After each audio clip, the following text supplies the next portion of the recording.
Hey ho.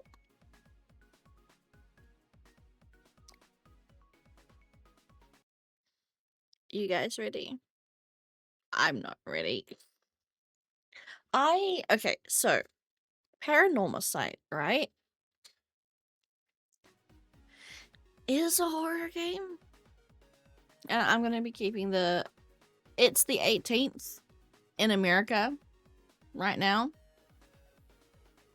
So even though for me my birthday is technically past, it is still my birthday in America. So we're keeping the birthday hat on. But the Paranormasight's a horror game, right? But it's a visual novel kind of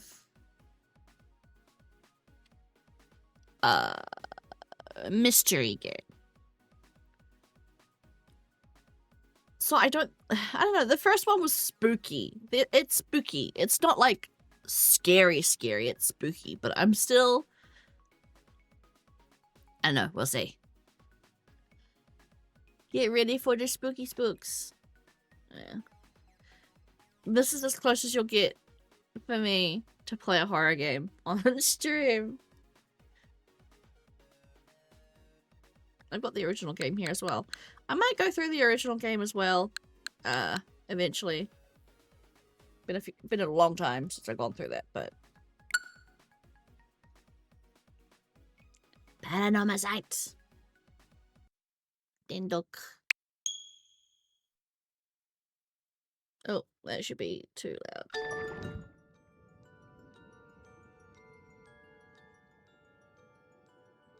Ooh.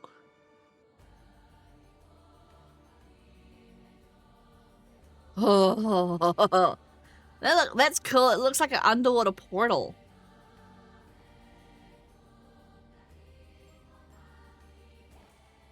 What are options? Vibration on.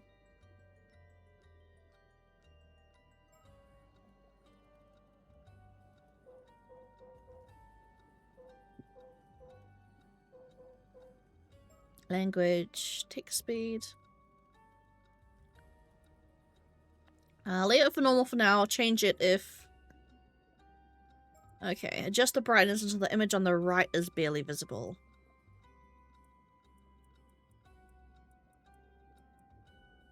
Still super visible for me.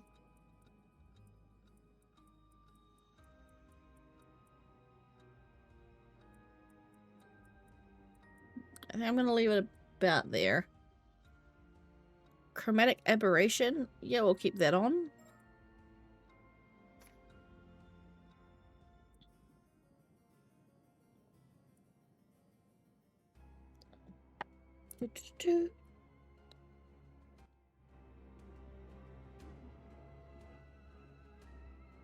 Okay.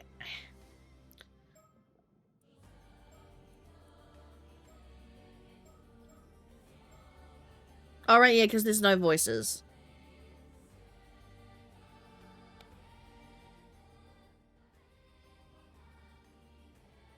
So I guess we can up the volume a little bit.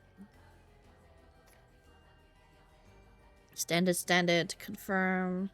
Oh shit, that's... That's a quality of life. Do you want Xbox style controls? Or normal, standard, or Switch? I'll stick with the Switch ones. Underwater gathering controls, okay.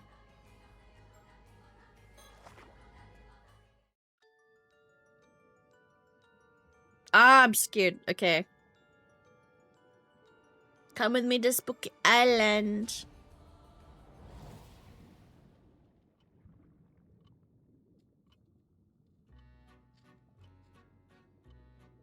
Hi, storyteller.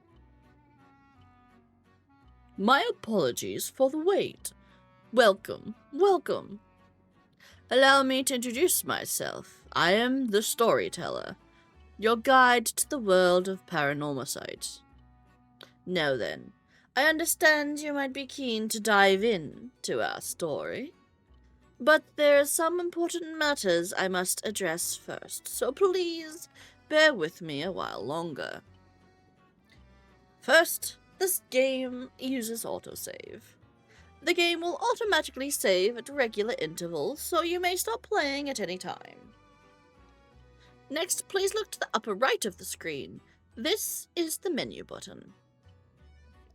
From here, you'll be able to check the text log, view files, and adjust your settings for auto mode. You can also adjust the volume and other game settings in the options menu. If you find that a certain effect make the text difficult to read, you may turn them off. I recommend you check the brightness, controls, and other settings before continuing.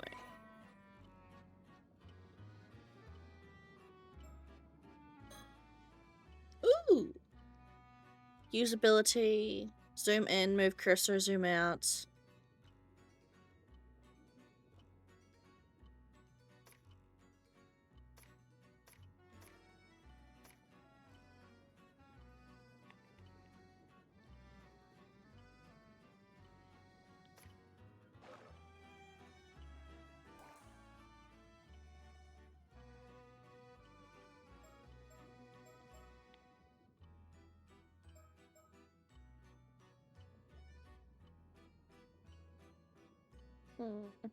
I hope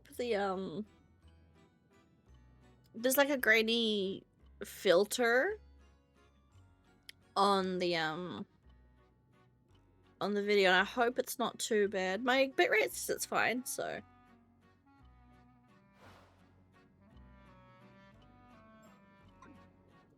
Now, let's go over basic controls. When the game is in your control, you may move the right stick to look at your surroundings. You'll once again be able to move after this, so try taking a look behind you before turning back to me. Move the right stick to look behind you, then look back.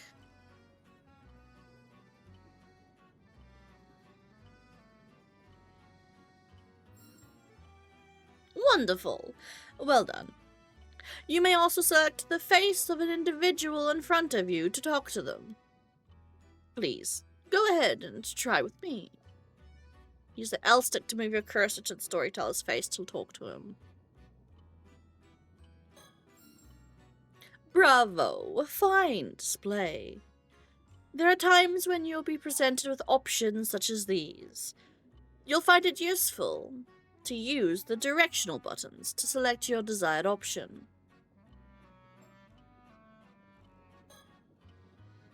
Do not fear. You will come to know where you are eventually.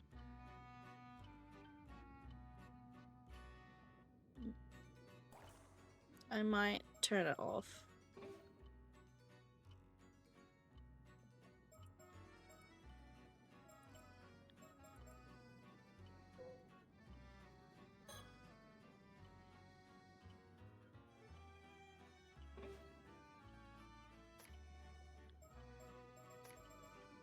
That did not turn off what I thought it did, so I'm just going to leave it on.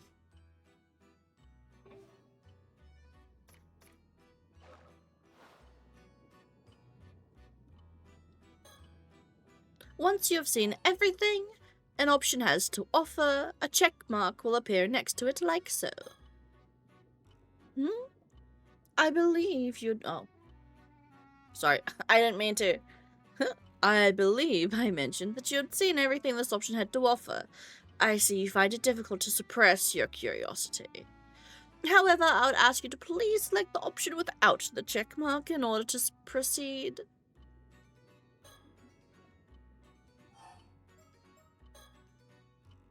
Oh, so you've forgotten who you are, have you? But there's no need for concern. It's for that reason I'm here to guide you, after all. You may be confused at first, but continuing through the story should allow you to remember your true objective. That's all for my explanation of basic controls. I'll explain other essential functions when the time is right. Ah, yes. There's one more thing I wish to confirm before we continue. You may know I previously served as a guide to a different tale in the world of Paranormasight, one concerning the 7 mysteries of Honjo. You wouldn't happen to be familiar with the events of that tale, would you? Oh, Is this like checking if we've played through the original or not? Is it going to connect? Or is it going to avoid a tutorial? I mean, I am, but it's been a while since I played. I'm not sure. I don't know what's better. I mean, I'm familiar-ish. I am. I see. So you are familiar with what transpired during the incident in Honjo? In that case, there's nothing I need to warn you about. Oh no, we missed... No, I want to...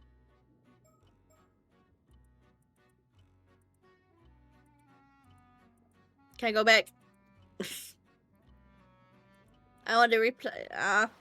he was gonna give me more information.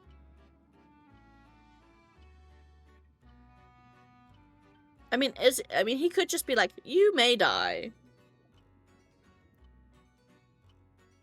I don't want to go back and restart, though. Well, I believe I've kept you waiting long enough.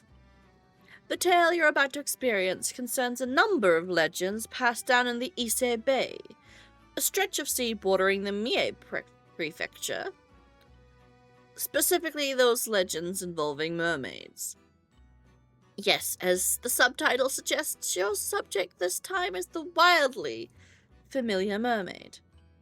Since ancient times, a great many legends about mermaids have been passed down in the countries all around the world. In Japan, many of the legends famously include the idea that eating their flesh grants immortality. The tale of the Yao Bikuni, which continues to be told in such places as Wakasa Province, modern-day Fukui Prefecture, is perhaps the most well-known. These legends have spurred with those with a yearning for immortality to seek out mermaids since ancient times. Of course, just as I mentioned, these stories are only some of many legends concerning the mermaids that exist across the globe. Indeed, many have sought out mermaids simply due to fascination with their status as rare and mystical beings.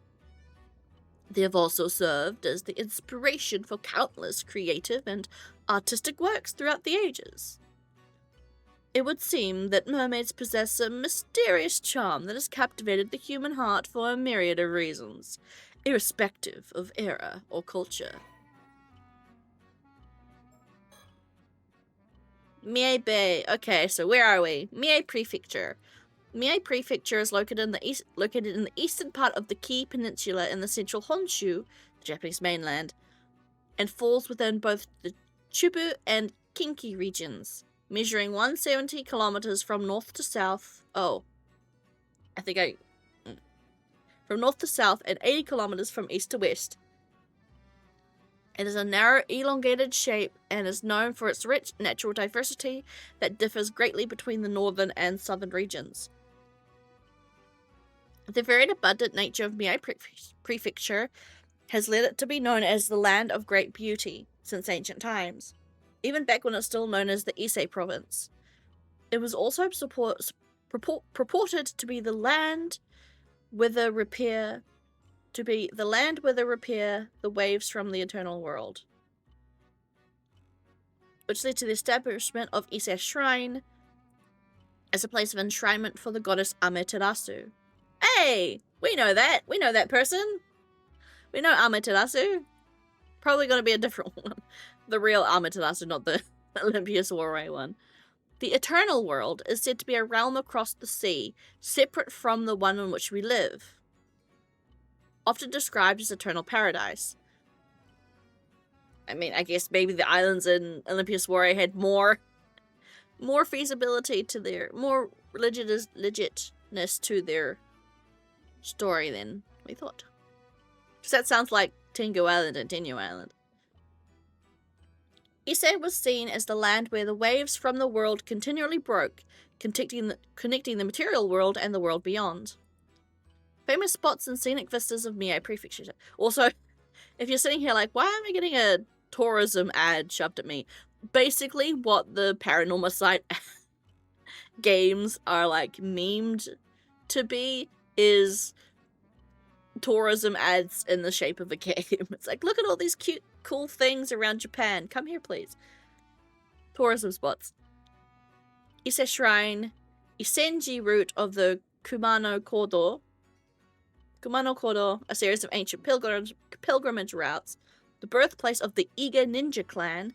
The birthplace of the Isehei clan. Suzuka International Racing Course. Toba Aquarium. Ise-Shima National Park, and many more. Local specialties of the Mie Prefecture.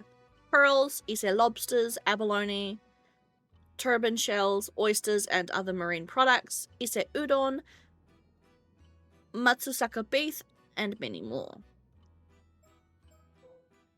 Ise Bay. Also known by the name Sea of Ise, Ise Bay is an enclosed bay located in the central Honshu, Japanese mainland. Although its exact range varies, in this game it refers to the area of sea surrounded by land up to the line drawn from Cape Irago in Aichi Prefecture to Cape Daio in Mie Prefecture. Okay. Mermaids. A flyer of a mermaid known as a kairai. A general term for half-human, half-fish being. The first recorded appearance in Japan of a creature believed to be a mermaid was more than 1,300 years ago in the Nihon Shoki, Chronicles of Japan. At the time, the term mermaid was not yet in use, and the most records are anecdotal reports of sightings of creatures resembling both fish and humans in various places. In ancient Japan, as well as the other parts of East Asia, depictions of mermaids often blurred the line between human and fish, frequently portraying them as grotesque monsters. The Middle Ages saw the spread of the legend of the Yao Bikuni throughout Japan, which claimed that eating mermaid flesh could grant eternal youth and longevity. In the early modern period, the image of mermaids diversified, attracting wider public interest. Mermaid mummies were exhibited in sideshows, and illustrations and literature featuring mermaids became more common. It was also during this time that the depiction of mermaids as having the upper body of a human woman and the lower body of a fish became more widely recognized. Although the details are vary from country to country, the most common depiction of mermaids in the West likely stems from the sirens of Greek mythology, sea monsters that, over time, came to be represented as the familiar half-fish, half-human figures. These mermaids were thought to be more akin to spirits or fairies in nature, enchanting those who encountered them with their beautiful feminine appearance and singing voices. Many records of mermaid sightings by sailors during the Age of Discovery have been preserved, and some theories suggest that mermaid sightings and their associated legends may in fact have originated from a sea mammal called a dugong. Okay, I think I realized what the chromatic thing is, and I think I am going to turn it off.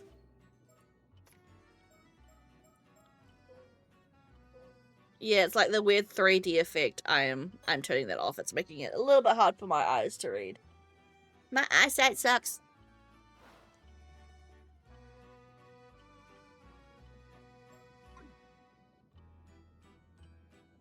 Yes. The files added just now should provide a general overview of the terms that came up in our conversation. It seems you've already taken a look, but I do recommend reading them if you have a chance. Dendoku Stream. Hi, Guardian! Dendoku Stream! Yes, we're playing Spooky Island game. They may allow you to enjoy the story even more.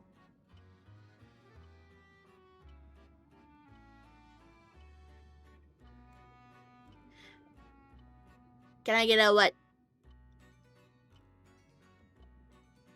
I'm not a Wendy's. Words highlighted in pale blue usually indicate that there is a related entry in your files. Now then, allow me to introduce the primary setting of this tale. The majority of our story takes place on Kameshima, an isolated island in the waters of Ise Bay. Ise-Shima. Ooh, it's very little. An island situated between the Atsumi and Shima peninsulas, and the most distant of the 4 populated islands under the administration of Toba City in Mie Prefecture. It is an area of approximately 0.7 square kilometers and a population of about 900. The island's name comes from the turtle-like shape, with kame meaning turtle in Japanese. Famous for its karst landscapes and other beautiful scenery, Ise-Shima is a popular location for tourists year-round. Recently, the island's youth organization has been leading a revitalization effort to boost the local economy and strengthen the community, creating an island logo and a mascot character, Kameshimi Maru, which is expected to bring more people to the area. And also commission this game. I wouldn't be surprised.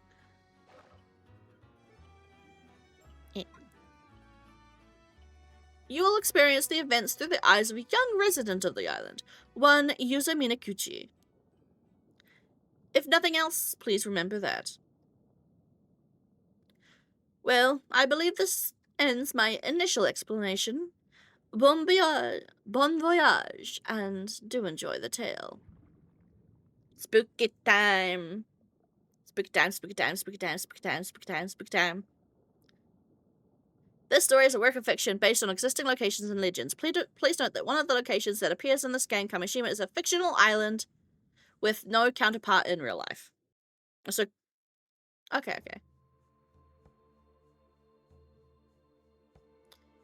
Did you come to me, or did I go to you?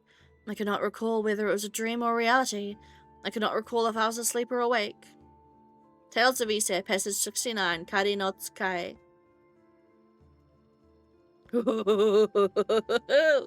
August 7, 1980 something. Toba City, Mie Prefecture, Kamishita Southern Sea. Right. This should do it. All good to go, user? Yep. Ready as I can be. I feel so light. I bet I could even outswim a shark. No, more than that. I was born for this moment. The legend of Kamishina's patron saint of diving begins today. Ise-Shima Youth, Yuza Minakuchi. That gave us a thing. Files. No, not yet. Now we get a thing. Okay, it pops us. Profiles. Yuza Minakuchi, male, apprentice armor diver, 18 years old. A young man born and raised on Ise-Shima. Although generally quiet and serious, he has an eccentric side that often sees him make jokes and wisecracks with a straight face, catching whoever he's talking to off guard. After losing his parents in the large-scale maritime accident 5 years ago, he was raised by his grandmother, veteran armor diver Tsuyu Minakuchi. He briefly found work at a seafood processing plant in Toba after graduating high school earlier in the year. But upon hearing that Tsuyu had injured her leg, forcing her to retire from diving and causing difficulties in her daily life, he quit his job after only 3 months and returned to Ise-Shima. At present, he is caring for Tsuyu while looking for work on Ise-Shima, and has recently made the decision to follow in Tsuyu's footsteps and become an armor diver himself. Although he has been unable to bring himself to enter the sea since the disaster 5 years ago, he is hoping that his previous aptitude for swimming will lend itself to a natural talent for armor diving. His current diver rank is 1. Quiet and introverted as a child, he began to show a more animated side upon befriending Azami Kumoi, a boy his same age, and eventually becoming a common sight to see them getting up to mischief together. Although the maritime disaster 5 years ago saw a drastic shift in the way most of Ise-Shima's inhabitants treated Yuza, Azami alone continued to treat him the same even now. It is not uncommon for Azami to find himself caught up in Yuza's eccentric exploits, but he is always quick to laugh and follow his lead. Storyteller, 6. Age. The guide for those who visit Paranormasight. Everything else about him remains a mystery.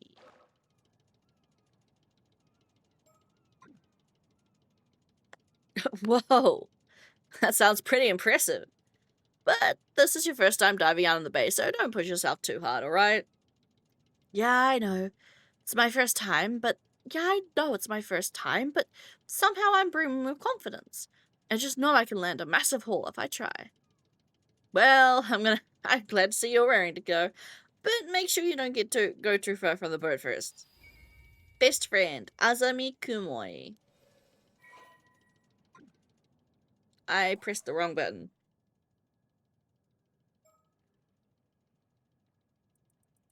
So can I get the... No, I don't. Okay.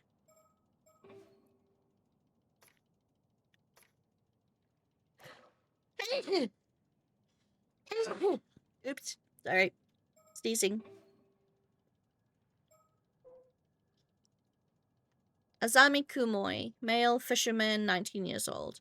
A young man born and raised in Kamoshida, he has been friends with user Minakuchi since childhood. He has a friendly and caring personality, and his willingness to help those around him has made him someone the islanders of all ages can rely on in times of need. His father was a fisherman and he accompanied him out to sea on his boat from a very young age. As a result, he grew up never doubting that he, too, would one day become a fisherman. After his father died in the maritime disaster 5 years ago, his mother, an armor diver, took on the responsibility of raising Azumi and his much younger brother on her own. During the closed season for diving, when his mother worked on the mainland, Azami was responsible for looking after his brother. After graduating middle school, he refused his mother's suggestion to attend high school and quickly obtained a fourth-class boat pilot license while helping it with fishing around the island. He is now able to take his father's small fishing boat, the Sayun Maru, out to fishing trips on his own.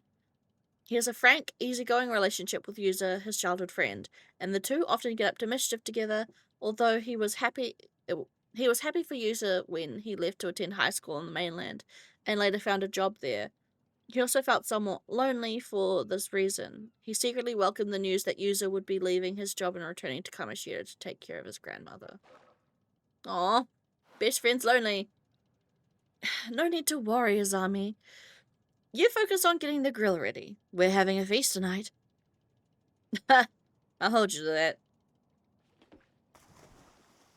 Ugh. Oh! Ooh! Diving minigame. I need to adjust my seat. Give me a second.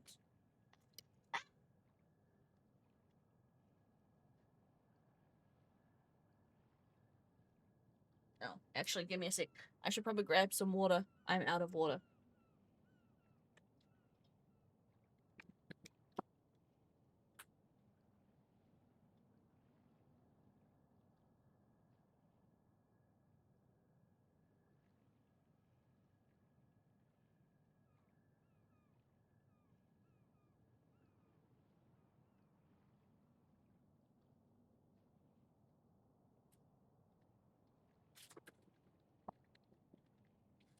Now I can drink water if you guys decide to drown me. Yes, okay.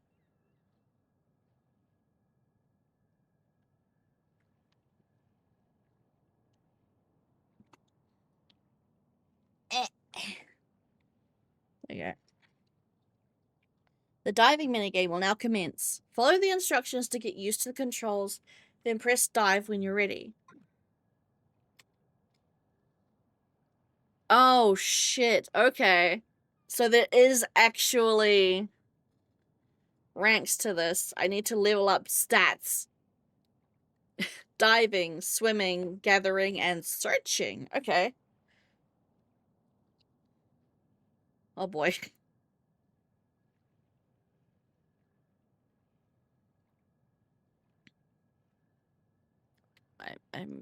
I moved everything. Ah, okay.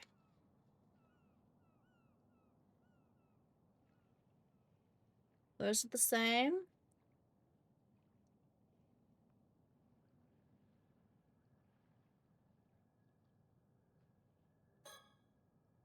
Okay, user. This is your first dive, so you won't want to stray too far from the boat. Remember to swim up when you want to come back to the boat. If you don't remember anything else, remember that.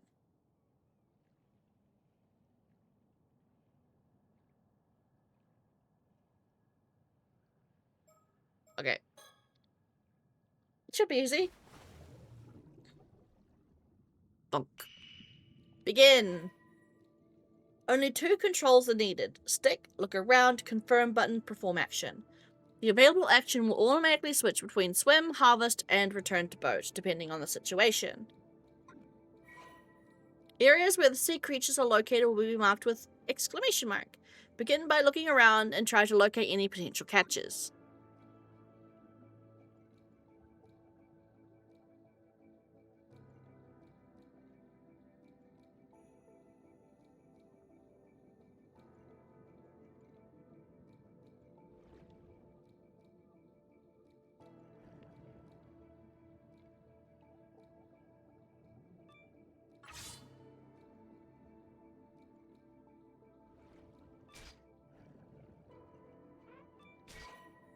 Oh, shit.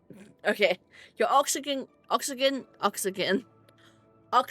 gauge will decrease when diving. Be sure to go back to the boat before it runs out.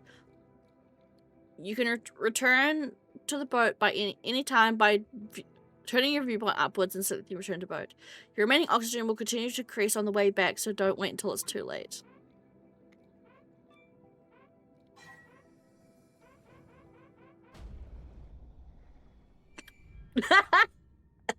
I failed. You fucking died. It's your first dive. Will you be okay? Yeah, I'll be fine. Dies immediately.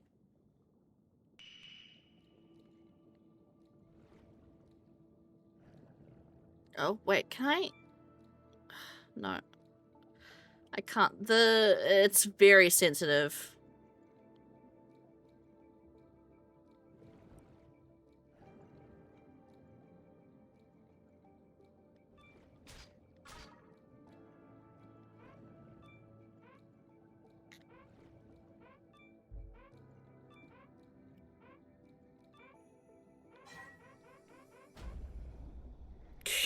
I'm gonna keep dying. I can't open the menu. The controls are... It's very, very sensitive.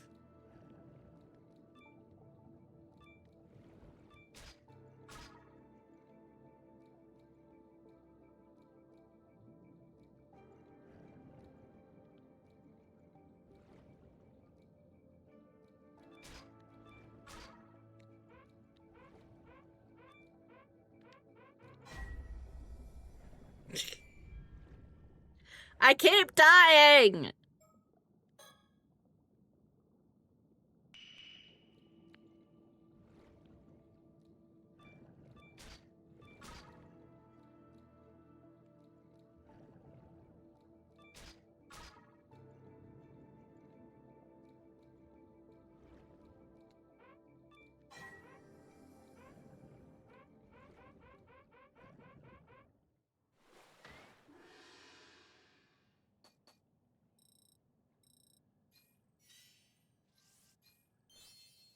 Hey, nice. Well, at least I don't need to get, like, everything. Select a skill to increase. Does diving... Yes, please.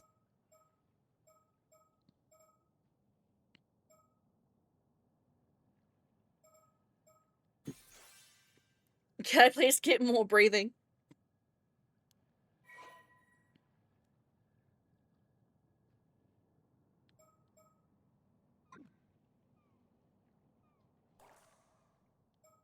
Can I change those controls? Goodness.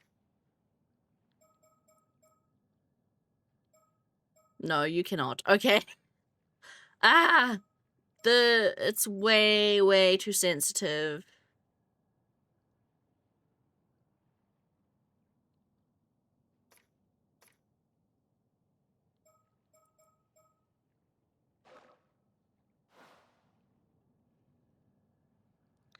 Okay. Looks like you're all warmed up. Let's go out a bit further so you can look for something bigger. The biggest catch you'll be able to get this time of year is probably abalone. Snagging just one is something to be proud of.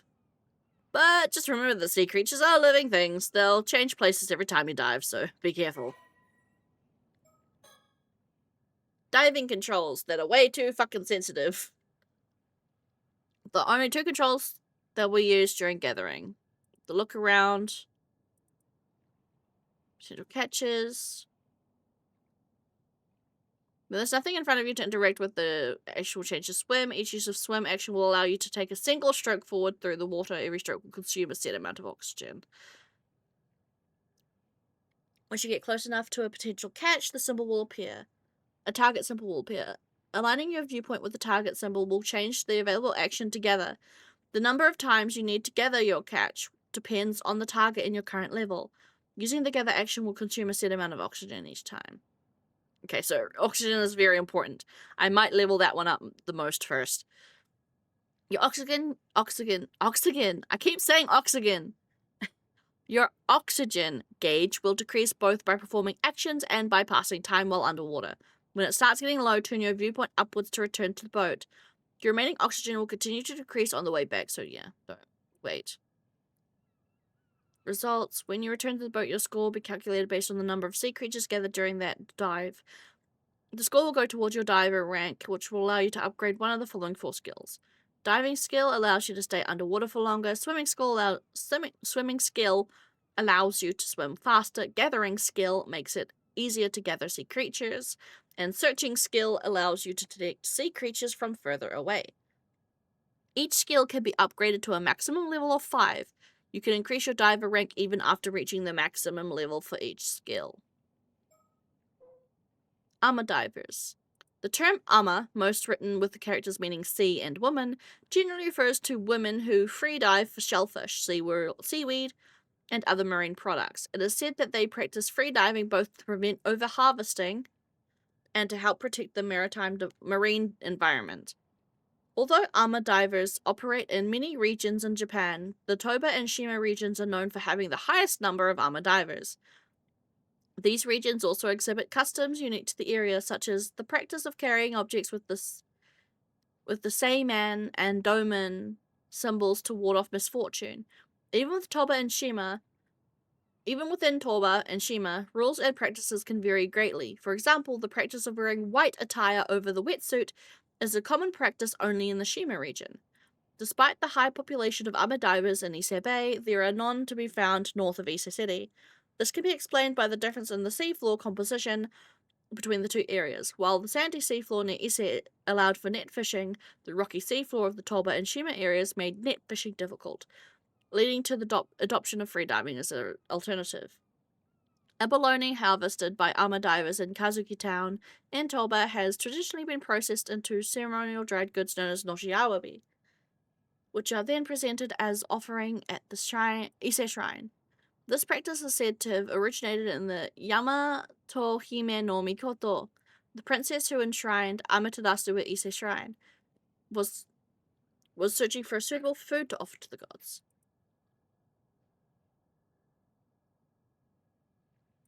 When presented with abalones by the ama diver named Oben, the princess found them exceptionally delicious and decided abalone would be the primary offering in the region. As a result, the ama divers of Toba and Shima have a strong connection with the region's Shinto rituals, and there are some regions where they perform ritual dances as offerings during the Shinto festivals. Please note, although ama is sometimes written with the characters meaning sea and man when the diver is male, this game only uses the traditional characters of sea and woman when the language is set to Japanese. Diving tips. When using the harvest icon, perfect harvest may occur. Earn stars when you're gathering log. Information on your catches will be recorded in your gathering log. Each catch has an individual variations in the lowest and highest amount of points you've achieved for each catch. Once you record the highest and lowest limits possible for that catch, a star mark will appear. Gathering log. Okay.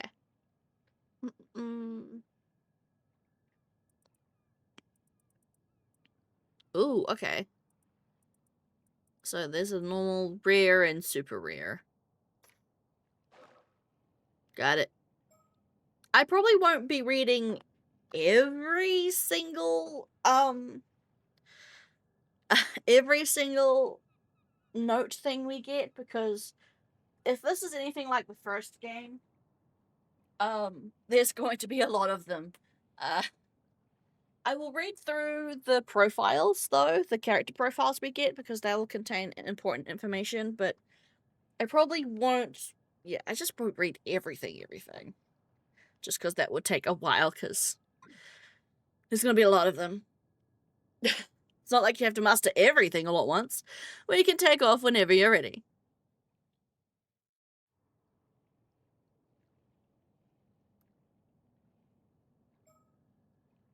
Okay, sweet. So I should be able to stay down for a little bit longer. Yeah, it's fine up here, but once I go underwater, it becomes super sensitive for some reason.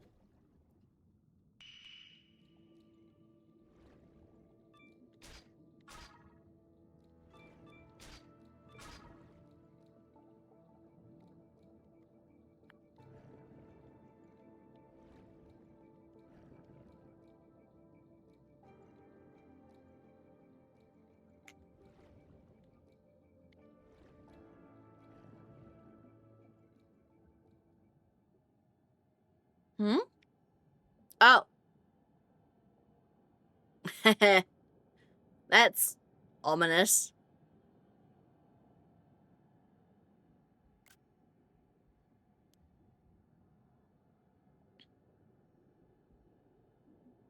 What the hell is that? Bleh. No! Get away from me! Ah! Square Enix presents. Yeah! Paranormasight! The Mermaid's Curse. Oh! So many characters. I was like, so many characters are gonna die. But who? And when? Shh. What do you mean die failed?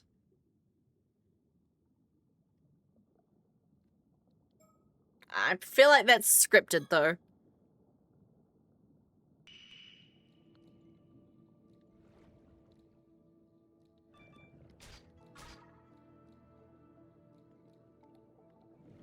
But I'm just gonna ignore it.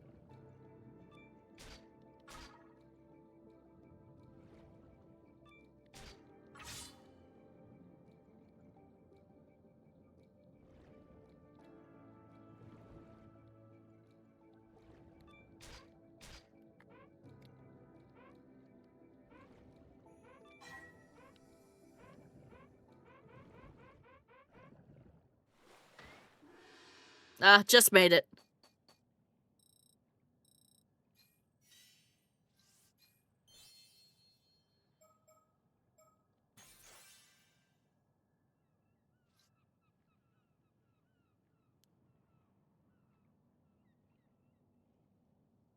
Okay.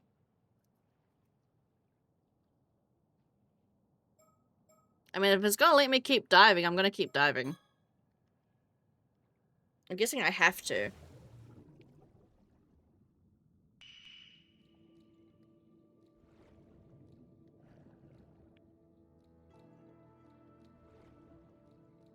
Eh.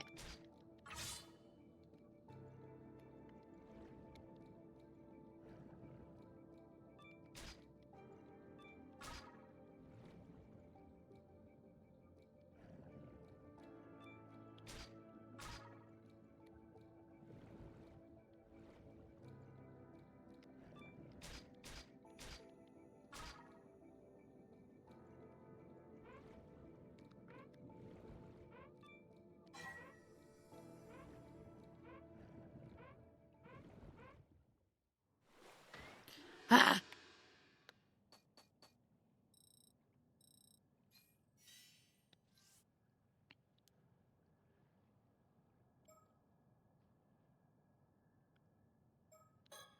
Because I think I'm feeling like I have to have.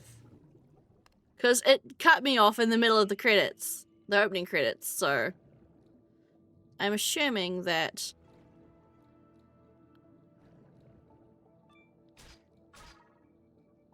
I have to have...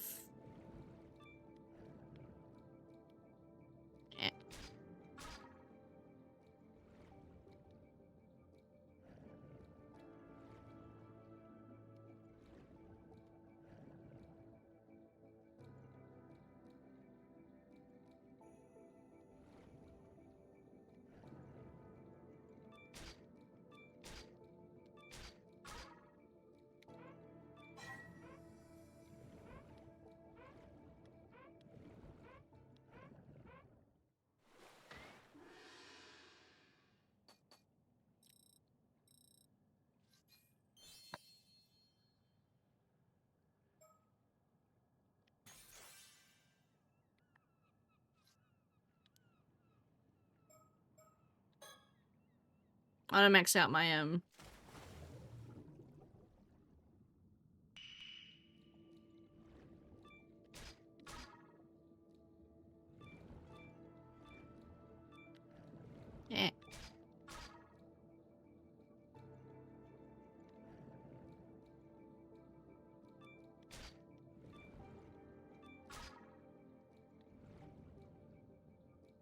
Eh.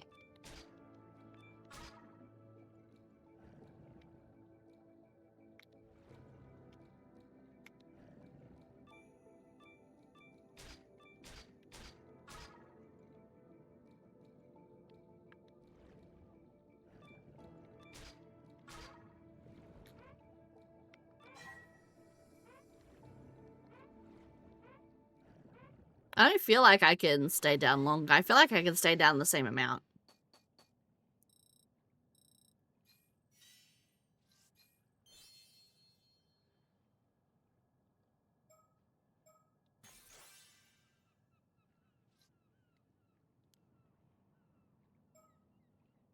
Okay, now that I have it maxed, can I see the whole credits?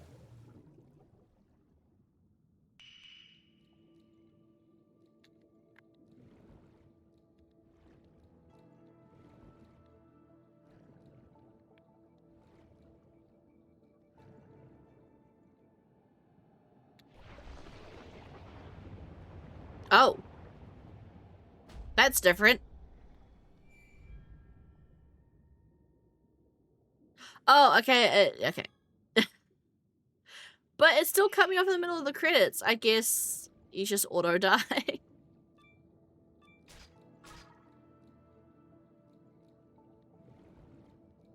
That's the thing about Paranormasight. It's tricky.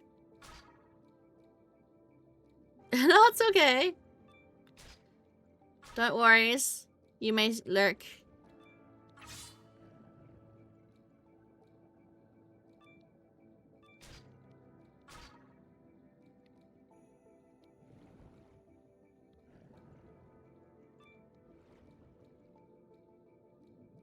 Eh.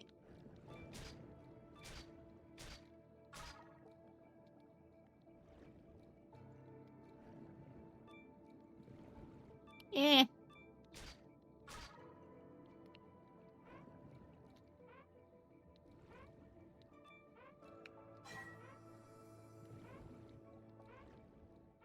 Okay. Since I can't go down there again, I think I'll finish up.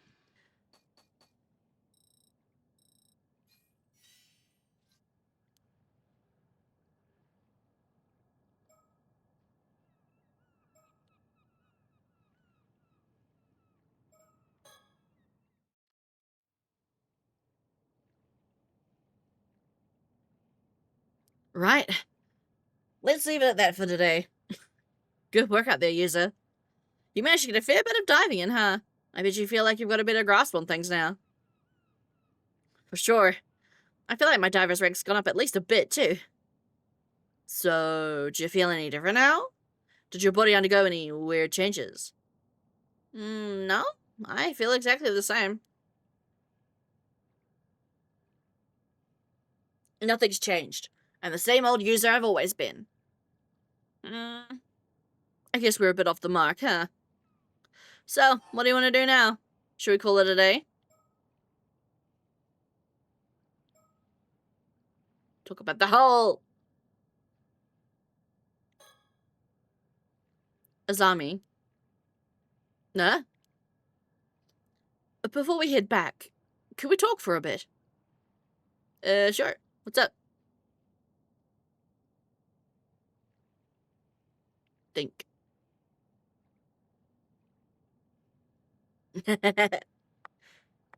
We were diving for shells and fish things, and we saw a ghostly version of ourselves come up from a magic hole in the bottom of the ocean, and then it killed us. Maybe. Think. I'm still struggling to process what happened. We've got to tell Azami.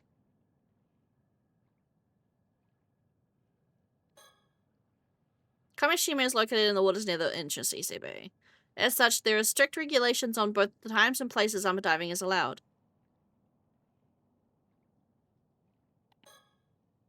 This fishing boat, the Saiyan Maru, belongs to Azami's family. I don't have a boat of my own, so Azami was kind enough to bring it out for me.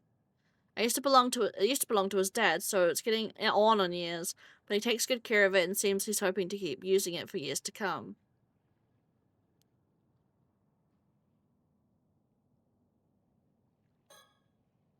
This is Azami Kumoi, my best friend. I've known him since we were both kids growing up on Kamishima. When I told him I wanted to become an armor diver, he was quick to offer his full support. And just doing... Yes. This is one of the games where you've got to look around and look at everything. On that island on the horizon is Kamishima, where I was born and raised.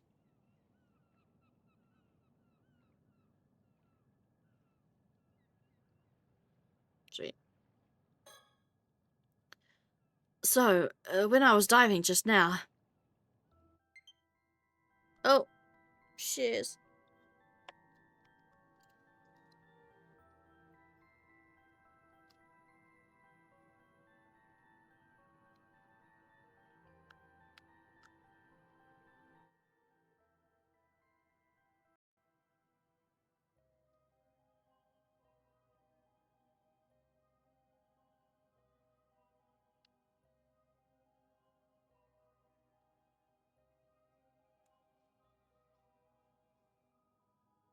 Whoa, my screen is fritzing out for a reason. What?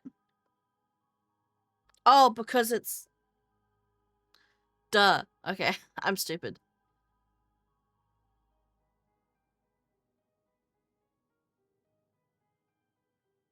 Now I'm stuck with a freaking thing.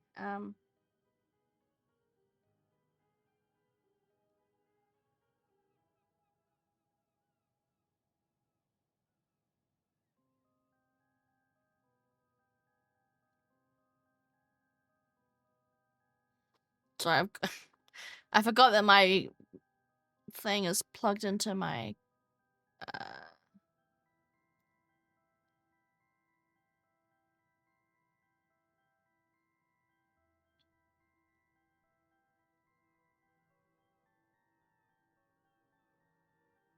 How do I get it off?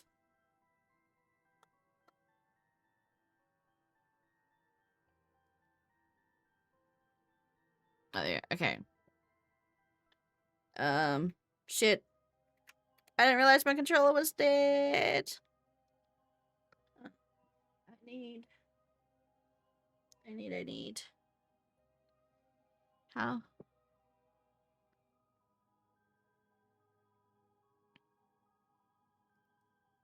Okay. I'll have to use my phone's charger. Thankfully, the Nintendo Switch controller does not take long to charge.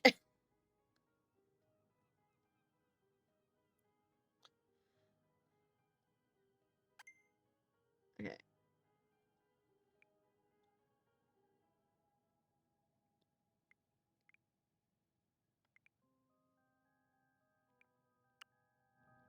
Okay. A giant hole in the seabed you never heard of before? Yeah. Yeah. The rocks around it looked like it only just recently collapsed. So I think it probably opened up within the last few months or so. Spread curses, probably. Ah, now that you mention it, There was a pretty big earthquake around here about 3 months ago. Maybe it had something to do with it. Oh, that's right. That would have been before I got back. Anyway, you saw a giant hole in the seabed, you'd be curious about it, right? I sure would. Curious enough to try and take a look inside. That'd be pretty dangerous, but I guess I might, yeah. Right, so I went closer to try and get a better look. Did you see anything? Well, when I looked down into the hole, a ghost or something that looked just like me suddenly rose up from the depths. A ghost that looked like you. It swam towards me with its hand outstretched. It looked like it was trying to hand something to me, or like it was trying to tell me something. Man, what did you do then? Did you take its hand? I did. I felt like I couldn't resist somehow. I guess even the patron saint of diving does foolish things sometimes. The only thing I was patron of was the carelessness and lack of proper vigilance. Well, sounds like there wasn't much you could do about it, though. Hey, user. Hmm? The thing you ran into. Do you think it could have been a Tomokazuki? Tomokazuki?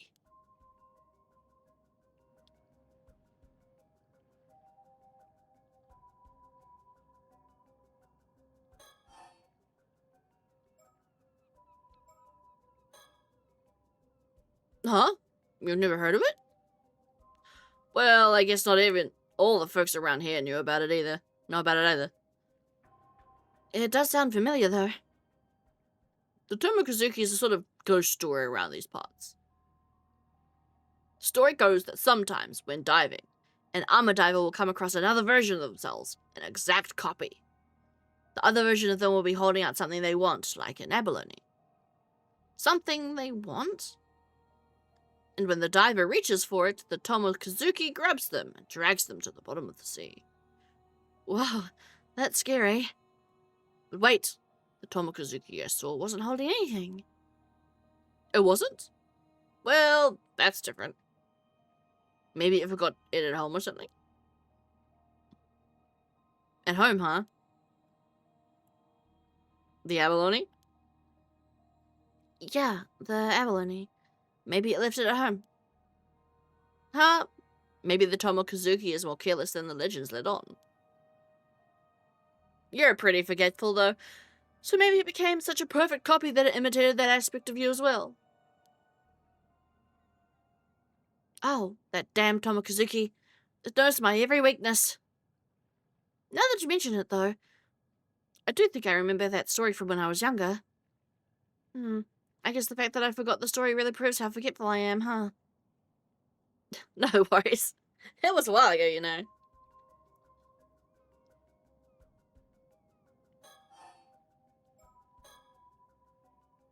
So, did anything happen after you took its hand? I don't really remember. When I came to, I was back outside the hull. I thought maybe I'd blacked out due to the lack of oxygen, and it'd been some sort of hallucination. Right? I see. I guess that's possible.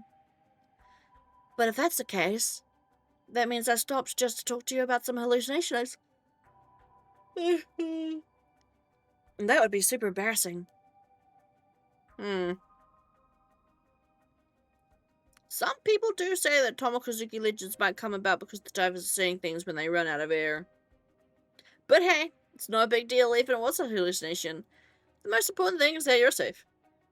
Still, I can't help but wonder about a hole suddenly appearing like that. Yeah, it is pretty weird. By the way, do you know these symbols on your diving gear? Symbols? Yep, the Seimon and the Domon. The armor divers around here all have them somewhere on their outfits. Oh, this was my mum's gear, so I don't know. People say that these symbols work as a charm to protect divers from the Tomokazuki. Interesting. But if I ran into a Tomokazuki just now, wouldn't it mean the charm didn't work? Maybe. But it could be thanks to the charm that you made it back safely. The sea is a dangerous place even without the Tomokazuki around. Things could have been worse without the charm to protect you. I see. So without this charm, I really could have been attacked by a shark? Glad I had it then. Seriously, a shark would have been no laughing matter. I got stuff to read. Tomokazuki. A long time ago, in a small village on one of the islands of Ise-Shima, lived a young armor diver known for her exceptional swimming skills. On one day, the wind was strong and the waves were higher than usual. Undeterred by the turbulent weather, the young diver dove into the sea, but couldn't find even the smallest shell to bring back. Oh yeah, dolphins are not friendly. Determined to find something, she dove even deeper into the ocean until she paused to see a presence behind her. Turning, she felt an undeniable sense that someone was watching her from the shadowy crevice in the rock. Finding this strange, she ventured closer, only to come face to face with a diver who looked exactly like her. As she floated there stunned, the other diver extended her hand. In it was an abalone, larger than any she had ever seen. The diver was mesmerized. She had to have the abalone no matter what. She reached out her hand to take it. Suddenly, when her fingers were more than mere inches away from the abalone, the other diver's hand shot out and grasped her arm. Shocked, the young diver frantically struggled to pull away, but it was too late. Slowly, inevitably, she was dragged down to the depths of the ocean. Over time, this being became to be known as the Tomokazuki, Together Diver, due to it taking on an identical appearance to its victims. Divers are warned to never accept a Tomokazuki's offerings in the depths, lest you suffer the same fate. The Tomokazuki is still greatly feared by armor divers in modern times, and the Seimin and Dolmen symbols inscribed on items they take with them in the diving are charms to protect people from it. Protective symbols widely worn by armor divers in the Shima and Toba.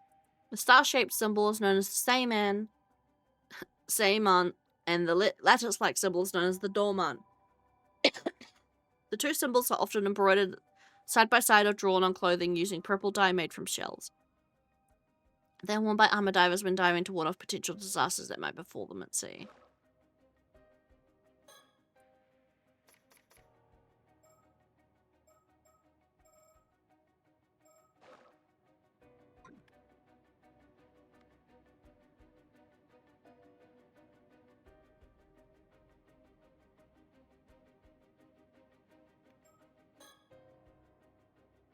Tomokazuki, huh? But why would something like that be here?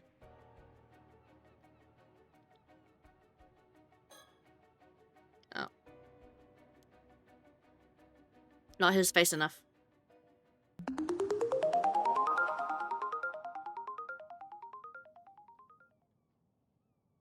Oh, thank you for the biddies.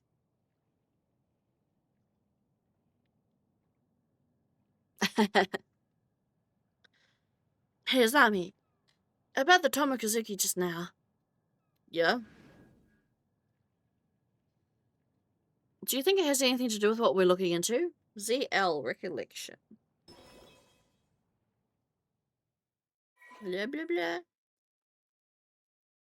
Unlocked past recollection. Chapter User Minakuchi. Something I want to do. My apologies for the interruption. I'd like to take this chance to inform you about a unique ability of yours. The recollection feature. But to make things clear, I must first tell you about the story chart. From here on, you will return to this screen, the story chart, at breaks in the story. You see, the story you will witness will not necessarily unfold in the chronological order. The screen will allow you to see where each chapter lies in the grand scheme of things, as well as select where you wish to proceed next. The icon for a chapter is not dim. If the icon for a chapter is not dim, that indicates it has not been fully completed. Generally speaking, completing a chapter will unlock the chapter immediately after it. However, there will occasionally be times when a recollection button will appear during the story, as you experienced just now. Pressing this button will allow you to delve into a memory evoked by certain words within the text, which will in turn unlock a new chapter, a past recollection chapter, for you to experience. A most remarkable ability, is it not? Once you've unlocked such a chapter, it will become available in the story chart for you to peruse as you wish. This ability will be key in unraveling the tale before you, so do be sure to press the recollection button when you do see it come up. With that, please enjoy the continuation of this tale. I've got cables.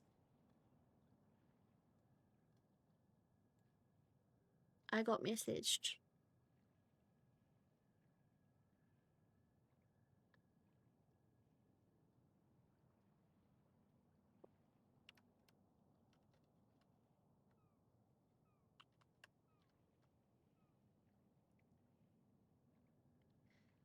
If so, could your mum have been an armor diver because she wanted to find the Tomokazuki?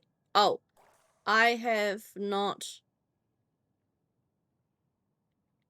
I pressed the recollection, but I can't open the story chart. Liar! You told me I unlocked the story chart. Could your mum have been an armor driver because you wanted to find the Tomokazuki? But she wouldn't have worn something with the charm on it if that were true, right? Good point.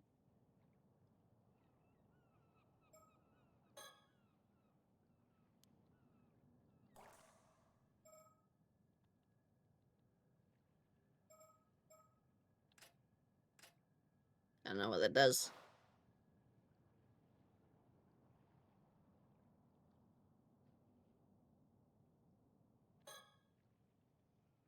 Is that all you wanted to talk about?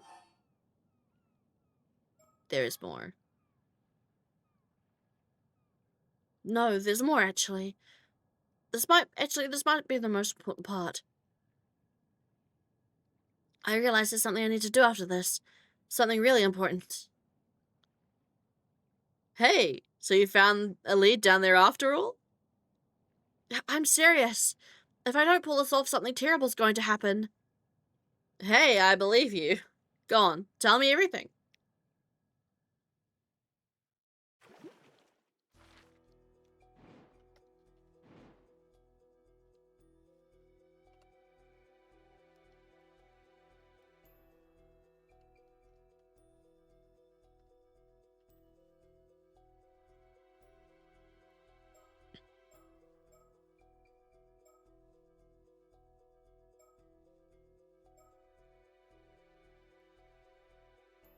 So I'm guessing because this has got a different uncolored texture, I've done everything. Let's do the recollection. A day before he sets off at sea as an armor diver, user Munakichi asks Azami Kumoi to meet him at the Kantakisha ruins.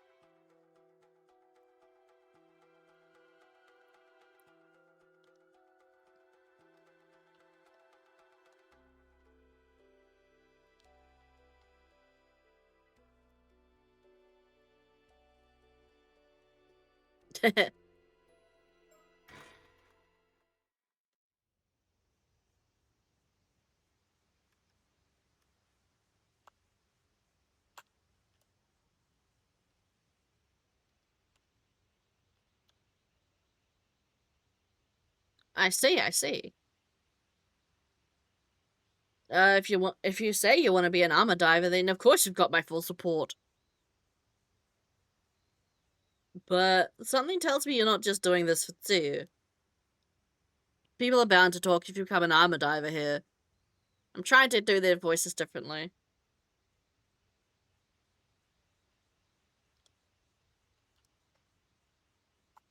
You must have some other reason. One big enough to risk everything. Risk everyone running their mouths. I knew I couldn't hide anything from you, Azami. Wouldn't take me even 0.2 seconds to see through one of your lies. So, what's up? Tell me everything.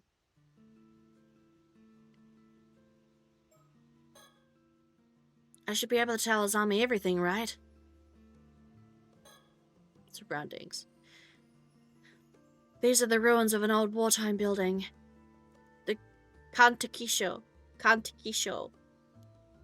The building's been abandoned, so hardly everyone ever comes here, which makes it the perfect place for a private meeting. Oh. Oh, crap. Yes! It released midnight. Yeah. Hello, everyone. Hi, Lyosuke. How are you? But yes, the clock struck over at midnight-ish for me. I'm not sure what time it is for what time that would be for everyone else, but yes, and it's very interesting so far. But how are you? Feel free to stick around if you like, but if you are concerned about spoilers because you want to play the game yourself, then by all means feel free to either leave the stream or whatever. Because I don't want to ruin the experience for someone else who wants to play. How far are you? I'm about an hour in. Not very far at all. I've only really done one chapter chunk. Oh, it's okay, Kase. You're always free to lurk. Just second screen me and pretend I don't exist. But yeah, I'm about an hour in. An hour. So good.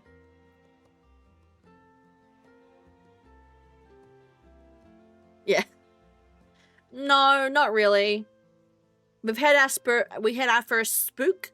We've had our first spook of the game, but that was if you've watched the trailers, the spook is in the trailer where the guy comes up from the hole and goes bleh. That was in the trailer, so that's not much of a spoiler either. But yeah, at any time when you're feeling like, oh, this is getting a bit too much for me to know before I play, feel free to jump out. I'm just doing my usual exploration. The building's been abandoned, so hardly anyone ever comes here, which makes it the perfect place for private meetings. Files updated. Oh, this is the real photo.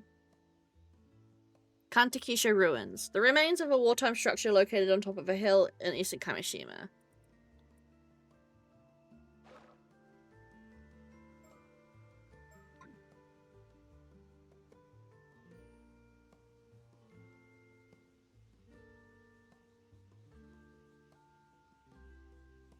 What else is there?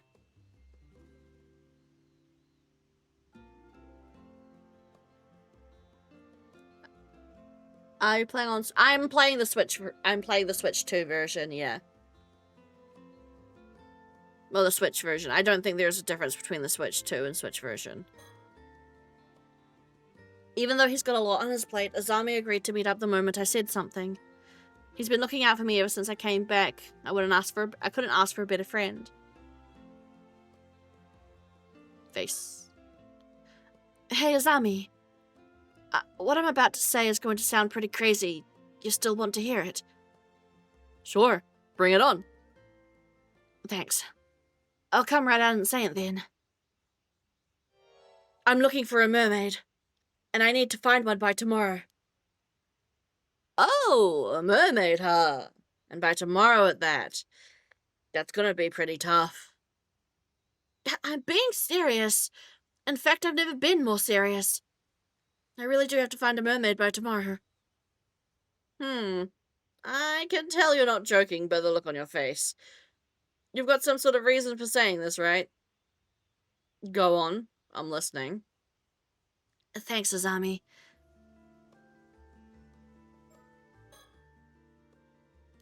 Okay, that's all the same. The thing about Paranormasight games is that you've got to look around at all times because there's just every now and again there's going to be some fucking thing that you don't see or you miss. Okay, I think we're fine though. Mermaid search reason.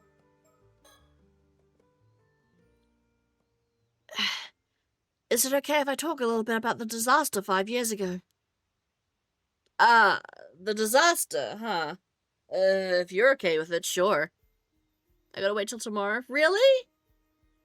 Oh, is it time gated?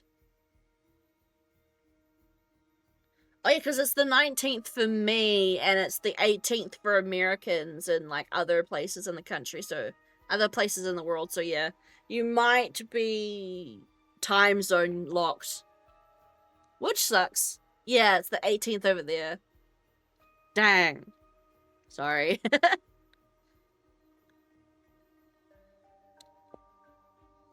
I'm in New Zealand, so we're at the same time zone as Japan. Well, same time zone area, so we get everything on the same day. Oops.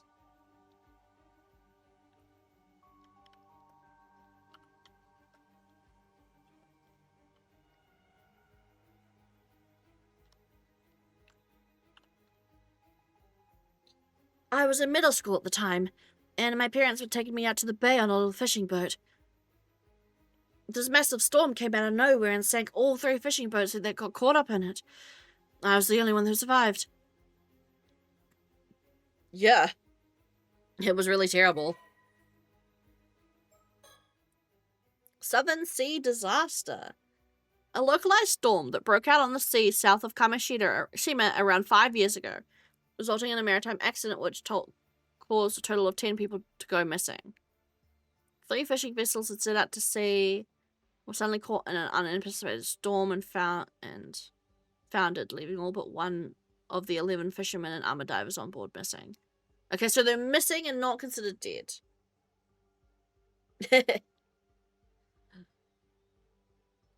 Not a single body was discovered.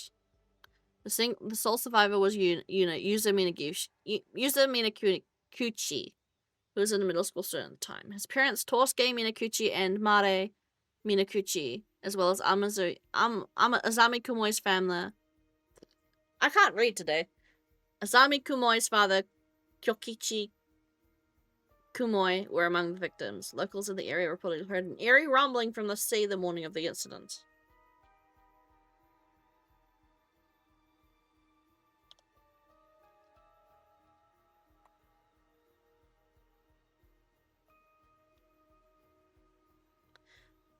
List of casualties. Medium-sized fishing vessel Daiichi Kyosui Maru foundered. Captain Kyokichi Kumoi and all 5 crew members reported missing. Small-sized fishing vessel Ome Maru foundered. Captain Yukiji Nishikawa and 1 passenger, identity unknown, reported missing. Okay. Small-sized fishing. Why can't I read today? I swear, my reading is not normally this bad. Small-sized fishing vessel Minakuchi Maru foundered. Captain Torsuke Minakuchi and 1 other crew member reported missing. 1 passenger recovered with 1 passenger recovered with slight injuries, dissociative amnesia due to psychological trauma. So, Yuza wasn't the sole survivor then if someone else has survived but just with amnesia. Thank you. When the boat the Minakuchi family was on was about to sink, Mare and Torsuke Minakuchi put a life buoy on their son Yuza and helped him escape the boat before the waves engulfed it. Despite the slim chance of survival in such a dire situation, Yuza was miraculously found drifting in the sea the next day, still wearing the life buoy, and was successfully rescued. Although he had no external injuries, the shock of the incident had left him in a state of confusion, and he had little memory of what happened at the time. Oh, was he the one with amnesia then? Yeah, okay, so he's the survivor with dissociative amnesia. After the incident, the accident plunged the Kamishima into a state of deep sorrow. Fishermen and armor divers temporarily stopped fishing to mourn, and a memorial was erected to honor the lost. Perhaps due to his memory loss, the sole survivor, Yuza, appeared relatively composed in contrast to the grief of those around him. Many found this unnerving, and Yusa became increasingly isolated from the rest of the community. What? Oh, come on. If you don't remember shit about what happens, of course you're not going to be, like, as reacting the way people would expect, right? And I guess you'd still expect him to be sad that his parents are gone. But then again, shock, grief can kind of make you seem stoic even though you're inside grieving. Azami Kumoi himself, having lost his father in the accident, tried to support him however he could, reasoning that he was still better off than Yusa, who had lost both of his parents before his very eyes. As investigations continued, questions arose about what the Minakuchi family had been doing in the vicinity of the disaster despite not having gone out to fish. Yusa only remembered his parents telling him to come with them, and the purpose of their excursion remains unclear to this day. Okay. Wait, so 2 ships went out to fish, and they were in the water, and then the Minakuchi ship also went out, but they weren't preparing to fish, they just kind of... I mean, if you own a boat, personally, if I owned a boat and was near pretty pristine, semi-tropical waters, bitch, I would go out to the middle of the ocean just to fucking chill. It's quiet, it's peaceful, you can see pretty fish if they come up to, like, your thing. Like, I don't know. Ooh. That's interesting. That's a good theory.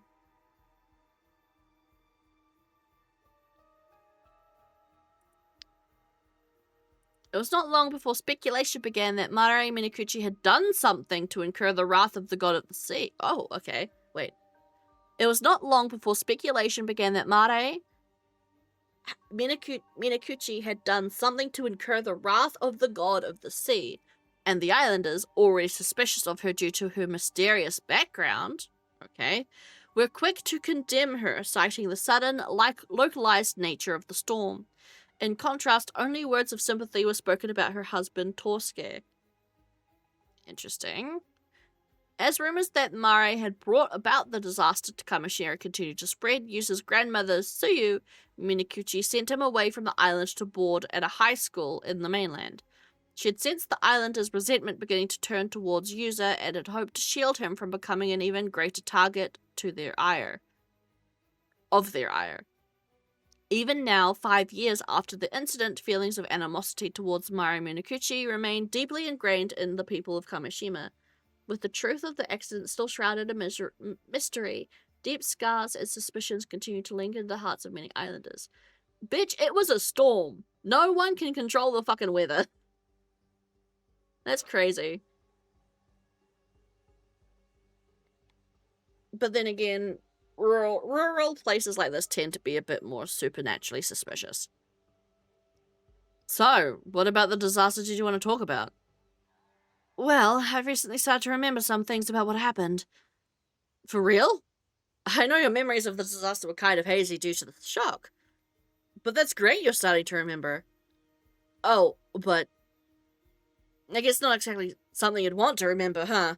I'm sorry for getting all fired up. It's okay. Actually, this hasn't bothered me as much as I thought it would. Thanks for worrying about me, though. It is hot AF in my room. I'm going to turn my fan on. Give me a sec.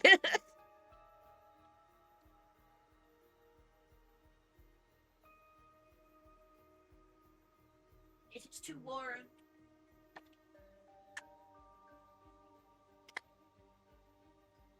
Cool me, oh winds.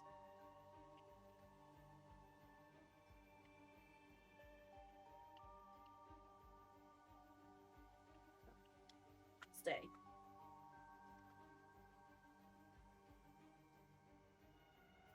Who's that? Aimed nicely at me. It is, okay. Yush. I have cool ear. Right. No. Other way.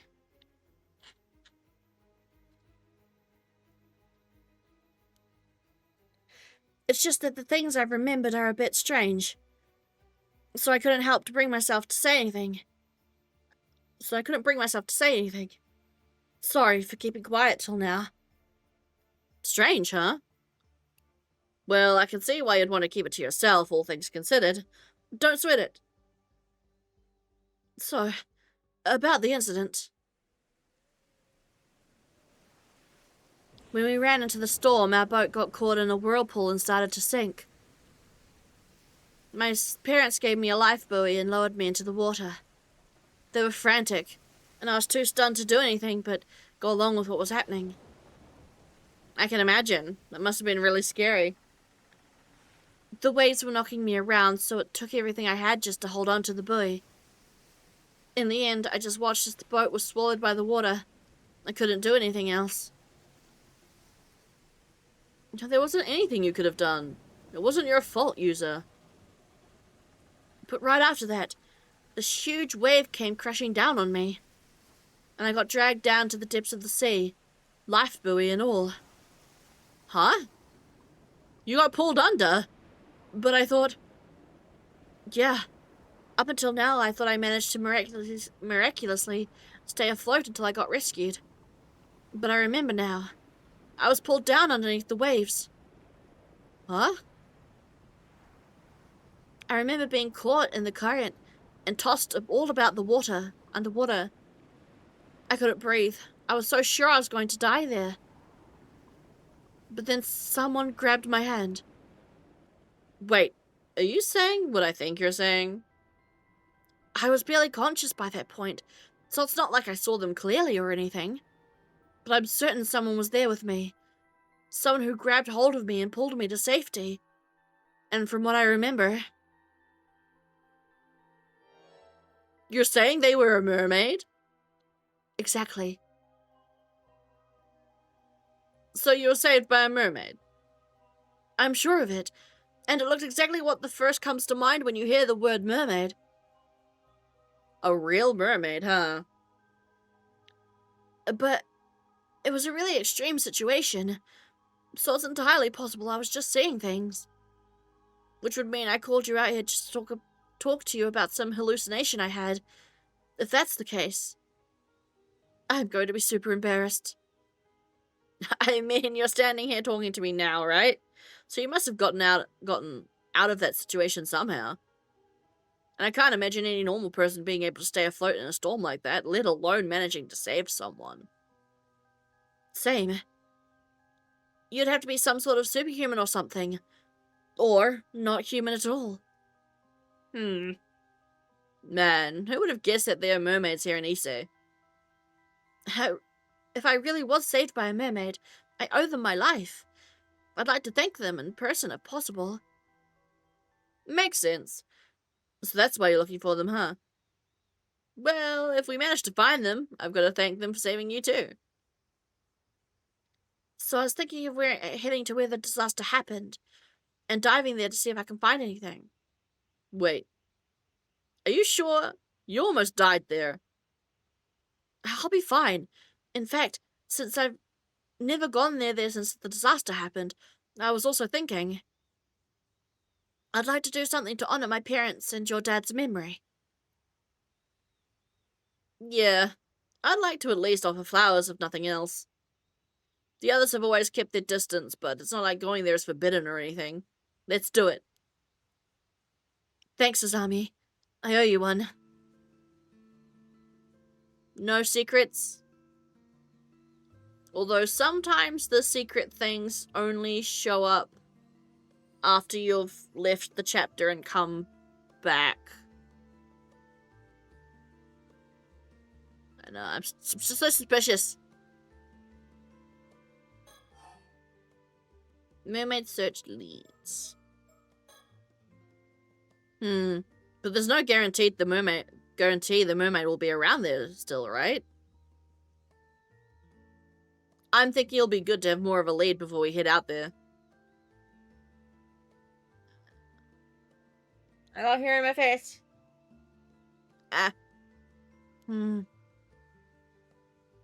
About that, do you mind if I say something crazy? Again? Sure. What's up? You remember my mum, right? Of course I remember Miss Mare. Mare? It's probably Mare. Well, she wasn't originally from Kamishima, but she met my dad when she moved here and ended up marrying him. But even to me, she never seemed to really fit in here. Well, I can't really disagree there. She never spoke to me much either. Some people even outright told me not to talk to her, you know? Said she was suspicious because we don't know anything about her and stuff like that. I guess that's understandable. She didn't really involve herself in the community activities and almost never participated in local events. It felt like she was always keeping her distance from the other islanders somehow. 20 years here and she still was considered an outsider. Yeah, I never knew how to bring it up to you, but I kind of always wondered. Was there some kind of reason for that? Not as far as I know. Dad and Gran never seemed to mind, so I figured that's just how she was. But looking back at things now, it was pretty weird. Profile's updated. Mama. Mare Minakuchi. Female, uses mother. Her occupation is being a mum. Bruh. Age unknown. User Minakuchi's mother, having gone missing in the Kamishima southern sea disaster 5 years ago, she was declared dead a year later after search parties found no sign of her. More than 20 years ago, Mare Some... Ooh. Okay, so Somekama is her maiden name. Mare Somekama arrived on Kamishima with no possessions to her name, expressing that she had taken the liking to the local environment and wanted to move there. However, she remained tight-lipped about her background, only revealing that she was from a small town out in the mountains and that she had to leave her home for undisclosed reasons. Although her request to move to Kamishima was accepted, many islanders remained suspicious of her. After settling on the island, she showed an interest in the armor lifestyle and eventually took it up after displaying a talent for freediving. I'm gonna call it now, she's a mermaid. I'm gonna call it now that she's mermaid, and user by extension is half mermaid. That is my theory I'm putting forward right now. She showed an interest with Tsuyu Minakuchi acting as her instructor. During this time, she grew close to Tosuke Minakuchi, Tsuyu's only son, and eventually married him a few years later. The two would go on to have a son of their own whom they named Yuza. Despite this, Mara was unable to fully shake the air of mystery that surrounded her, and many islanders continued to question whether her presence on the island might cause trouble down the line. Something of a free spirit, her nonconformist ways, and somewhat naive personality meant that she was often absent from local activities, leading to further criticism from a portion of the population.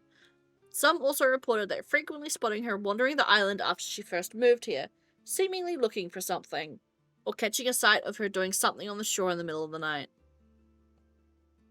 Oh, this is a horror game. Absolutely Lovecraft-ish. Well, okay, that's not a fair comparison. It's going to go creepy Japanese yokai, spooky spook. Spooky spookcraft. Very, very Japanese-inspired yokai ghost stories. Well, I guess even I thought she was a bit of an oddball at times. You say that, but I think you're getting to be pretty similar to her. What? Really? Yep. That's the saying. Marching to the beat of your own drum. You're both like that. Really? I never realized. Maybe. Yeah, because it's the version of the mermaid myth where you steal their, like, fishtail or, like, their fish skin, and then you get to marry them. And maybe that's what she was looking for. She was looking for her skin to go back. I've been so blind. A blind fool. Yep, there it is. That's what I'm talking about. Huh?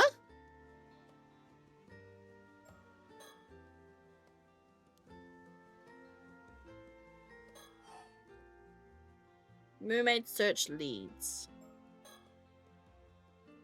But why did you bring up your mum all of a sudden? Well, looking back now, there was a few things that always bothered me. Oh? For a start, no one ever told me where my mum was from. She was so natural at armor diving, but I never saw her eat any seafood. And sometimes at night, she'd suddenly say she wanted to go look at the sea before going out and not coming back for hours. Huh, I guess that is all pretty weird, yeah. That's not all. When I was sorting through my mum's belongings, I found this. We usually keep it at the family altar, but I brought it along today to show you. Oh, she is. She is such a mermaid. She's absolutely a mermaid. What is that? A fish scale? It's huge. It's got to be at least 7 or 8 centimeters long. I always just figured she'd held onto it because it was a rare find. But once I remembered the mermaid, I began to wonder. What fish could the scale have come from? And why was my mum holding onto it? Whoa, hold it right there. You're not saying... I am. The mermaid who rescued me back then was... Azami! Can I... Can I...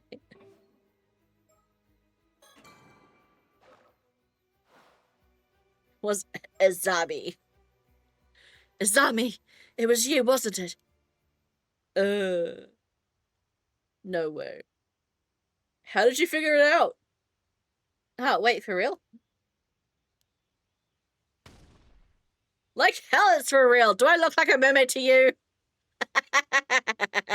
I'm sorry. It's stupid. I just wanted to pick the dumb option because it's funny. Ah, right. Of course you're not a mermaid. I thought it was a bit of a reach myself. So, what did you really mean to say? What I meant to say was... The mermaid who rescued me back then was myself. It was me. Finding myself in a life or death situation awakened my hidden potential. And the next thing I knew, my legs had become fins, and I could breathe underwater. My transformation into a mermaid was what saved me that fateful day. Whoa, you were a mermaid all along? They kind of went in a different direction than I was expecting. He finally found himself, hell yeah! Actually, that wasn't exactly what I wanted to say, though it was too far off either. So what did you really mean to say? What I really meant to say was, because this dickhead who's controlling my speech is being a dumb shit. What I actually meant to say was my mum was the mermaid. I think it was my mum. The illusion of choice. For real. What do you think? I don't know. It's pretty out there. Could that even be possible? So your theory is your mum used to be a mermaid, but she became human so she could live among us? Yeah, but she turned back into a mermaid when the disaster happened, and wasn't able to come back afterwards? How does that sound? I don't know. But after hearing your story, I can't just dismiss it out of hand either. If it's really the case, and my mum really still is out there in the sea somewhere, even if in a different form, I was thinking it'd be nice if I could see her again. It might be because they're still treated as missing instead of dead, but... It still hasn't really sunk in that my parents are gone. Yeah, I know what you mean. Sometimes I feel like my pops is just going to show up at home again, like nothing ever happened. Though even if your mum's alive, I guess it'd be hard for her to show up if she's back in her mermaid form now. If my mum really does have some sort of connection to mermaids, then maybe that's the reason she never really fit in here. It might help clear up any mistaken impressions the others may have of her anyway. I see. So you think by trying out armor diving like your mum did, you might be able to find something out? And maybe if you're lucky, you'll run into a mermaid in the process. Yeah. And if I really am descended from mermaids somehow, then it's possible diving might awaken something in me. Oh, right. Yeah, I hadn't thought of that. Lamau. I guess if your legs suddenly become fins, we'll know for sure you're a second-generation mermaid. Okay, I think I've gotten the gist of what you want to do now. Thanks for understanding, Azami. I haven't been happy with how the people have been treating you ever since the disaster either, and what they say about your mum. If there's anything I can do to clear the air, I want to help. Thanks. I appreciate it. Though I don't know how people will react if you suddenly start talking about mermaids. It might be best just to keep quiet about that part for now and say you're looking into your mum. What do you think? Yeah, I think that would be best.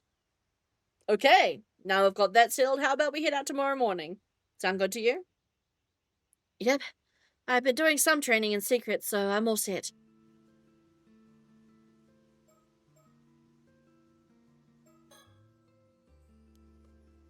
Still, surroundings are still checked off. There's no secret, some shit hidden in the bushes for me to click on. Gamers don't look up. Nothing is up. Okay. What to do next? Still, having to find a mermaid by tomorrow is pretty sudden. What's up with the tight deadline? Well, sorry. I can't say right now. If we manage to find one, I'll explain everything, I promise.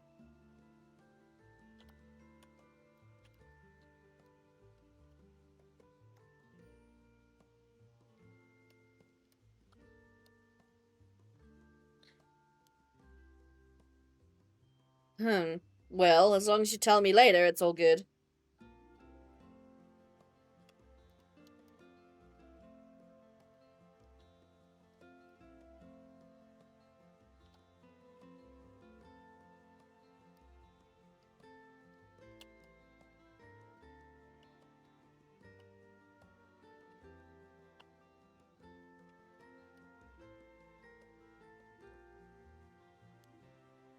Oh, and here's an idea.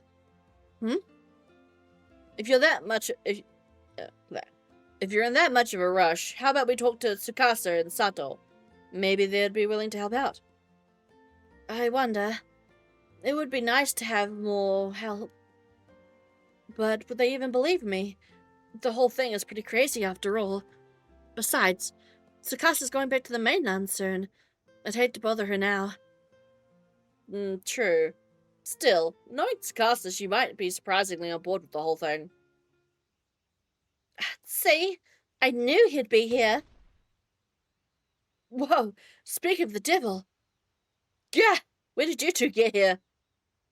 Oh, talking about something you didn't want us to hear, were you? Boys will be boys, I guess. Childhood friend, Tsukasa Awo.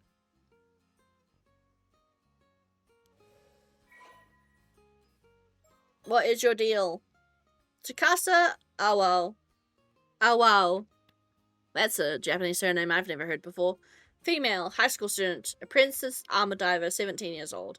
A girl born and raised in Kamishima, she was a bright, friendly-natured, and inquisitive personality. Currently in her second year of high school, she boasts excellent grades and a sharp intuition. She has been staying at a relative's house in Ise City since last year in order to attend an all-girls high school on the mainland, and is currently back on Kamishima for summer break. Despite this, she frequently makes trips back to the island on weekends, and has been trying her hand at underwater gatherings since the current diving season began. Right? Ow wow. Ow wow. Ow wow. Ow wow wow wow wow wow wow.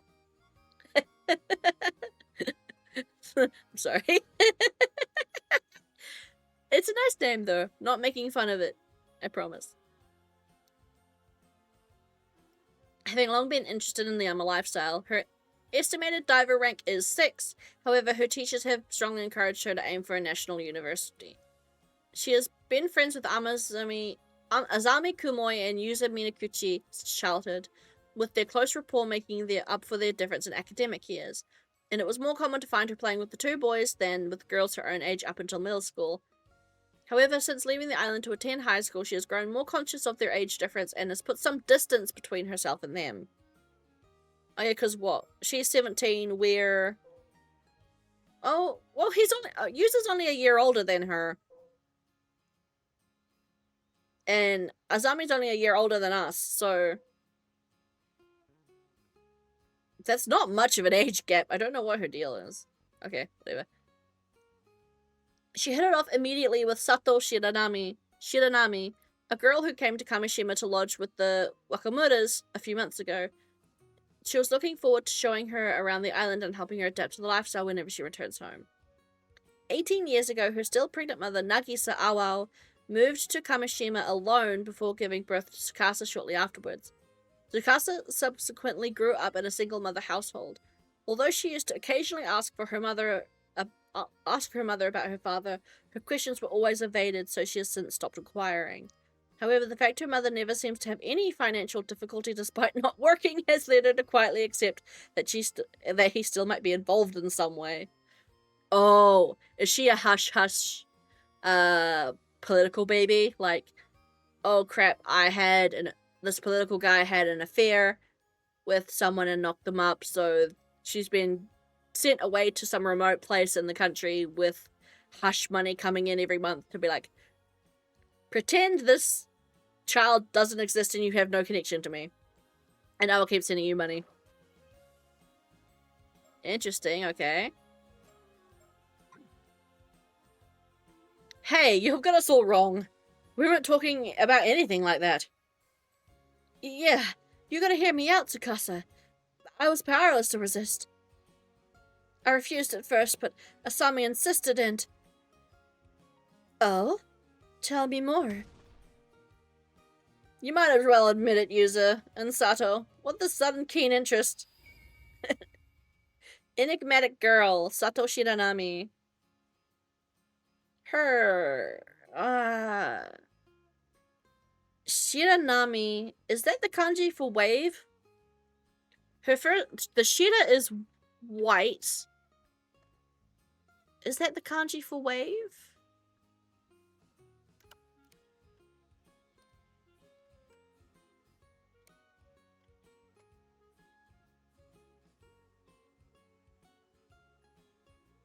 It is not.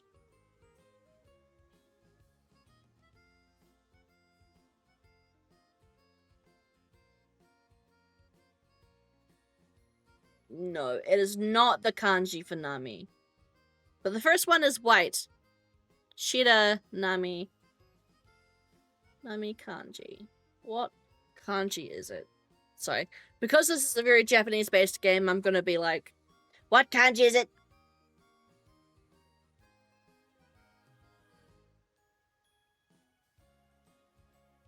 Open up my Jisho.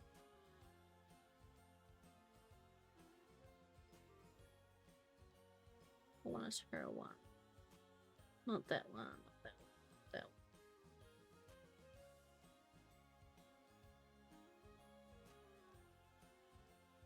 That might be it.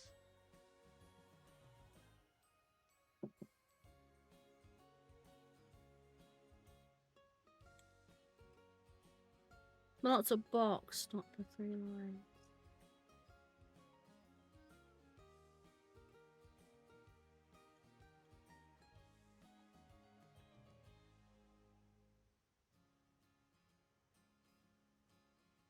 Yeah, it could just be the font.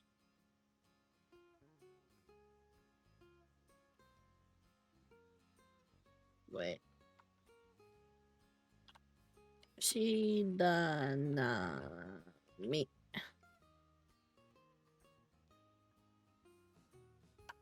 Jisho. Names.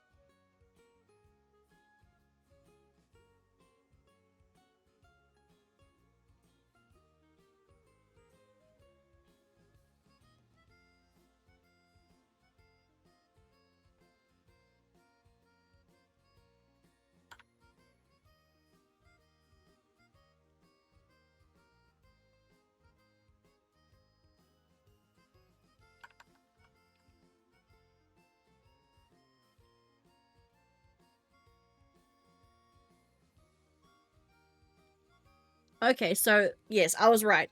Her first kanji in her name is white, and the Nami in her name is wandering, waves, billows, reckless, and unrestrained. So kind of waves, but not the same kind of waves as like water waves. Sorry.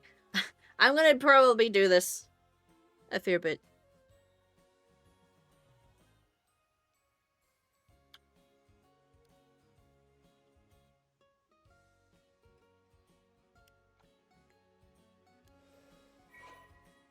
Profile.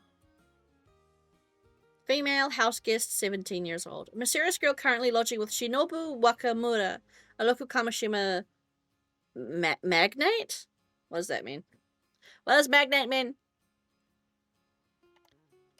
Magnate meaning a wealthy or influential business person. Okay.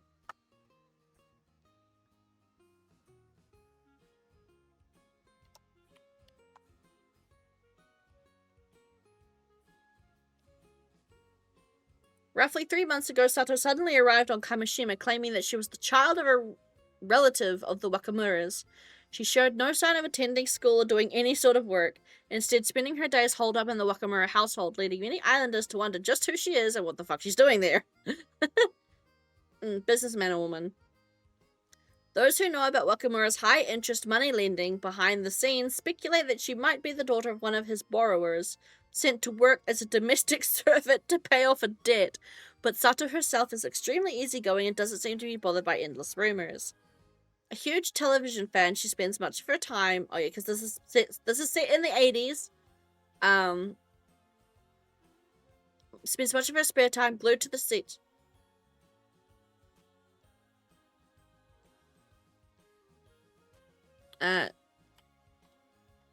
This one thing.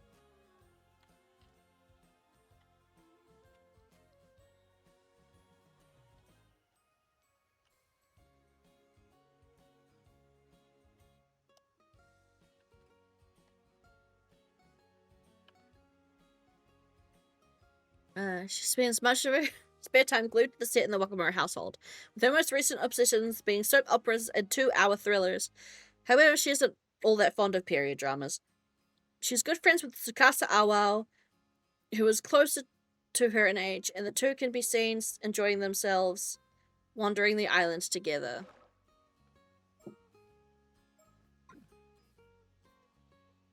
Gah, let's all calm down, okay? It's not like that. We were having a perfectly normal conversation.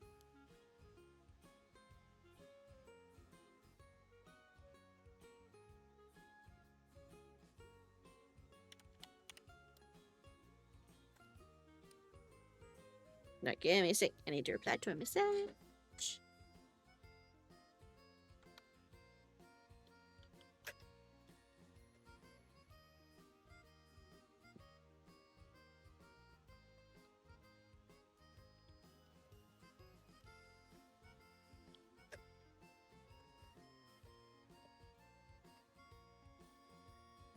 Yeah, sure. Anyway. Hey, don't just brush me off. Right? You're getting pretty worked up, Azami. Don't act all innocent. You're the one who caused this mess, you know. Sorry, that was a hiccup. Sorry to interrupt your fun, but I really did have something to say. Folks are worried you haven't shown up to the association meeting, Azami. You probably should get going. Oh, damn, the meeting. I totally slipped my mind. Sorry, Yuza. I gotta go for now, but I'll get in touch later.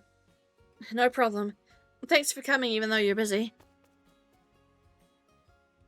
I guess we'll be on our way too, then. Sorry, but we've got some important business of our own to handle, so we won't be able to help out whenever you're up to, with whatever you're up to. Unlocked past recollection, chapter Sato Shiranami. Okay. Advice. Right. Has this charged yet?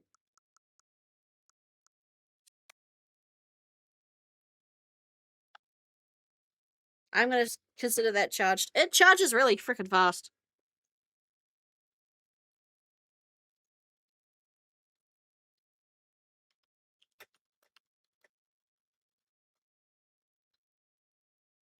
Eh. Eh.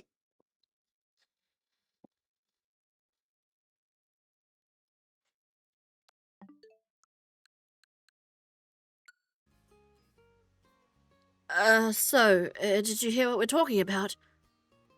Only the part where my name came up. I don't want to be nosy, though. I see.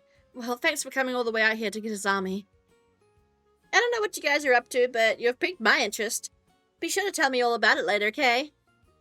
Anyway, see you later. Come on, Sato. Roger.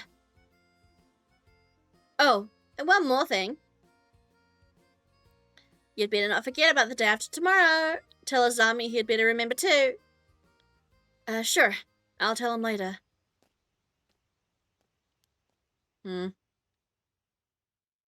There are... Okay, so yeah. Oh, and we get her POV. So... I think, personally, I'm going to go with User until the game kicks me out. Because it's been ages since I've gone through Paranormasight, the first game.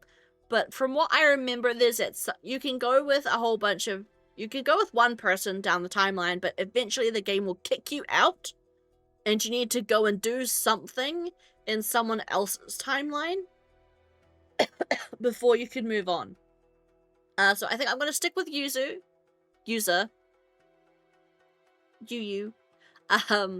until the game kicks me out and is like, no, you got to do something else. So we'll stick with User's story for now. Also, I don't know, is there something back here to do? Because, I mean, it's not as grayed out as the other one, but that could just be because there's something later. Memories of last summer. The promised day arrives. After the usual morning dive, the group of 4 meet at the dock. Oh, shoot. We are actually gonna take a little bit of a quick break. I need to do an ad for pre-rolls. Oops. My bad. BRB. I'm gonna run that ad. Okay. My bad. That is just in time. I'm gonna sit on my Zatsu screen while the ad runs. So, my thinking. So, theory time. I guess, yeah, we'll use the ad break for theory time. Theory time right now is that, Yuzu's... I keep calling him Yuzu. That's lemon in Japanese. But my theory so far is that either Yuzu's mother is a mermaid, and his current theory is correct that she was a mermaid and she went back to the ocean, maybe, during the incident, and she saved him. Or she's a mermaid hunter, right? And she's like a part of a group that were like hunting mermaids.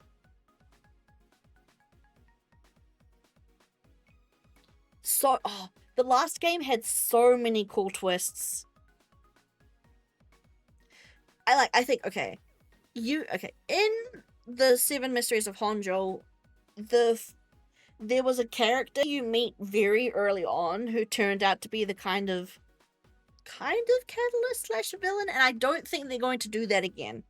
It's more that I hope they don't do that again. I hope they don't do that again, because, I mean, while it could still be a good twist, having one of the very early characters who, like, is very friendly turn out to be the villain, I think, in the second game in a row would be not great. But that's why I keep, like, looking around in the surroundings and, like, looking for hidden things, because there's always going to be hidden things that you can click on that will just show up and lead you down a different path. But, you know, my current theory is that he is correct and that his mother is a mermaid, and something to do about that. And there was on the title screen, right? On the title screen, there is something that kind of looks like a portal. I don't know. It kind of looks like a portal. So, I'm wondering if there's...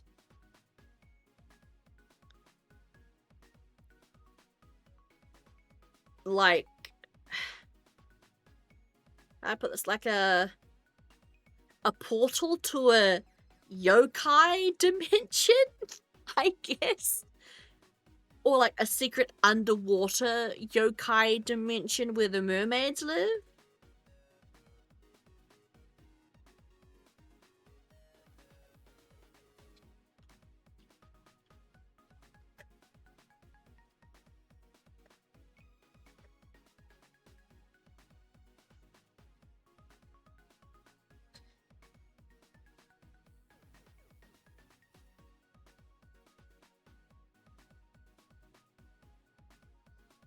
Mm.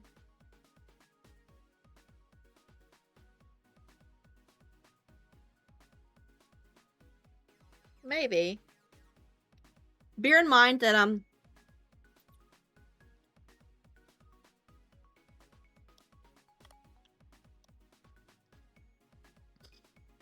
like I'm pretty sure there's gonna be multiple different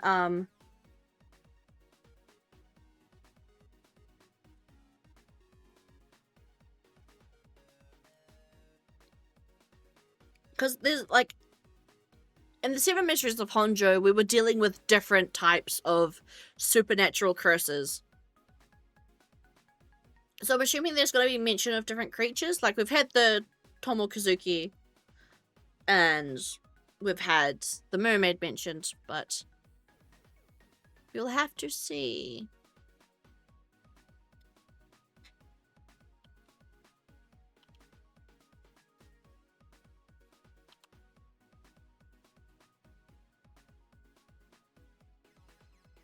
Good.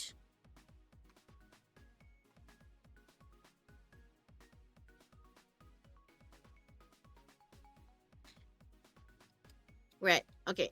Ad is over, so we will go back to game. I've got to remember to keep an eye on the...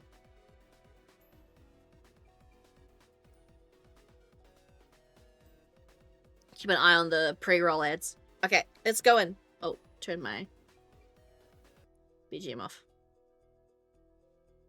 Start. Next day.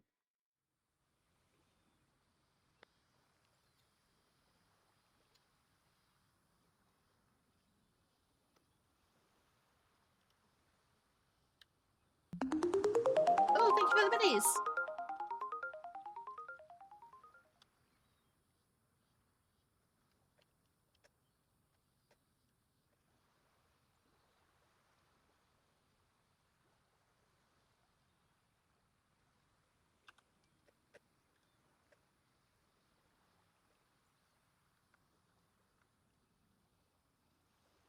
Hey, Azami, user, over here. No. Remember, this is a spooky game. This is a spooky thriller mystery spooky game. So, things are gonna get spooky.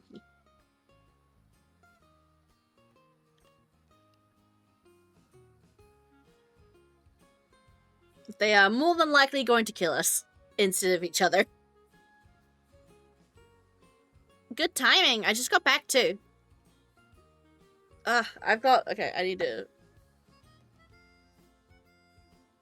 Where's my headband?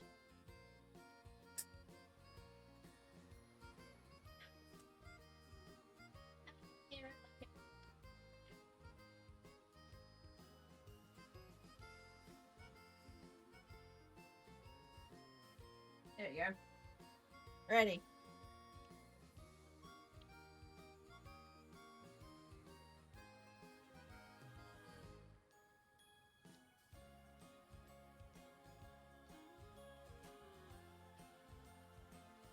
Well, Tsukasa, how did it go? Not too shabby if I do say so myself. Check this out. 2 whole scallops. Seriously, Tsukasa? You don't get bragging rights just for picking up 2 measly scallops. War can be spooky. Maybe.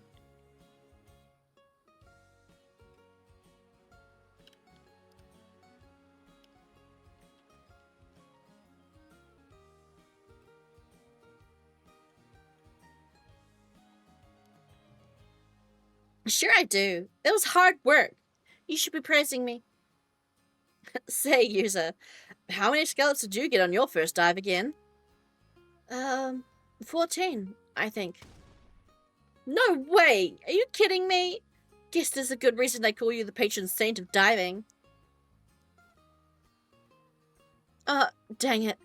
Now my cover's blown. They'll teach me to stag every scallop I see. Anyway, Tsukasa, don't let this get you down. You'll improve over time. Man, I've been diving way longer than you. But you're better than me already. You're better than me already. Some people are just born to be armor divers. If you ask me, all that matters is that everyone's made it back safe and sound. True. You always know the best thing to say, Sato. But for the record, I would have preferred a bigger haul of scallops. Then we could have had a feast. I guess I should have seen that coming. So, what's the plan for today?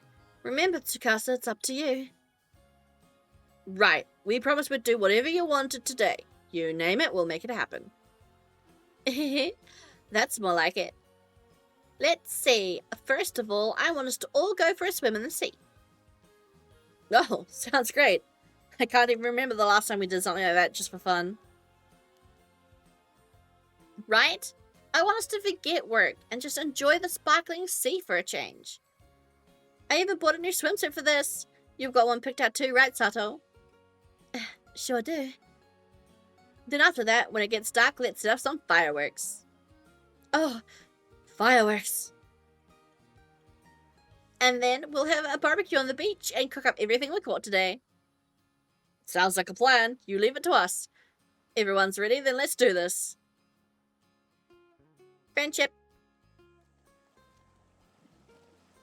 Ah, there's a shark, and it's coming this way. Better watch out, Azami. That was a close one, Azami. What the heck? I'm a good swimmer, but there's no way I'm good enough to outswim a shark.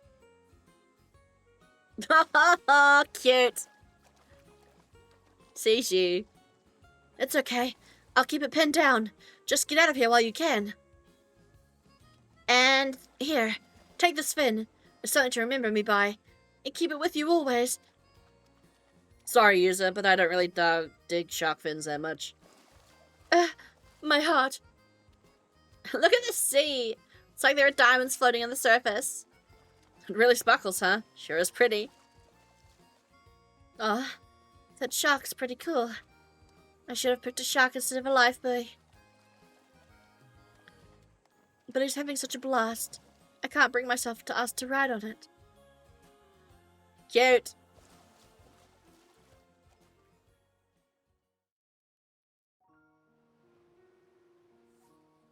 One grilled squid coming right up. Don't throw it! It's piping hot! You're getting squid juice everywhere. Let's see how you like it. Catch the... it's hot! You did that to yourself. Hey, check out this huge sea snail that Tsukasa caught. It's massive.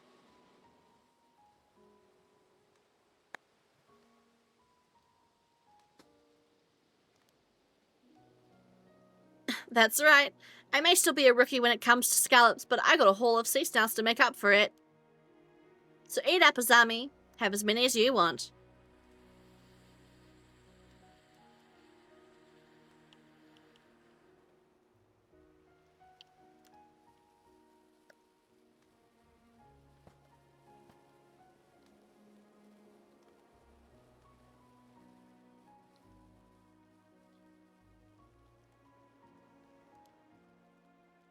Hey, can I borrow that lighter? Sure. Want some squid too? Oh, so I can just grill it directly? Yeah, that's Kamishima specialty. Fireworks style squid. Wait, you're actually doing it? Ah! The juice is getting everywhere it burns. Ah, whoops. Sorry. My hand slipped. There it is. The famous user one-man show. I'm so not ready for at least maybe 2 of these people to die. Like, no one... Someone in this picture is going to die, and it's probably going to be 2 of them. Oh. And we're stuck.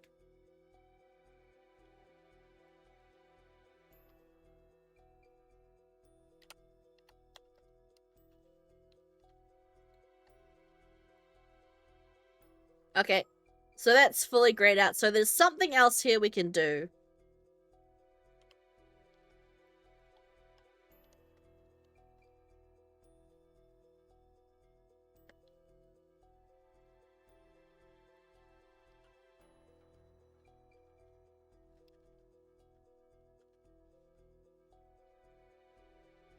And I kind of want to take a pop in. It's semi-cracked, so there's something else here. It's either something we can't do yet.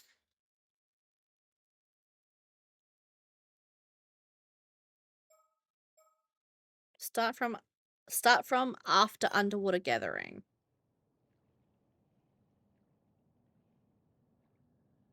Right. Let's leave it at that for today. Good work out there, user. You managed to get a fair bit of diving in, huh?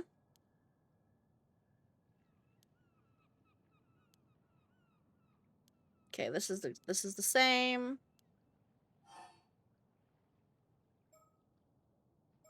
Okay. Okay. So there's nothing here we can do yet, from what I'm gathering.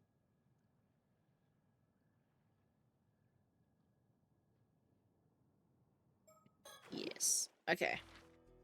So, yeah, that means I think we can come back to that.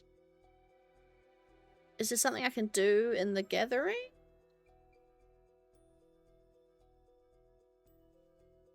No, I want to take a squizzy squiz. Just in case, because you need to be thorough with this kind of game. We're just going to take a quick look around to see if there's something.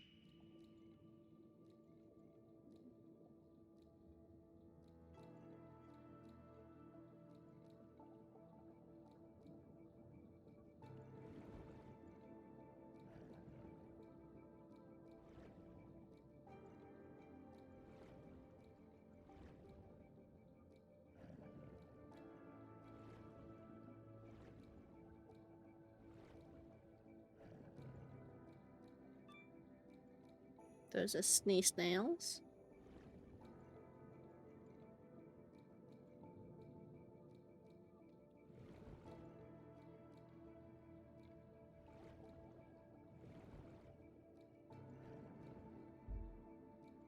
Oh, okay. Not that far. Okay, I don't think there's anything. I think this is just to come back and maybe grind.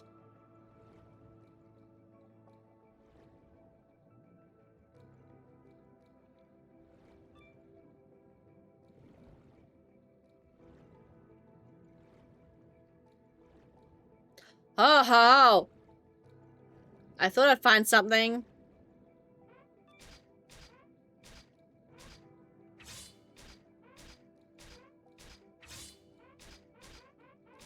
I see you, secret. Okay. I want to go and see. Okay. Oh, I need to remember where it was. Okay. It was to the right near where the bubble pillar was.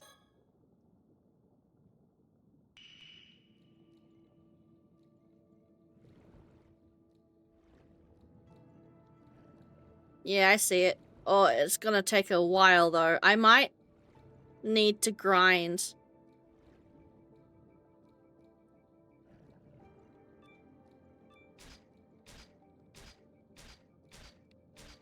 Oh, yeah, I need to upgrade my harvesting. I'm not even getting halfway.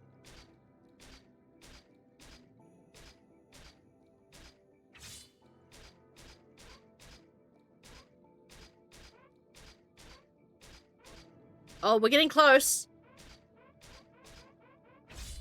Okay. I'm gonna try to do that. Okay. Okay. Let's do some grinding and get my harvesting up so I can smash it before it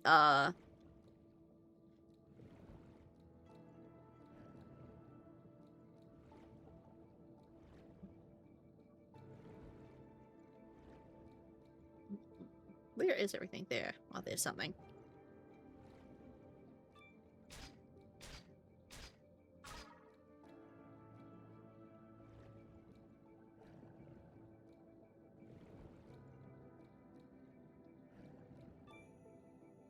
Oh, that's an abalone.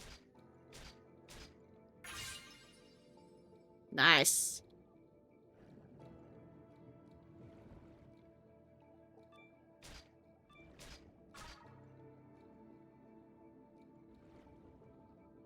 You actually got one.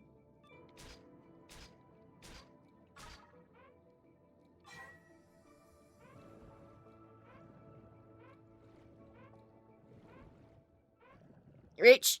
Reach. Yeah, okay.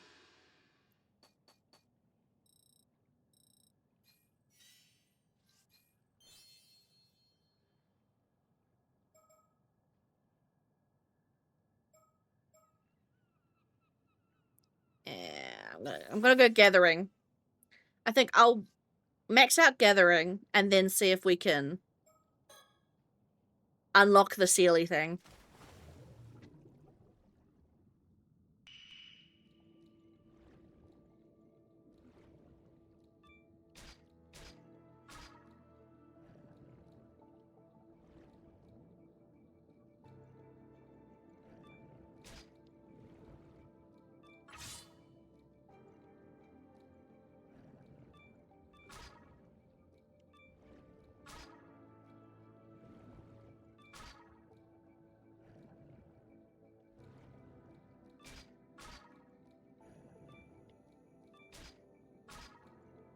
So I think if I max it out, then I can definitely cut it open.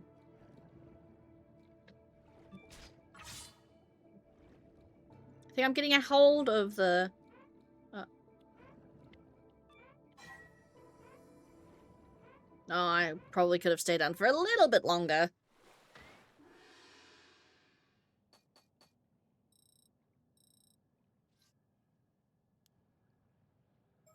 No, it's going to get a bit harder. Can I reset? Oh, no. Okay. I can't regather points, though. Okay.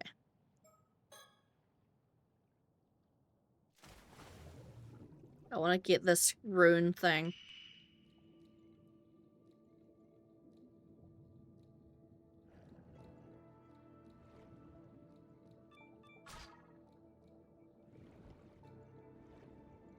Eh.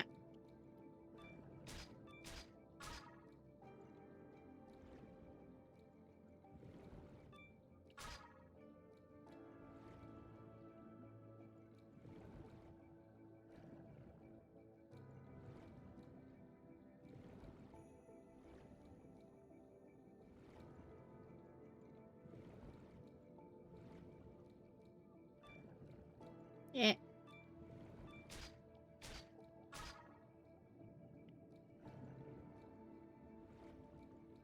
Yeah, I keep missing things.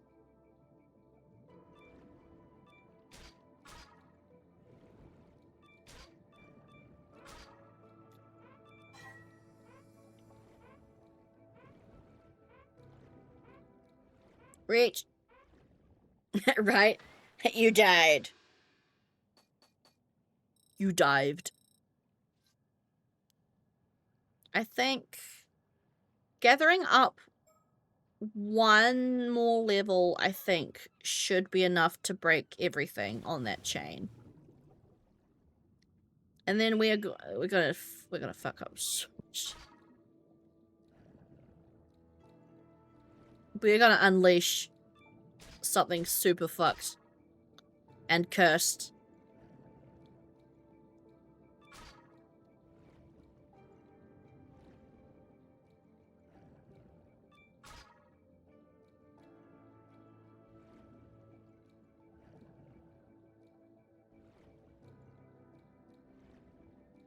Another snail.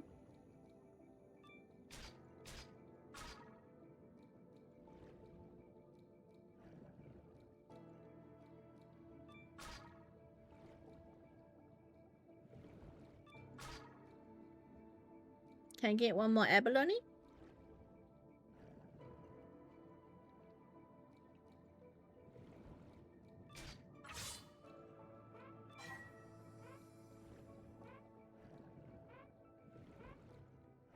Rich.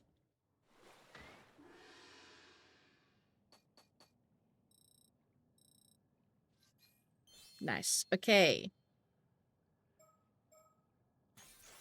I think that should be good. I mean, I don't mind leveling up again if I need to, but I think that should be enough. Because we almost broke it with rank 1.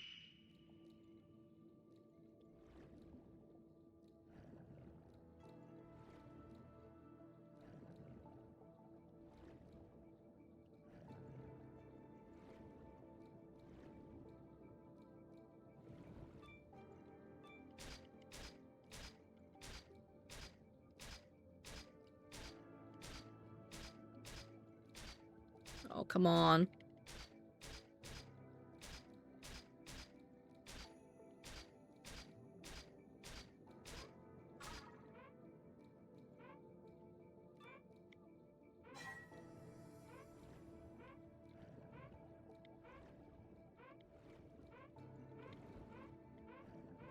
Reach, reach, reach, reach!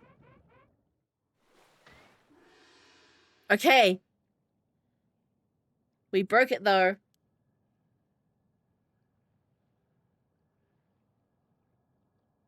I'm wondering if there's another one. I broke it. Nothing happened. I'm gonna make a save.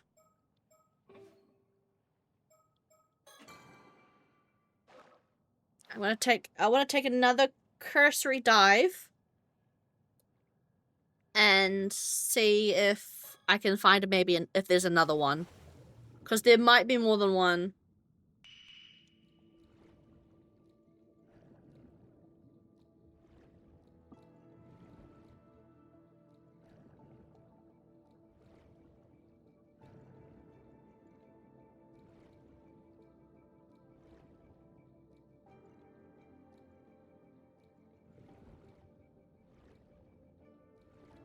Is there one on the other side, maybe?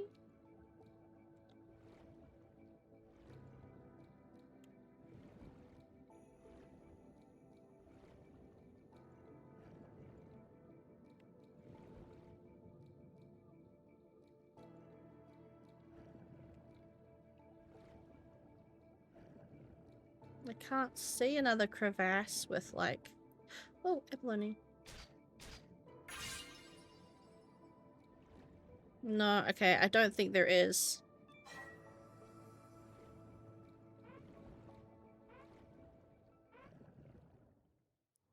Okay, so we've got the one we found.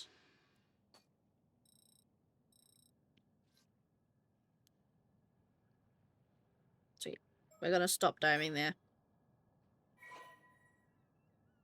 Return to the story chart. Okay, so we broke... Nothing seemed to happen. That didn't seem to do anything. Now I'm suspicious. Wait.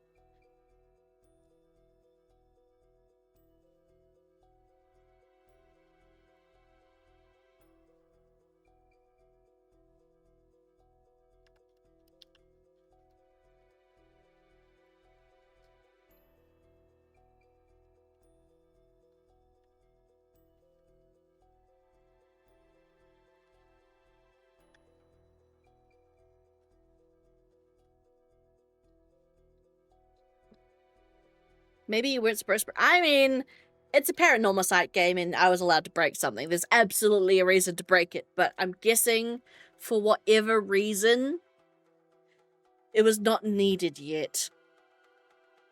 But we'll see how that's fucked things up. Or I could have sequence braked. Well, no, this game isn't really about sequence breaking.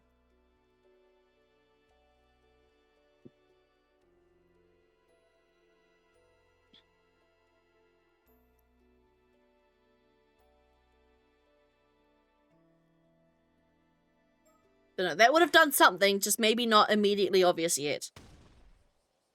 Sato, you got a sec? Huh?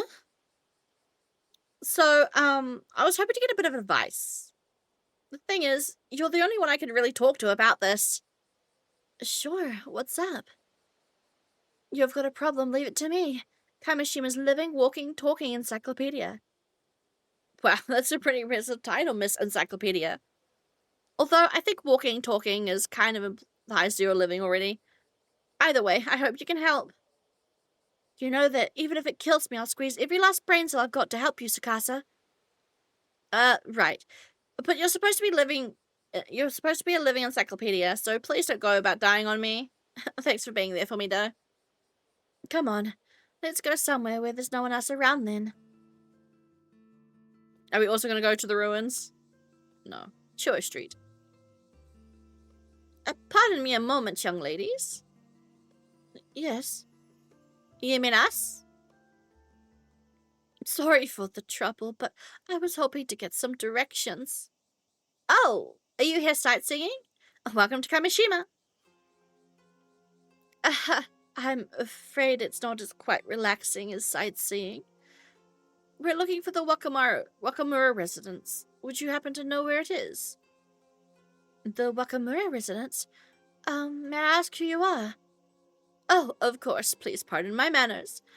My name is Yumeko Shiki, a housewife over in Tokyo. Tokyo housewife, Yumeko Shiki. Oh, a housewife.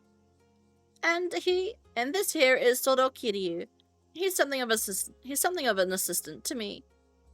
My pleasure. Yumiko's assistant, Todo Kiryu. Profiles!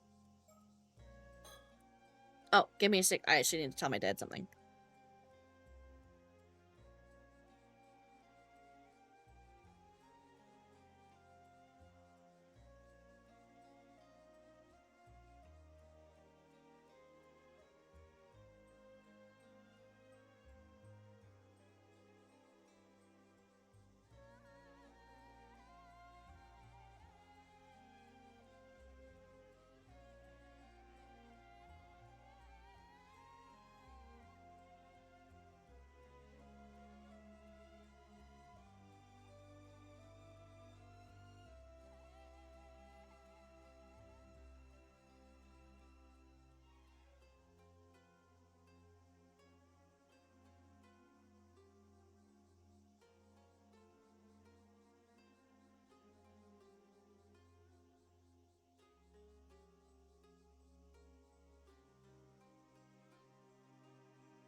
I'm muted. How long was I muted? How long was I muted? Hopefully not for long. Okay, I was saying she's looking at me weird. I went through I read out their profiles and said that she was looking at me weird. She was staring into my soul. We'll be on our way then. Sorry for stopping you.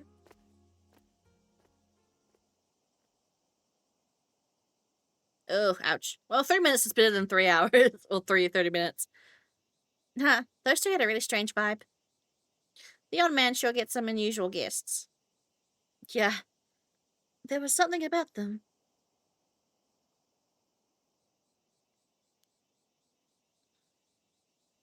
Don't you think that was kind of the kind of aura that sorcerers would give off? Ah, I know what you're getting at. I've heard those rumors too. Everyone's saying that old man Wakamura has been super reliant on some shady sorcerer lady.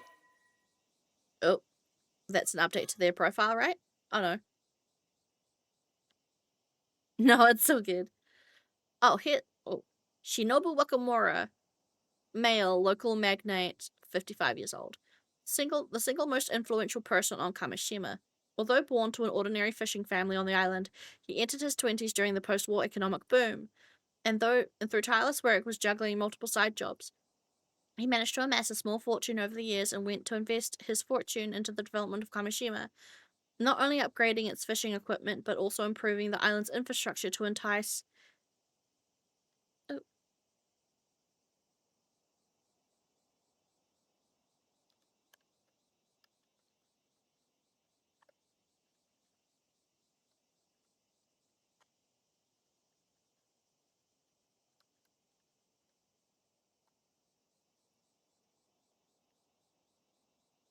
Wait, where's I reading? Multiple side jobs. He managed to amass a small fortune over the years. He went to invest his fortune into the development of Kamishima, not only upgrading its fishing equipment, but also improving the island's infrastructure to entice businesses to set up shop on the island. Efforts that have earned him appreciation from the people all over the island. He currently holds many key positions on the island, including serving as the head of the Kamishima Fishers Cooperative Association. And it is said that his appointment as the next mayor of Kamishima is all but confirmed. Although admired for his many contributions to Kamashima's development, his personality leaves much to be desired, with many stories of him using force to get things to go his way. Ooh, okay. Often high-handed, fully aware that his position makes it difficult to oppose him. Having moved in his main home and base of operations in the mainland many years prior, there are abundant rumors that he has since added loan sharking and land grabbing to the list of ways he's willing to add to a sizable fortune.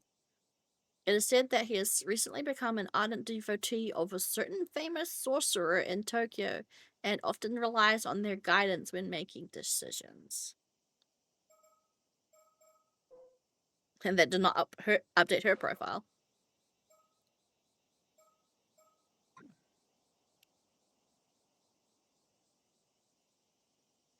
They really did say they were from Tokyo. Maybe they really are sorcerers. Whatever. Come on, Sato, let's go. Yep.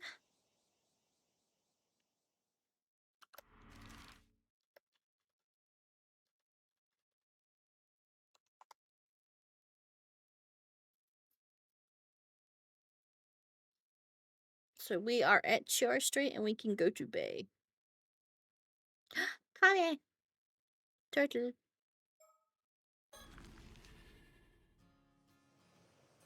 Kamishima Bay, 1990 blank. 1980 blank. Okay. This spot should work fine. Oh man, now that I'm actually about to talk about it, I'm getting super nervous. This little bay is quite hard to find, so hardly anyone ever comes here, including tourists. Which makes it a great place to talk in secret. Any funky shit? Any funky shit? The sound of waves and cicadas surround us. It's a typical summer day. Someone in the forest. There's gonna be something there. It's peeking out at us.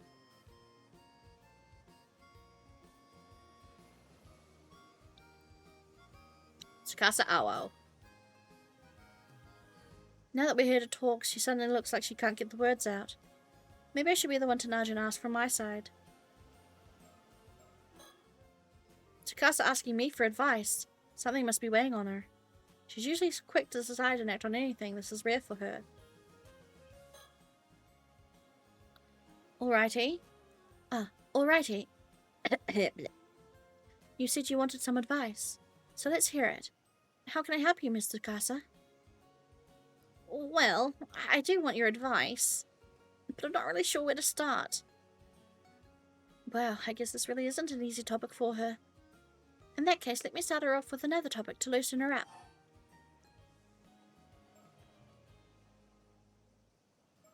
Talk about summer break? I guess she'll be heading back to the mainland soon now that the Obon holidays are over. Yeah, I need to head back to my boarding school in 3 days, so I've only got until the day after tomorrow, so take it easy here. Right. Time sure flew by. I'm really gonna miss you. Me too. Only 2 days left, huh? 2 days, huh? What am I gonna do? I guess whatever she wants advice on is time sensitive.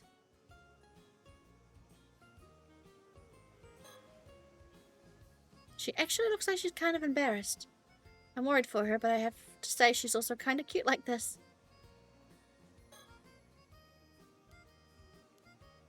Kawaii. So the plans you're talking about for the day after tomorrow, I guess that's a get-together with the others before you head back? Yeah, that's right. Plans with Azami and Yuza. I couldn't give them much time on this trip, so I figured they might be feeling a bit left out. Makes sense. You're pretty close friends. Totally. Even growing up, they still do the dumbest stuff. You can't just leave them be. Maybe I should leave you all to enjoy it without me then. No way! The lucky ones to have someone as cute as you. They're the lucky ones to have someone as cute as you as come along with me.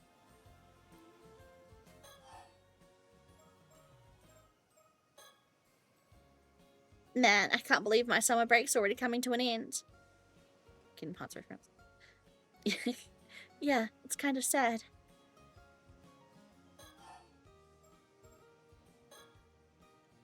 Oh, Tsukasa, that reminds me. Did you catch the 2-hour suspense drama the other day? Oh, right, you said you were looking forward to it. I didn't see it. I was watching a period drama. Darn. The actor you liked had a good part. He turned out to be the killer, though. Oh, I wish I could have watched it. You did kind of just spoil it, though. I wish we had a VCR like yours. You can record music shows and watch them over and over, right? That sounds amazing. Not many houses on the island have one, though. Yeah, I know. It's a bit of a luxury, but being able to record and keep TV programs is just the best. You love TV way more than I do. It's great you can enjoy it whenever you like. VCRs.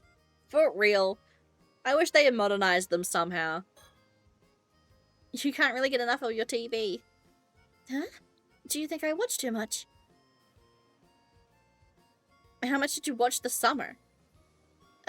Well, I guess I'm pretty much always watching whenever I'm home. Nice. You should thank Old Man Wakamura for letting you watch as much as you want.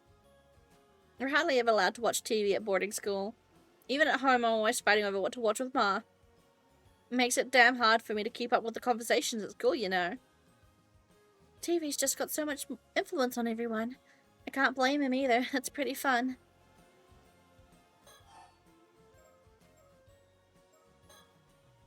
Speaking of TV, I saw something on the morning news. Yeah? What happened? They said an armored diver on the mainland went missing at sea. Oh yeah, I saw that too. I hope they find her safe. Apparently they're still searching, but it goes to show how dangerous being an armored diver is. Yeah, even I've had a couple of moments out there when that have been way too close. When a catch is right in front of you, it's easy to think you can go just a little bit further and end up pushing it just a bit too far. Sounds scary. You be careful out there. Now that I think about it, a little while back, There was the story about an old human bones found on the seabed near Toba, right? Right? Technology has come a long way. Whoa, I never heard about that one. That really happened? Creepy. Maybe it was someone who went missing at sea? I just hope it isn't like a curse or anything. Yeah, the sea can be pretty scary. The old Amma grannies always told us. We islanders live with the sea. Never forget how fearsome it can be. That's why the Amma divers wear the charms and mind their proper rights, right? Which we probably broke. Yeah, yeah. Gratitude, manners, and restraint towards the sea are never to be forgotten. That's the first thing they teach you when you start diving.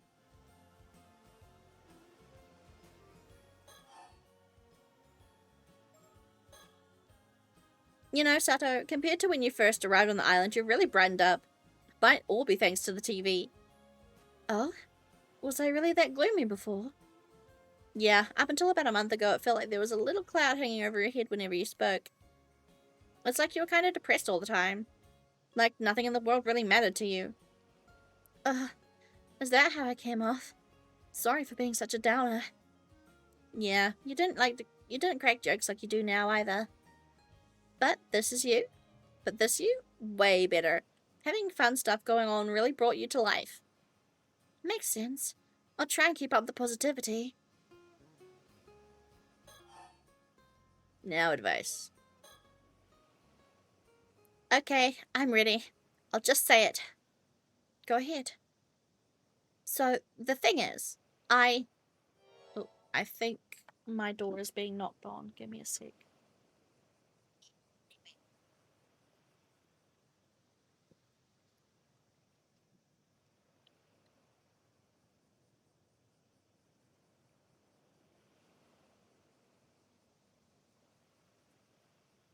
Nope, not yet.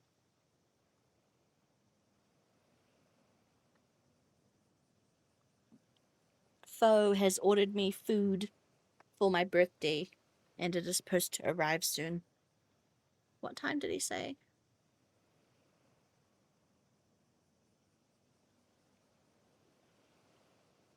12:26 to 12:41. It is late.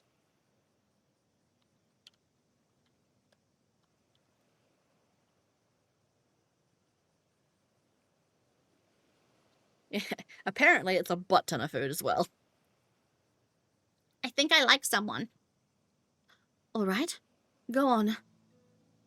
Well, we'll hardly get to see each other anymore soon, and I want to tell him how I feel when I'm still on the island.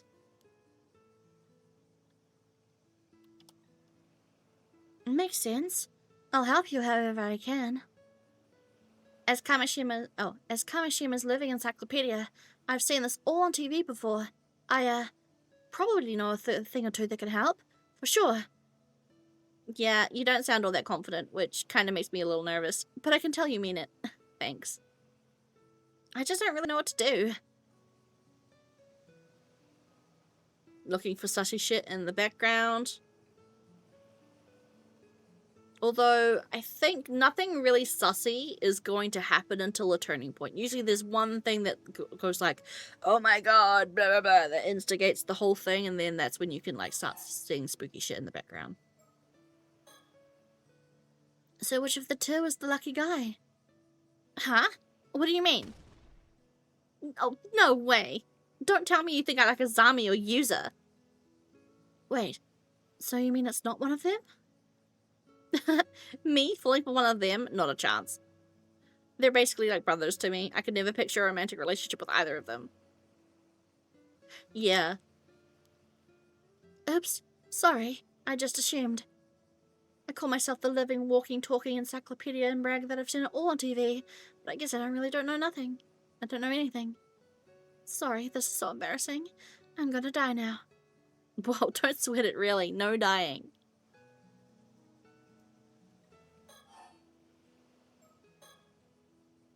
But then, who is it? No point dragging it out, so I'll just tell you. Oh, I caught that fast. That was a very loud sneeze. Oh, he is cute. It's Shotaro. Ah, Mr. Wakamura-san. I see, I see. He's sincere, smart, and pretty handsome. I can see why you'd like him. Right? He's back visiting the island at the moment, and he usually goes to university in Tokyo. A uni student? Why, I guess he could be 18, 19. I've secretly admired him for ages, but I always thought he just saw me as a kid. I figured he'd never be interested. But now I go to school on the mainland by myself, and I'm even working as an armor diver. I think he might see me more as an adult now. More than before, anyway. Yeah, that makes sense. So, you want to let him know how you feel while he's still on the island? Maybe it's all just one-sided on my end, but I can't keep these feelings bottled up. Then tell him. I'm with you. Oh, my ear is itchy. Ow. I dropped my controller. Ugh, I really do need to cut my hair. My hair is too long. It is starting to get annoying. Long hair is great. I love having long hair. It makes me feel pretty. But at some point, it just gets annoying.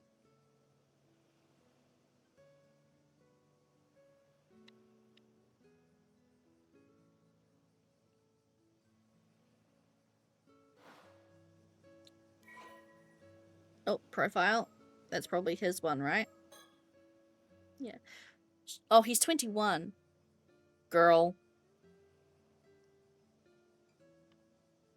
Shotaro Wakamura, the only son of Shinobu Wakamura, a local Kamishima magnate. Due to his father's influence, he has been pampered by those around him from an early age, but he grew up to be a pleasant and sincere young man despite this attention.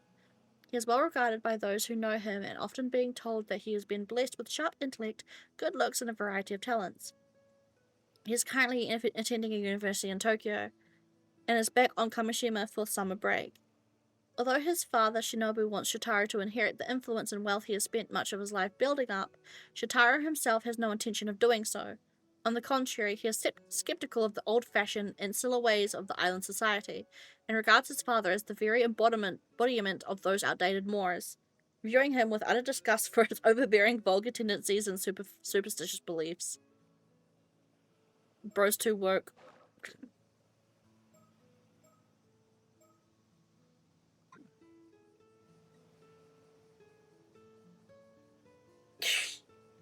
Yeah, you say that now, but everyone gets a little bit icked out when their own hair is up their butthole. And you have to pull it out. It travels. That's all I'll say. Talk about advice. I want to tell Shotaro how I feel the day after tomorrow. What do you think I should do?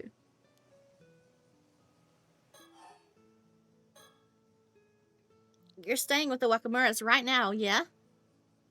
Know anything about him that might help? Oh, my food has arrived. Give me a sec.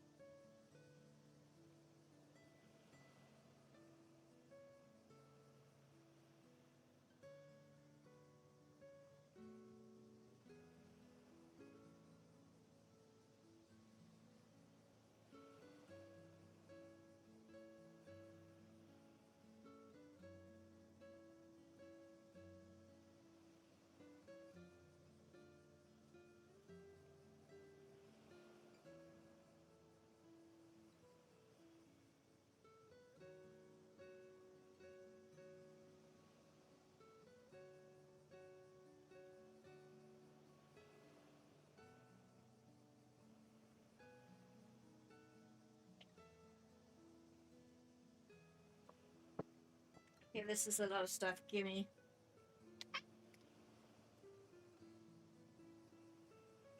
Okay, devices.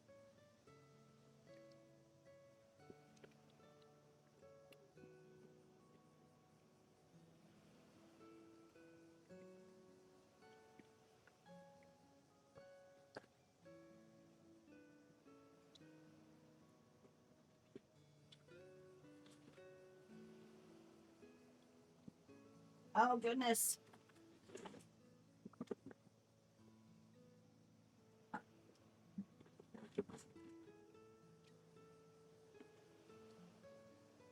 Jesus Christ.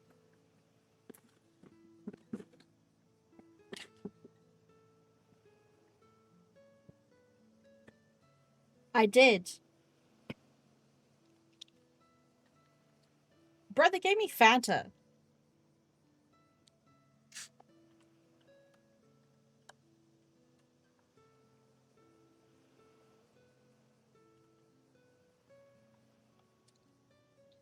So much sushi. Okay.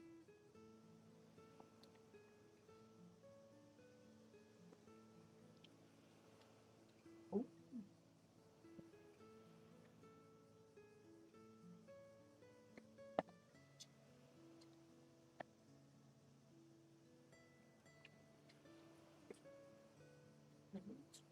Okay.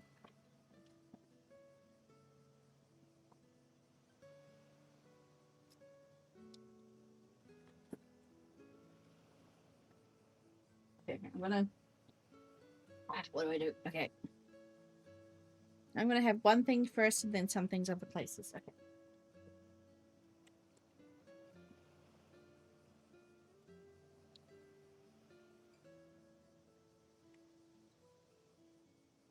Eat. I'll pick it apart bit by bit.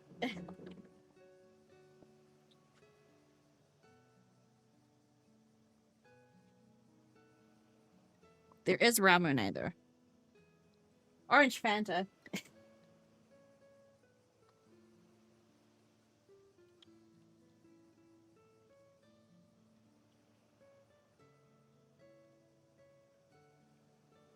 Okay. How to do this? How do I consume foods while not interrupting stream too much?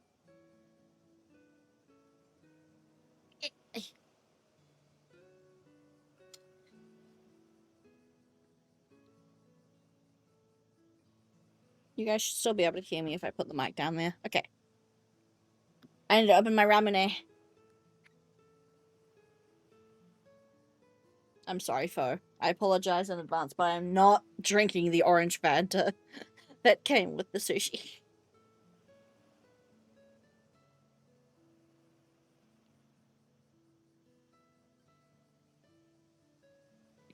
Breathe it.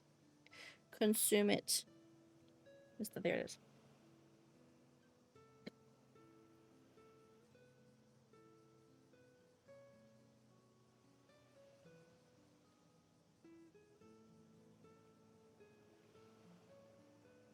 Ah, the plastic's not coming off. There we go.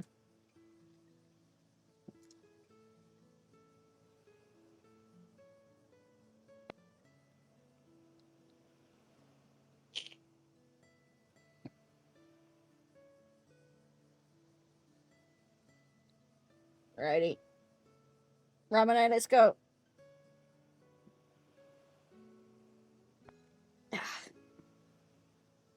Raspberry.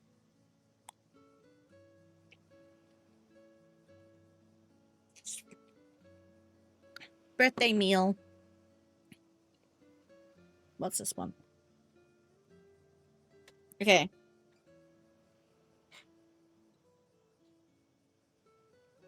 Yeah. If I put my microphone up here, can you guys hear me okay?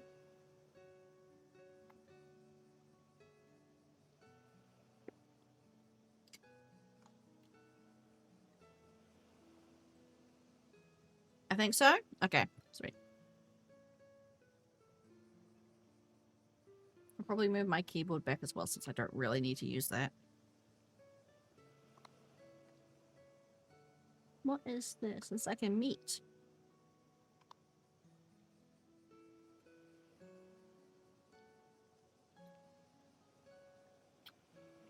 Mmm.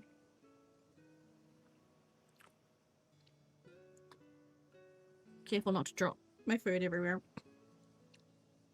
Yum.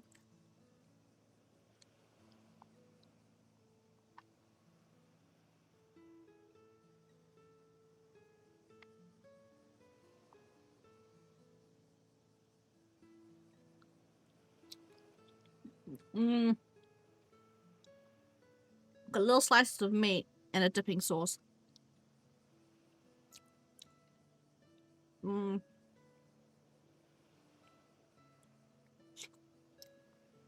Yum.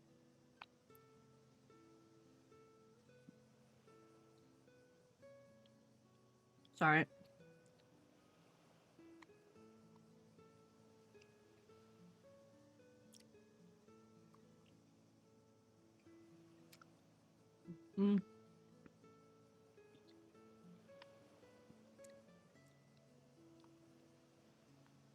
Ow.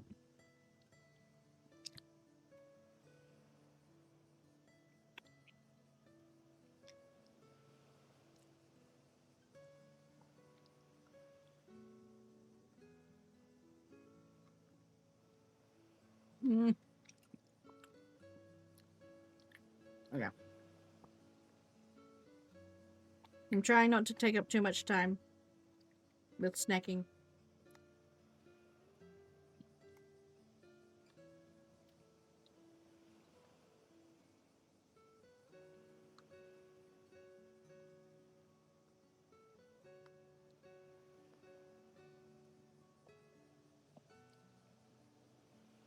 Oh, this has got like chicken skewers and crunchy stuff in it. Yum. Ready.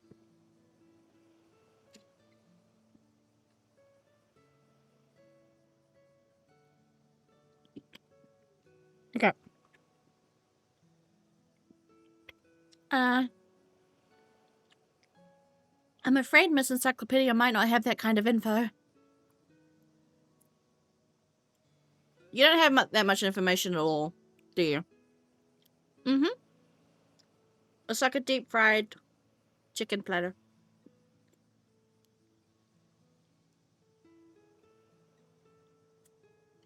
I mean, he's honestly not home most of the time, so there's a lot I don't know about him. It feels like he's always got something to do, checking in on folks all over the island. Like, I don't suppose you'd know if he's got, like, a girlfriend in Tokyo or anything. I'm afraid I'm not sure.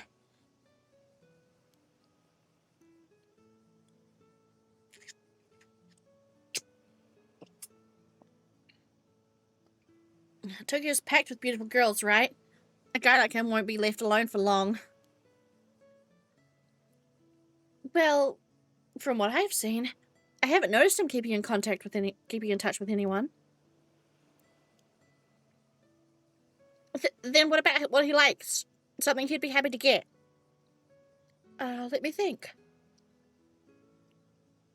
Sorry, nothing's coming to mind at all. I really may as well just go die somewhere. Oh, come on. Don't say that. Thinking it through with me is more than enough.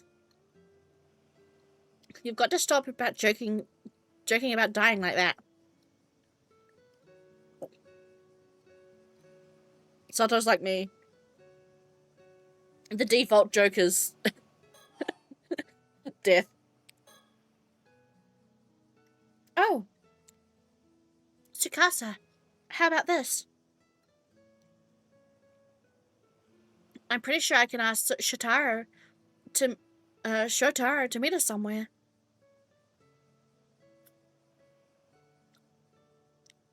I'll organize that for now, and we can plan from there? How does that sound? Oh, sounds good. Thank you so much, Sato.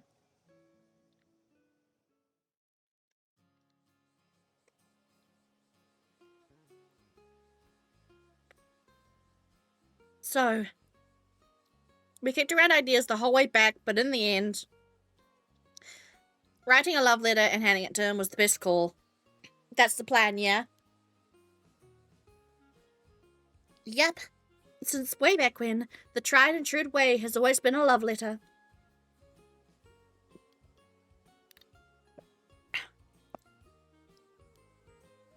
A classic method.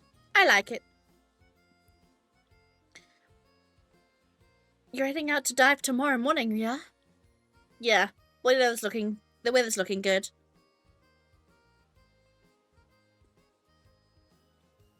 Alrighty. Then I'll ask him to come to the bay a little afternoon. Would that work for you? Yeah. I just need to have the little witty by tomorrow. Hey. Can you look it over before I give it to him? Of course. I'll fix it up even if it kills me. Thanks. I'll write it even if it kills me too. I'm already so nervous. Hey, you two over there. Oh shit. It's the man himself.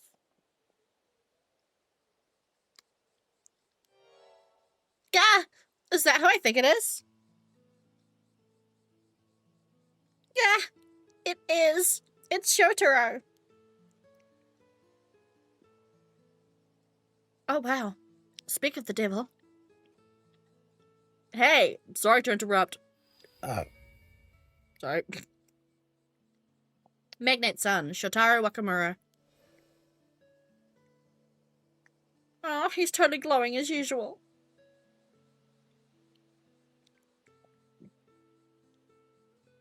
Is something wrong? Have you seen Azami? He didn't show up to today's association meeting. Oh, I see. I haven't seen him today. Ah, I think I know where he is. I'll go get him. Oh, you do? I knew I could count on you, Sakasa. I'll let you handle this then. Sure. No problem.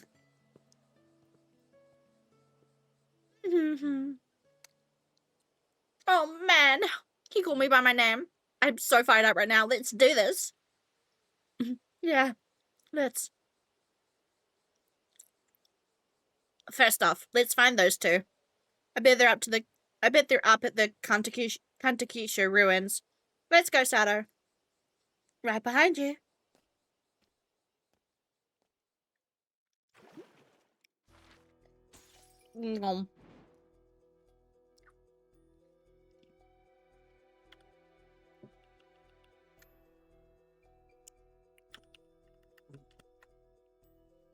Okay. Ooh. Futami Gauda investigation. Oh, our pre-rolls are off again. Oh well. I guess, okay. I'll have a little bit of a snack.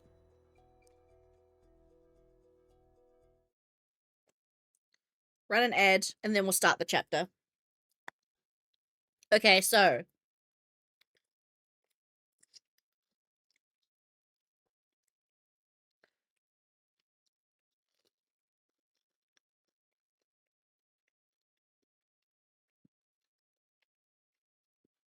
So the other girl has a crush on the sun.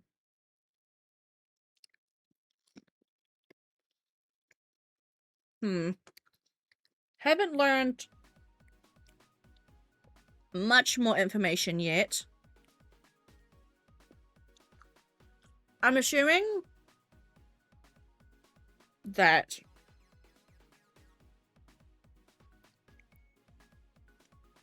whatever chapter we're about to go into will be maybe what's this? Because I don't know, breaking the seal underwater didn't do anything.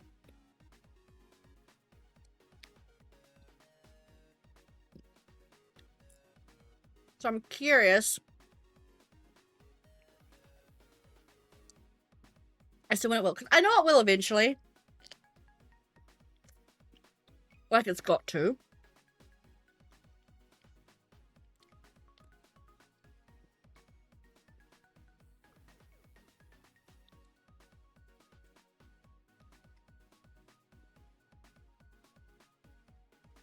I mean,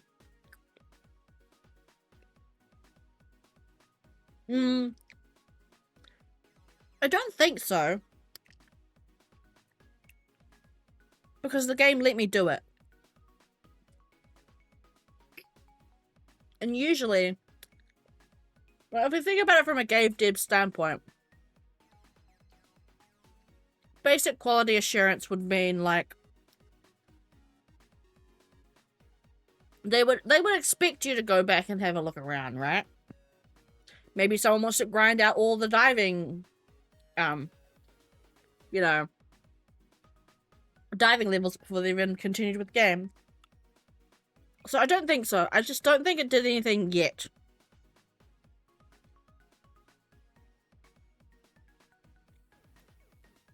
And something will happen.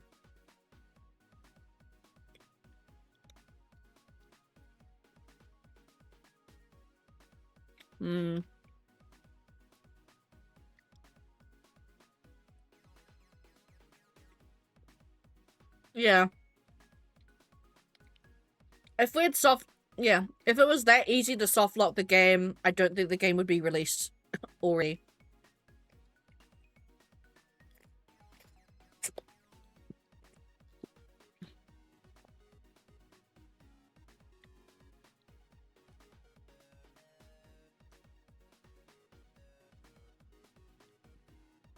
I understand where the paranoia comes from, though. Oh. I've noticed there you go. It wasn't out all the way.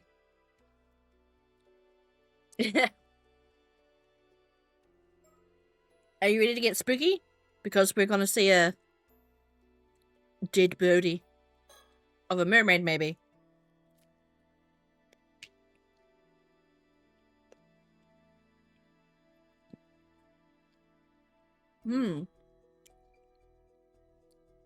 Yumiko Shiki and Sodo Kiryu head to the coast of Futamigaura after receiving a report about a strange corpse found there.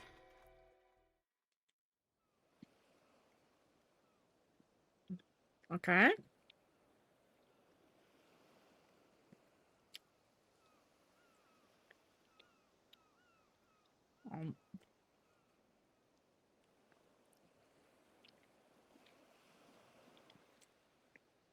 Mr. Q. Ide. Mr. Q, there you are. Sorry for calling you out all the way here. Not at all. Thank you for bringing the case to our attention. I hear you've got an unusual corpse on your hands.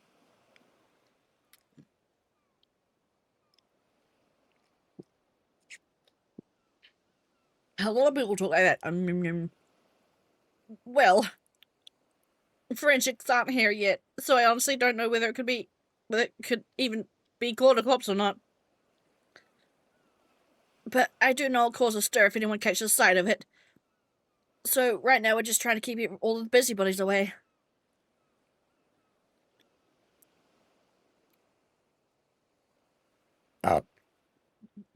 Sorry.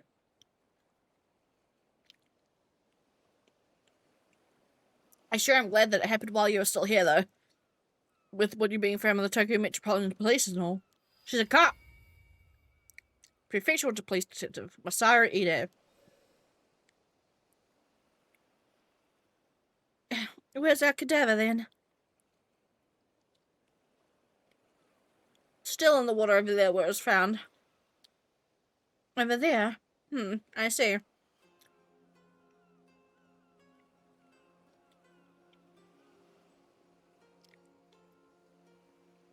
Vision ability?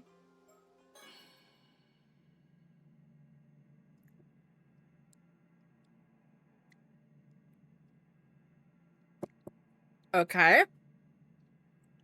So she is going to be able to see some spooky shit.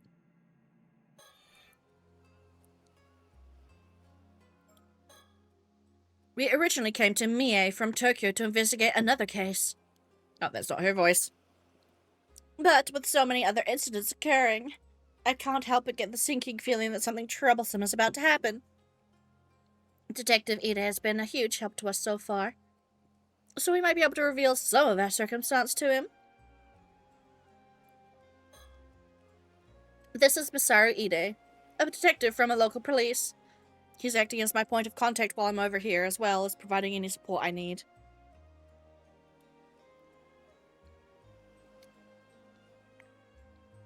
I don't doubt that it's quite a troublesome assignment.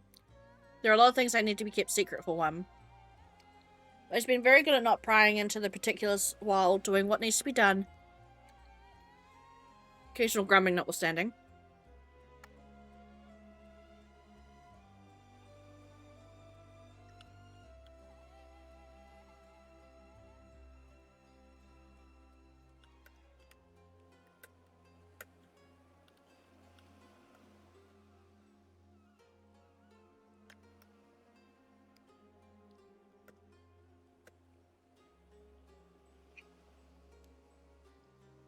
Given what this case ended up involving, though the particulars may not end up remaining undisclosed for much longer. Okay.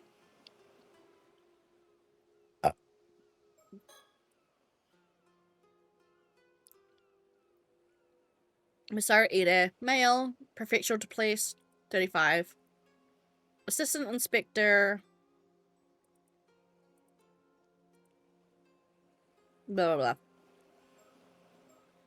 If that's important, I'll go read it later. This is Futamigawa, the coastline just northeast of Ise City.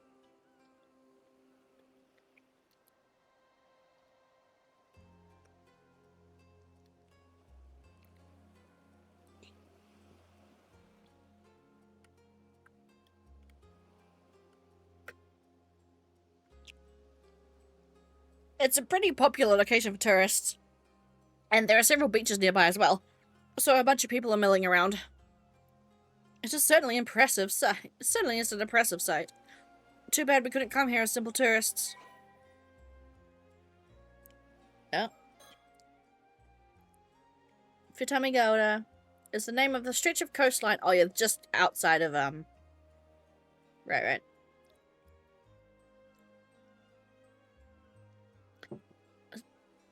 Along Futami Town, so named during the events of the story.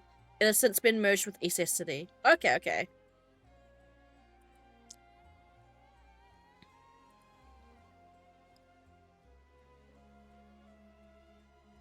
Oh, here's that. The name Futamigawa is said to originate from a visit to the area by Yamato Hime no Mikoto. According to the legend, the area's beauty caused her to turn to look back upon it, leading to Futami, look twice, becoming part of its name. That's double meaning, I think. You gotta look twice.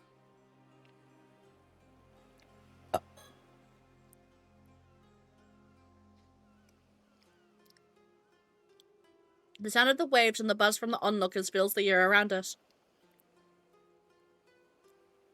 I suppose it's inevitable that the police being around would draw people's attention. I just hope it doesn't cause a commotion.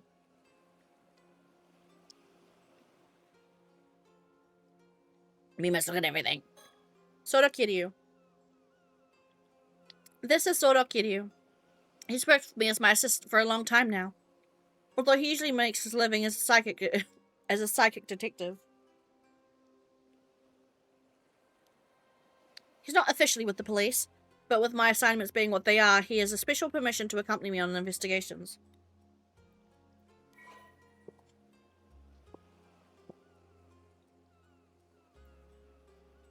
Righty. I think these are deep-fried squid tentacles.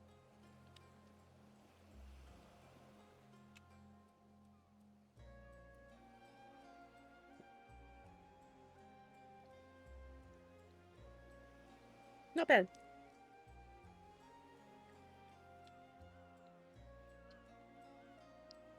I am swapping dishes.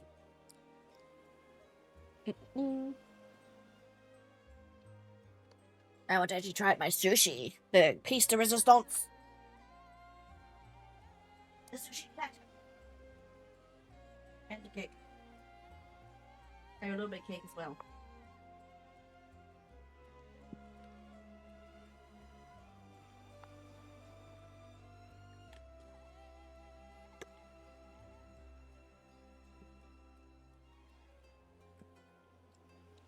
Oh yeah, this has got the hamburger one in it. Ugh. Pickle on top.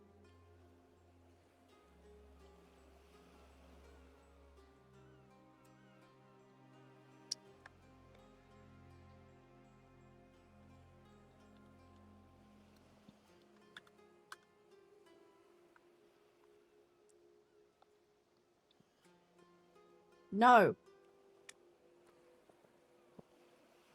Let me suck off though. Sucking up the sauce of the pickles. Like, okay. I don't like pickles.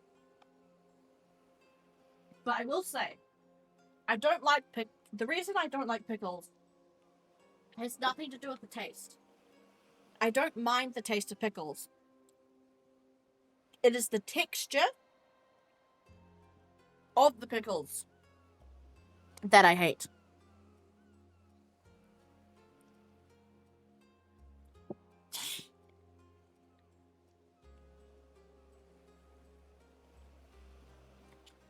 It's not even that. It's when cucumbers get pickled, the texture of the thing fundamentally changes and just, I don't like it.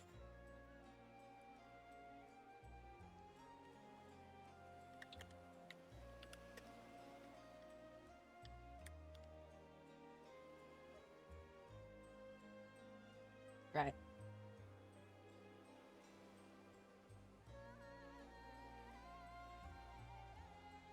It sucks that they don't give me like a little dish or something that I can put my sauce into. My soy sauce.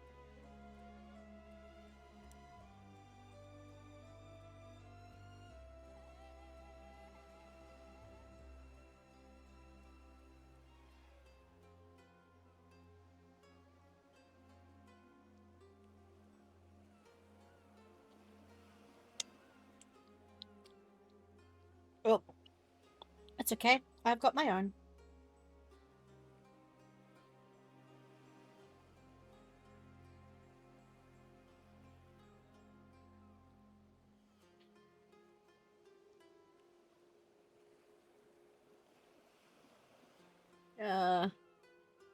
No, I haven't, but maybe.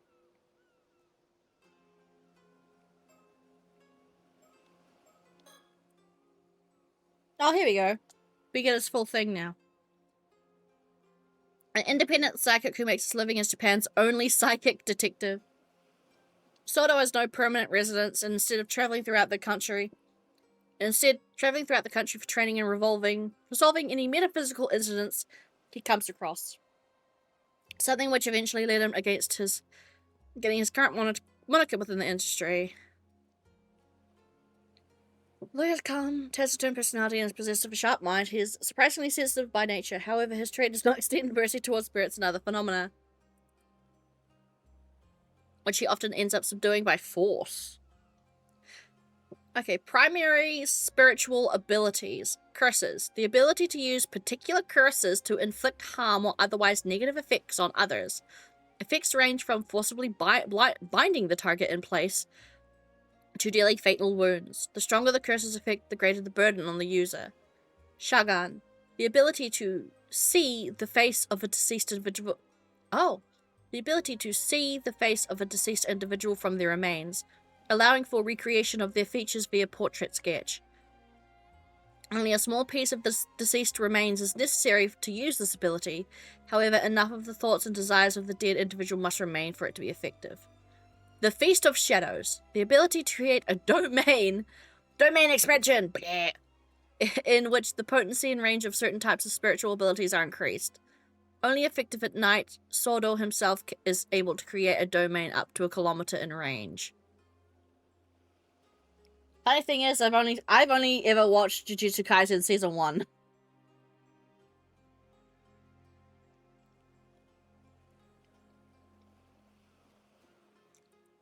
Soto's family runs a small shrine dedicated to a certain Onmyoji from the Sengoku period.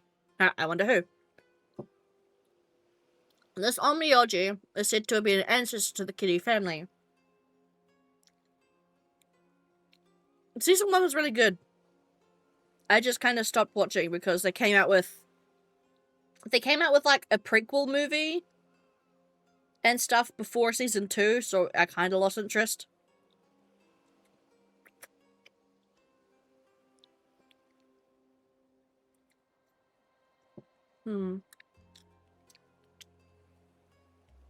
So Noah was born with an extremely potent spirit sense, even within his lineage. His ability is called the Eye of legendary psychic Ise-Shima when he was 8 years old. Oh, his mentor's wife. Okay. Okay. Interesting.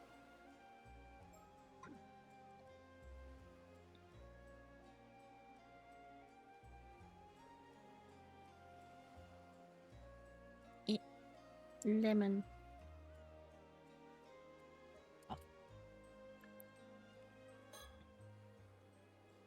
Is there anything that stands out to you so far, Sodor?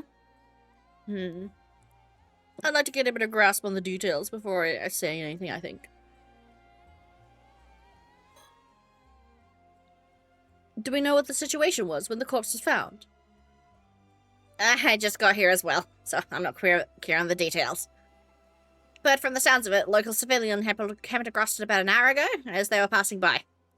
They got us on the scene immediately, so no one else should have seen it. That's a relief.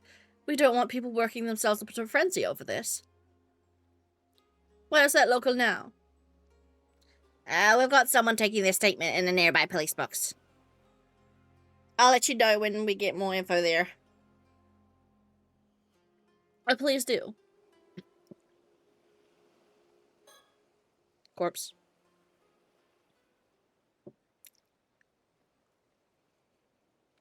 Oh, there's a mermaid. That there, my friend, is a mermaid.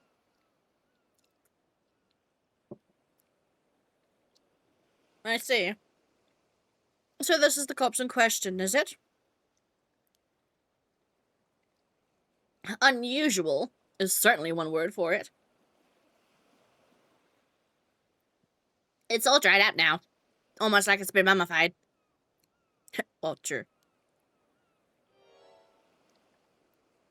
But apart from that, it's pretty safe to say this is a mermaid, right? Let's take a closer look at it.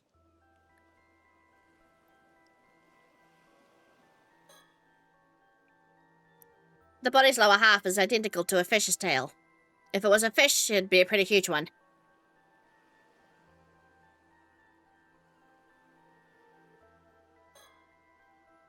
It would seem like the fish half of the body begins and... It would seem like the fish half of the body begins from the shoulders downward. All the mermaids I've ever heard of had the fish half start from the waist down. If it is a fake, whoever made it didn't do their research? Really? Several of the mermaids described in old Japanese legends had their faces as the only human part, though. Seriously? I guess that makes me the one who didn't do their research then. If this really is a corpse, then I wonder when they died. I doubt their body would have ended up this desiccated if it had been in the sea this whole time. You think there's a possibility they died, shriveled up into a mummy-like state, and then their body fell into the sea and got washed up here? It makes for quite the enigma, that's for sure. There's no sign of any external wounds. I can't see anything that would have caused their death, at least. As you can see, there's no doubt about it, it has a human head. That's the main reason we went ahead and started treating it like a corpse. That makes sense. I can't imagine anyone would have seen a creature like this before, after all. If it really is a mermaid, wouldn't this be a pretty huge discovery? It's not the sort of thing we'll be able to make public, that's for sure. I don't suppose we'll have any way of confirming the identity? The identity? Ahem. Given the state of the body, it'd probably be difficult to confirm based on facial features. But we might have a chance using dental records. Though that would depend on if they've ever actually had a dental exam. I see. That makes sense. Honestly, I'm kind of leaning towards it being a fake of some kind. What do you think? It's true that there have been many Many of the mermaid mummies discovered were ultimately found to have been man-made in origin. Oh.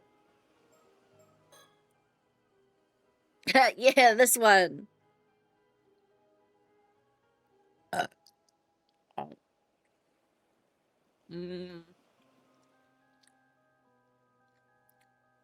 Relics believed to either be embalmed or mummified remains of mermaids are preserved in temples throughout Japan.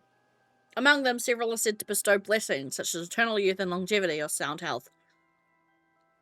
And are treated as objects of worship. In the 1970s, some garnered so much attention being featured on TV that people travelled en masse to see them. Most of them are fucking fake, though.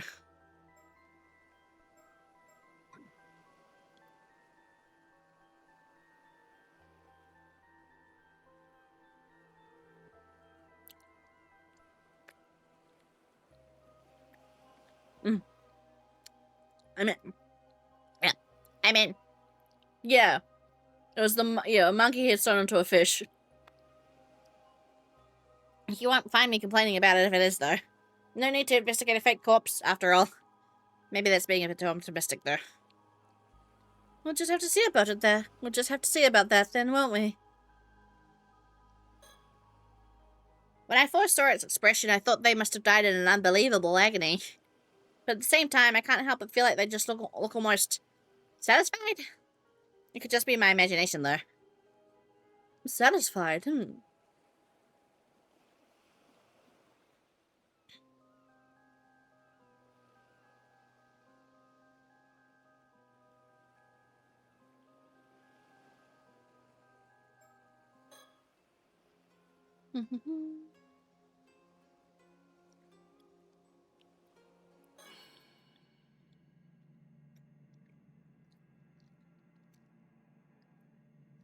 Anything secret? Now that I've looked at the body. Ah! I see you.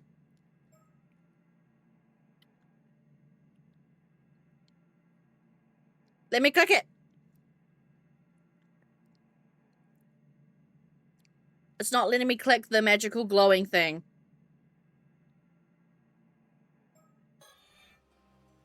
Oh, it's tag art? Oh, okay, they're doing this again. The magic stickers, okay. Mockingbirds. These popular bird mascot stickers seem to pop up everywhere.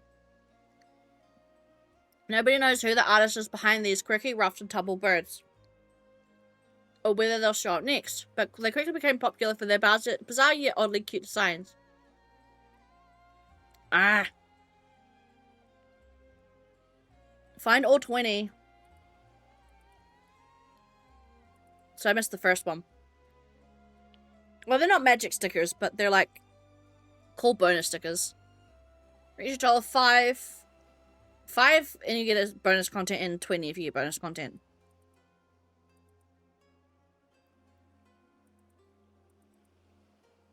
Oh, okay. So I've found one of these, or I've been near it, but I've missed it.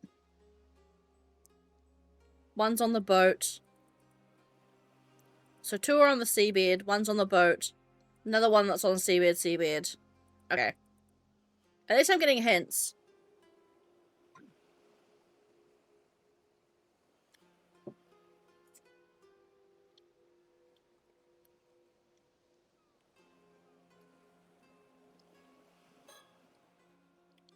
If we really do have a mermaid on our hands, do you think all those stories about becoming immortal from eating mermaid flesh is true? Oh, so you're curious about that too, detective? Well, I don't know if I'd actually want to eat it, though. Living forever doesn't necessarily mean you'll be happy, you know. Besides, I can't say I find the thought of eating meat from this thing all that appealing. I see. I suppose that's a natural response. But there are plenty of people who would be interested in getting their hands on this corpse for that exact reason. I can see that. We might even have people fighting over it if it gets out. All the more reason to try and keep it hidden.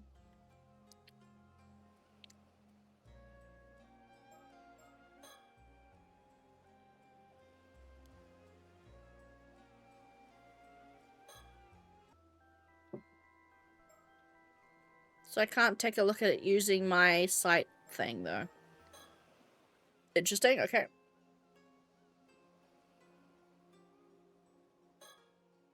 Well, I think we have a decent grasp on the situation now. What's your opinion, Soto? First of all, based on the state of the corpse, I think it's safe to say that this is another case of the curse of the forsaken fish. Some of the residual curse energy is still lingering around the body. Curse of the forsaken fish. Okay.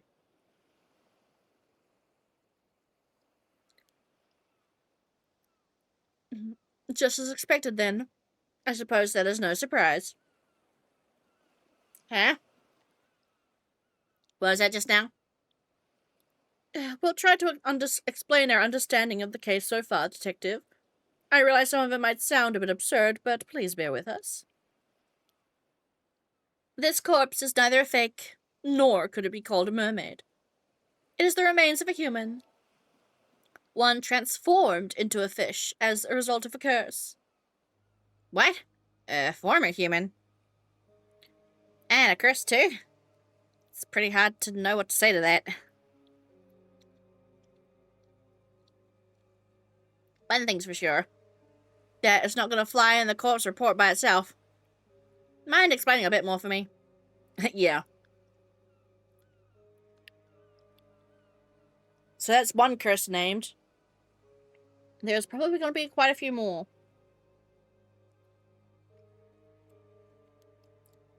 Of course.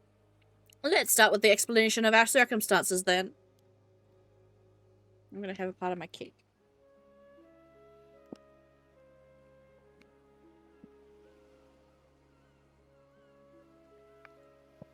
Bruh, I'm going to be consuming so much mercury today, I might as well take a bit of my cake now. Mercury.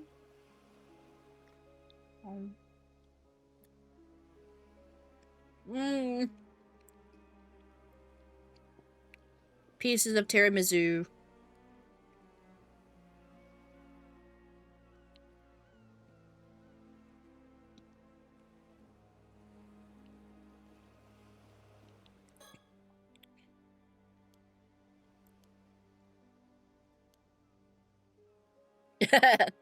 Confounded. At the department.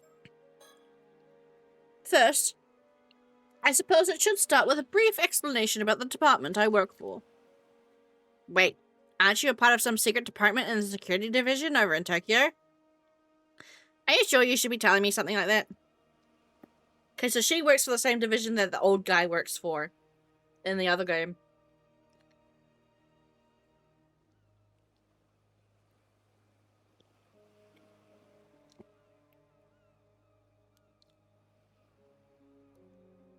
I'm not going to get caught up in any troublesome business if you do, am I? No need to worry. I doubt we'll come to that. Probably.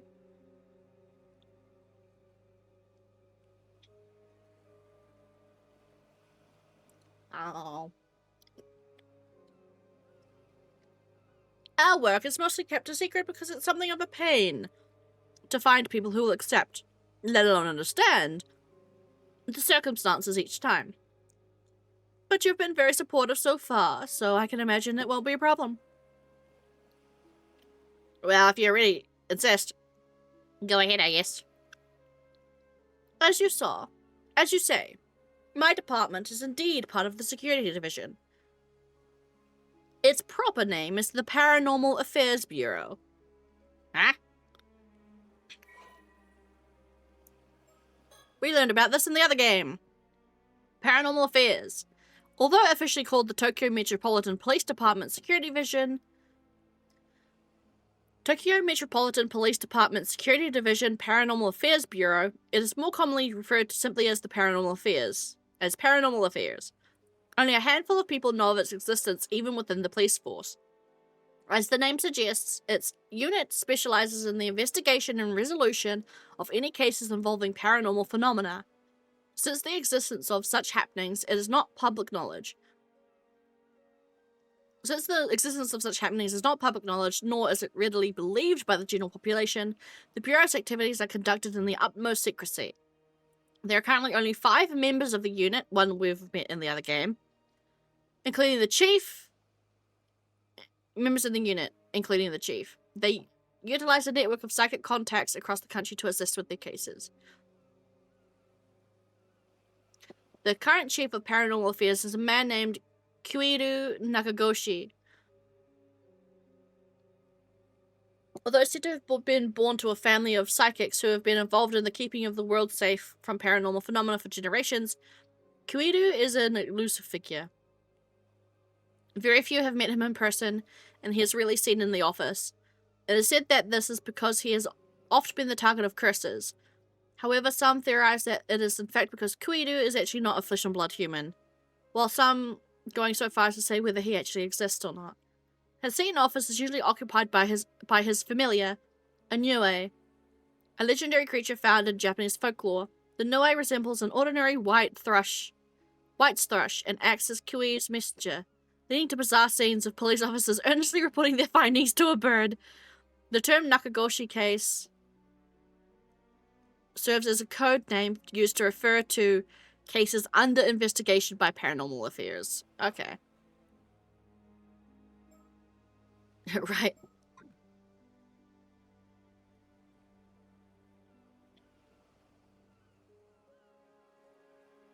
What's this one?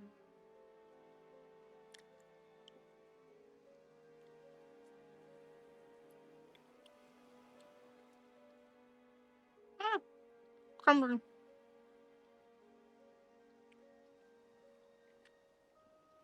Ah! That was spicy.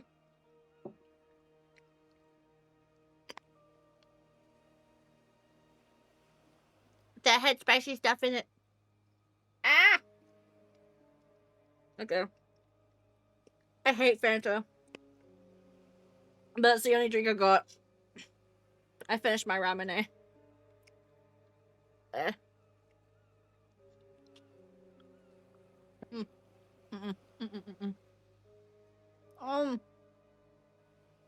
What? Okay. Not a fan of that one.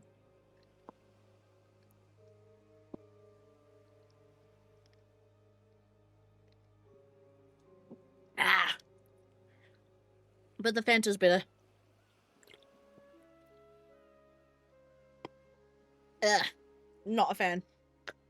So one thing about platters is that you never know what flavor you're gonna get.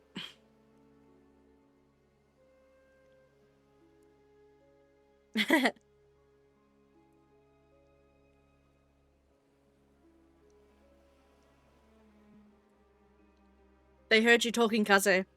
They heard you talking shit. Jeez, the Paranormal Affairs Bureau, huh? Though there really are cases of spiritual phenomena causing harm around the place. I guess it's not that hard to believe that there'd be some sort of organization to deal with them within the place. Precisely. That's why I'm glad you're so quick on the uptake. Well, after seeing that corpse over there, there's not much else I can do but believe you know. Well, does that mean you've got spirit sense, or some other sort of psychic power? Not to any notable degree, I'm afraid. As I mentioned, I'm primarily a housewife. I need to burp.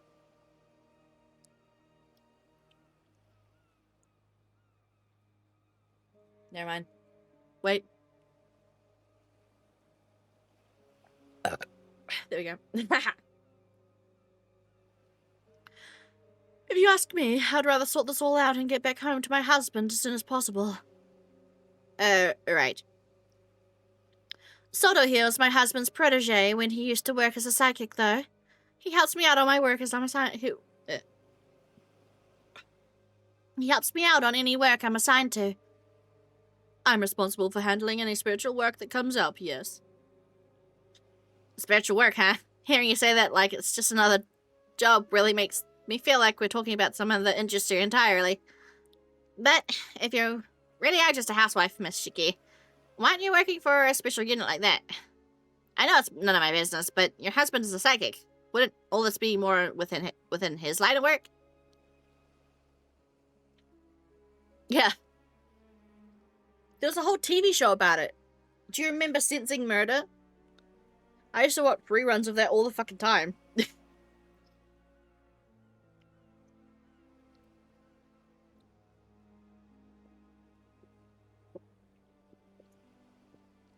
It was from ages ago.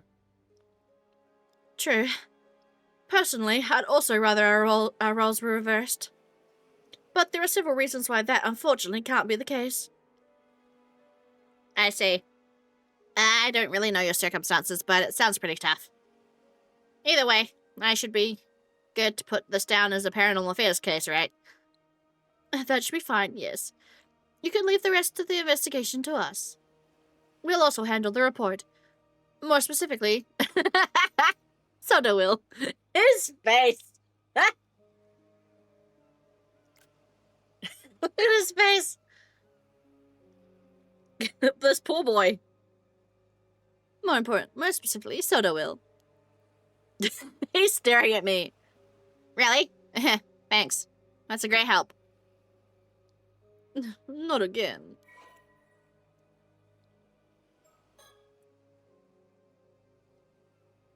Age secret. Oh yeah, submitted paranormal affairs employee.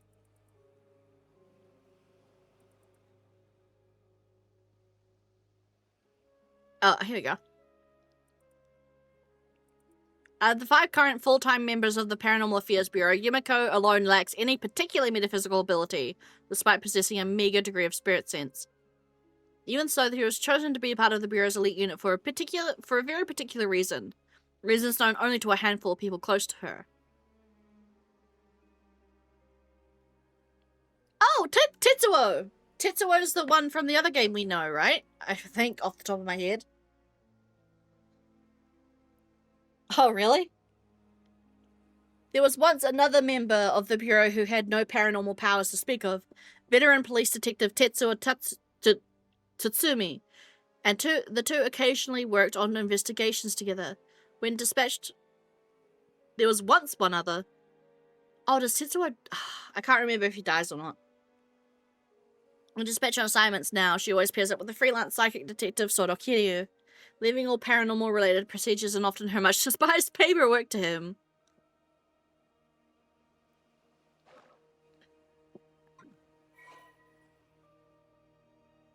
Another one?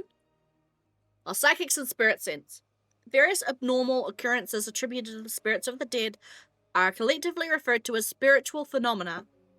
These can range from small peculiarities, such as being able to see things that shouldn't be there, hearing strange sounds, or feeling sudden unnatural chills, to larger scale phenomena powerful enough to defy the laws of physics and potentially even triggering natural disasters. Harmful spiritual phenomena that cause unwanted effects by interfering with nature or tampering with the human body or mind are called curses. Curses themselves can be divided into 2 categories. Those that occur naturally, often arising from negative emotions, such as deep resentment from the dead, and those who are intentionally created by someone with spiritual abilities using an existing spirit or grudge. However, creating a curse is quite difficult, and there is a risk of the curse rebounding and causing harm to the creator instead. The more powerful the curse, the more stringent the conditions are required to use it. The ability to sense the energy of spirits and spiritual phenomena is known as spirit sense. Oh, really? I did not see that notice. I'm sorry. Let me go check. I didn't see anything on the Square Enix website. Or their Twitter. Let me see.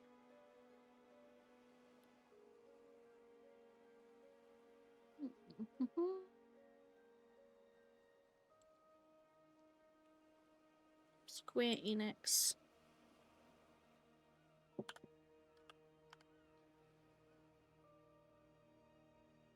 I will hide that. If I could spell square correctly, that'd be nice.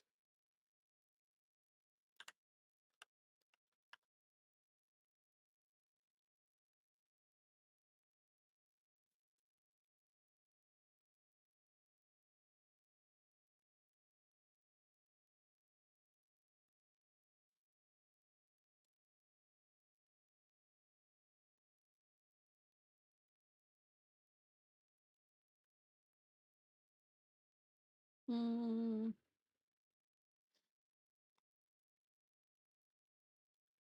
Uh, search. Let me search. Let me Google.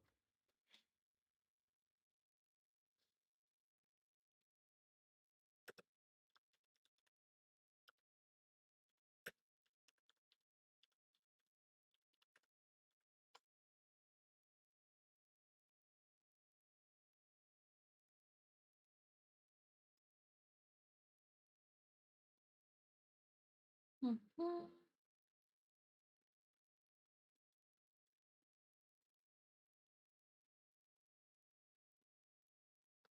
No, it's okay. Let me. I'm looking at the restrictions here. I think I found the list. Screen ENIX.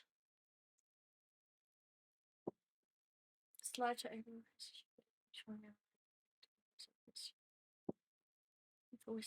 Okay, yeah, I'm looking at the video image posting guidelines. Live streaming and video image posting guidelines. Applicable users, individuals.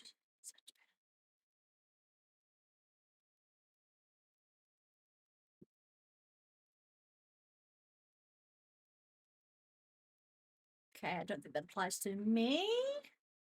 Game subjects. Game content that can be used in videos in accordance with these guidelines are as follows. Gameplay footage, official fan kits, website text and tracks.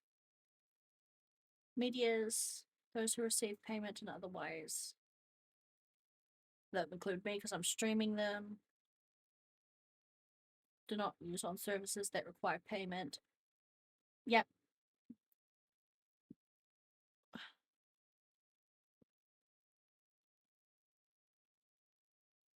Okay, so you can stream them. I'm not seeing anything about a date though.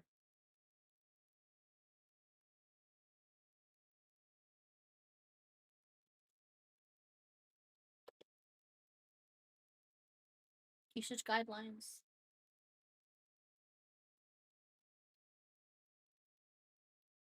Company names, products, and system names.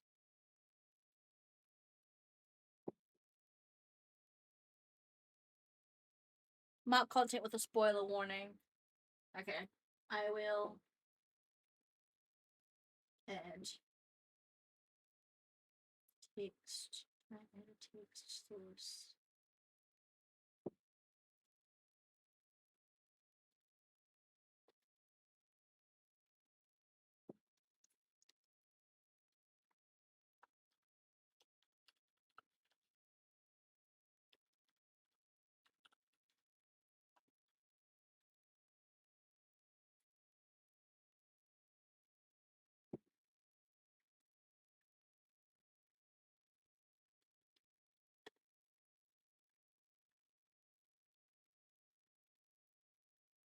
I'll put that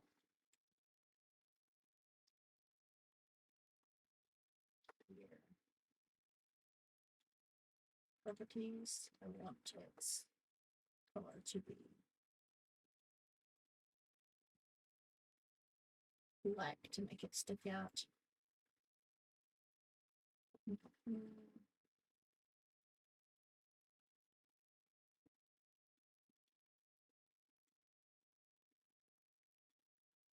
Background color. We'll make that there. You guys can see that, right?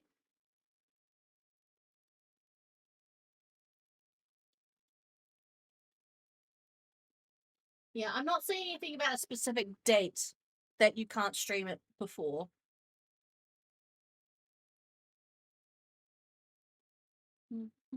Do not slander other players.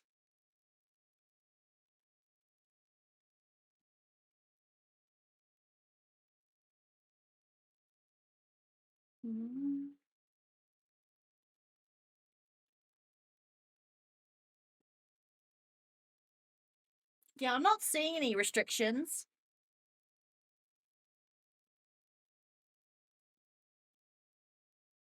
Only that you can't post or stream about it before its release date.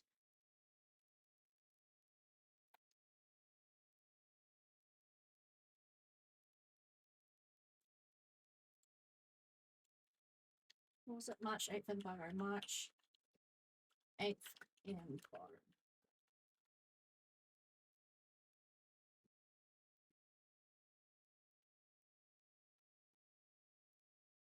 Yeah, I'm not seeing any notice about not being allowed to stream the game before uh yeah, I'm not seeing anything in it. I feel like it would have been posted right on the Square Enix uh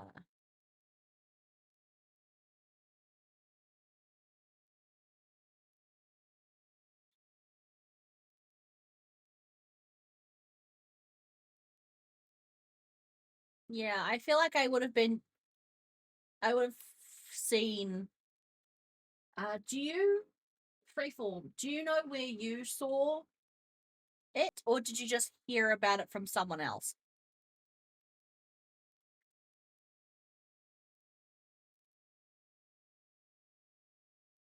Because yeah, I don't see anything.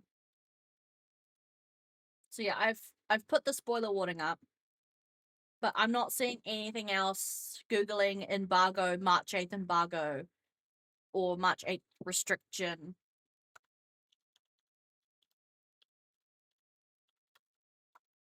No matter what I Google, it's not popping up that that's anything.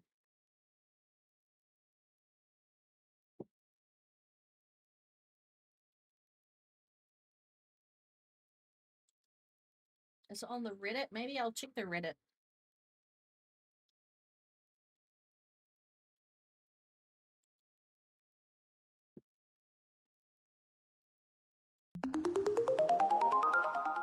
Oh, thank you for the gift sub, Cuzzy.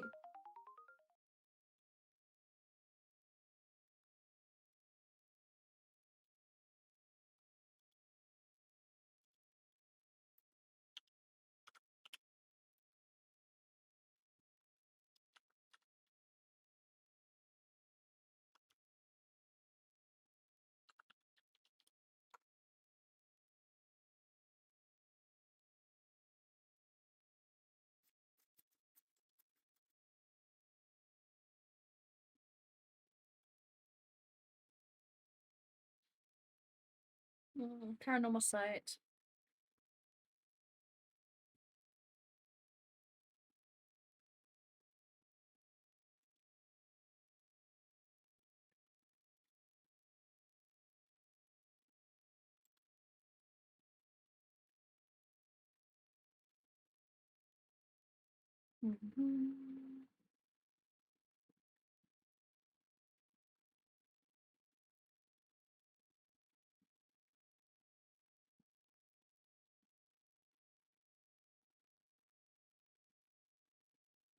Yeah, I'm sorry. No matter what I Google, I don't think I'm seeing anything specific about a March 8th restriction. But thank you anyway. Perhaps that's a specifically Japanese thing?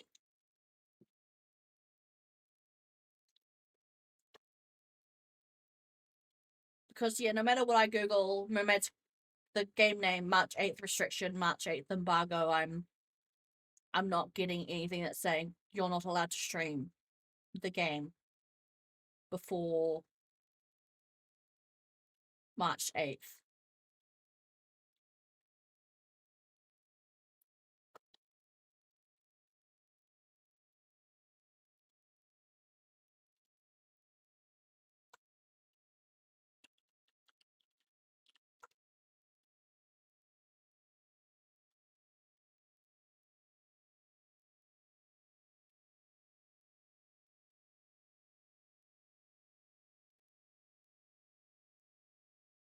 Okay, but I will also add spoilers to uh the title as well.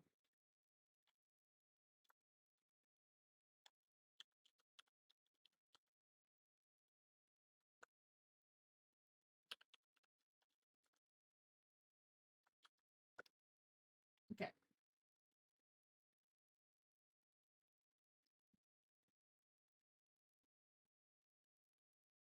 Oh, well, could you provide a link? Could you provide a link to where you're seeing it? Because I'm looking up in English and I'm not seeing anything.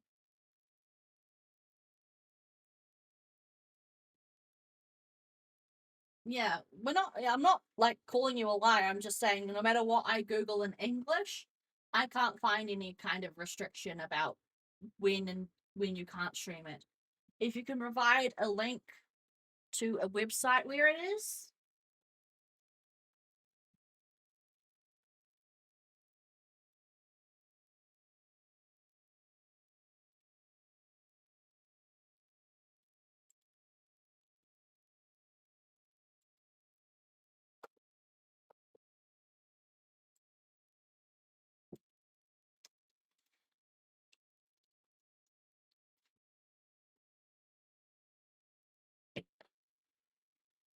Well, like tell me a website I can, or like post it a website I can find this link on, because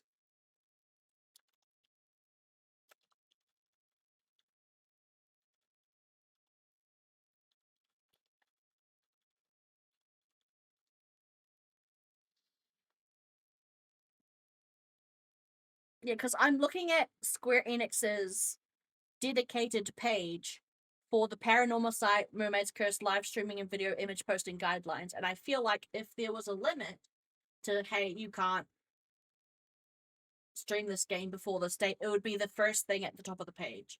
But I see nothing. I literally see nothing. Last updated Friday, February 6th. I think since I'm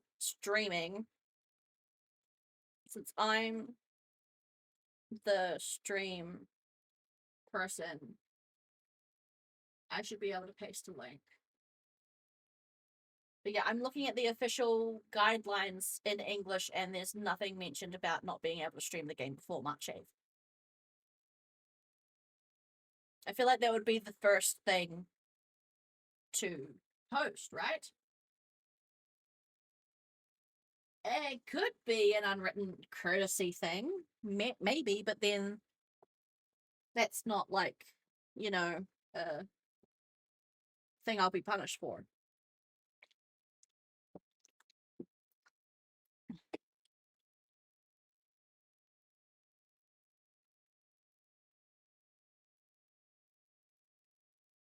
Mm.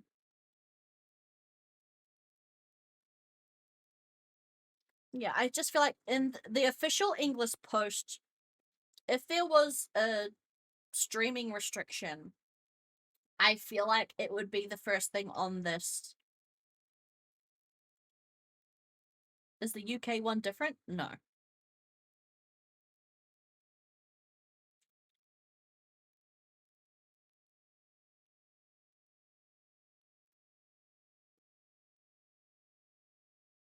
What do you think, Kaze? You deal with, like, I know you don't work for the government, but you, like, work for official kind of strict rule kind of things. It would be the first thing on this kind of page, wouldn't it? The official streaming and posting guidelines.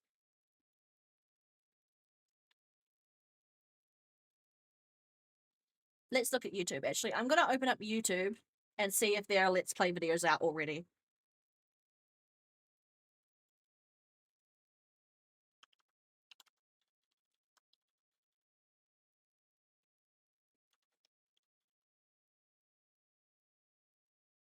Oh, it is? Okay.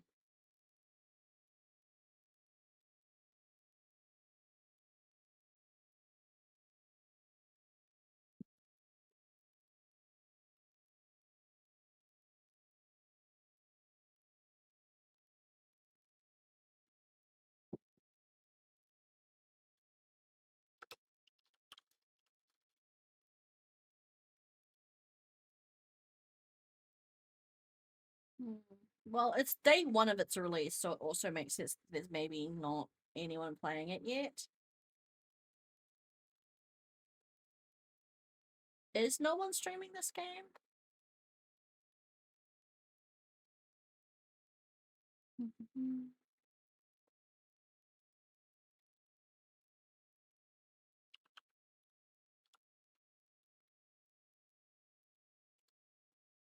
Browse games.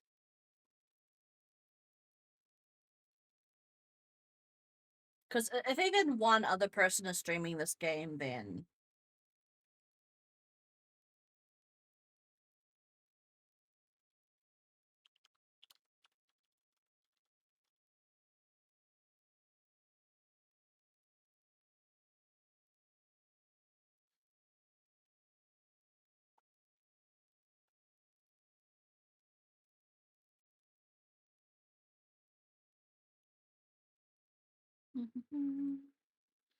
couple of people playing the other game.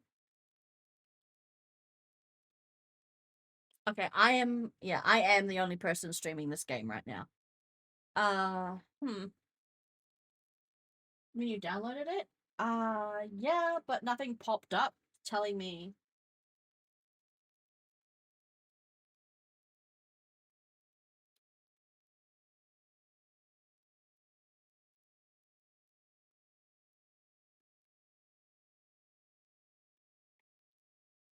Intellectual property notices.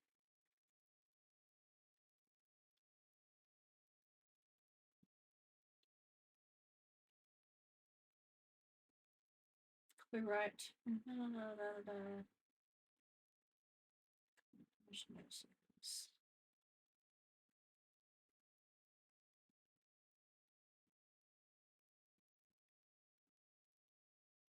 But the thing is, I just feel like I should be able to, if there is a restriction, then I should be able to find it in English on the official website.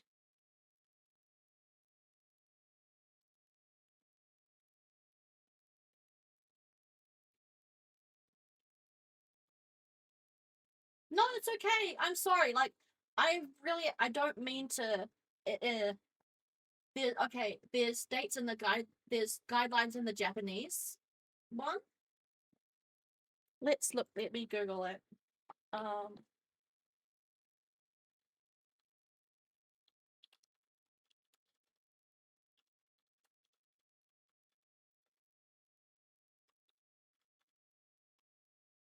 Restrictions Japan.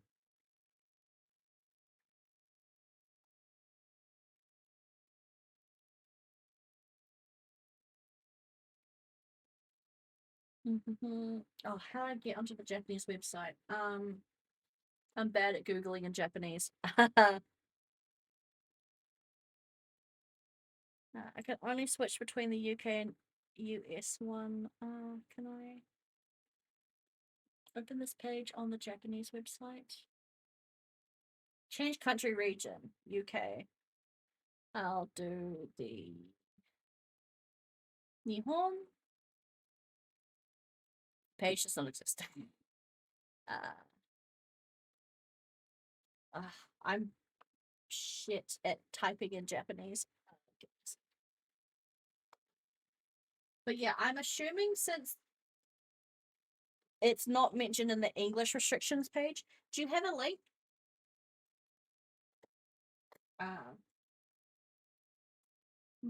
I can temporarily allow links, I think.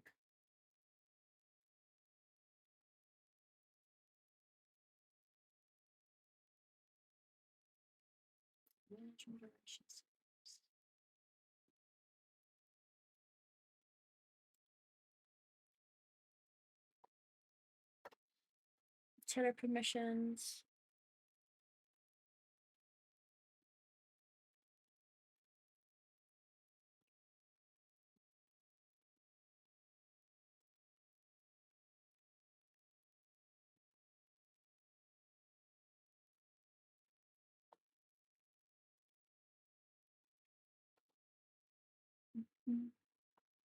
Oh, here we go.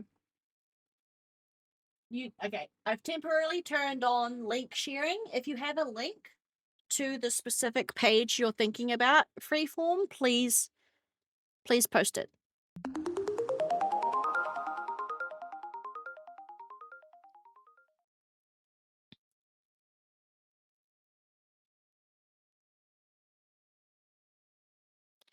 Yeah, the Japanese guidelines. Yeah, it may be just Japan only has the distribution restriction. But Freeform, if you have the link to the Japanese restrictions that I can have a peruse at.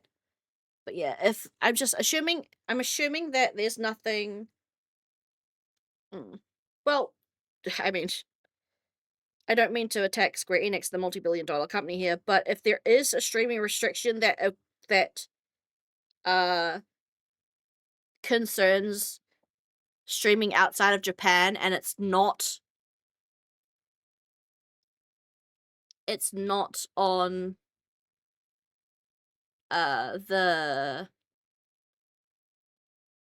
the English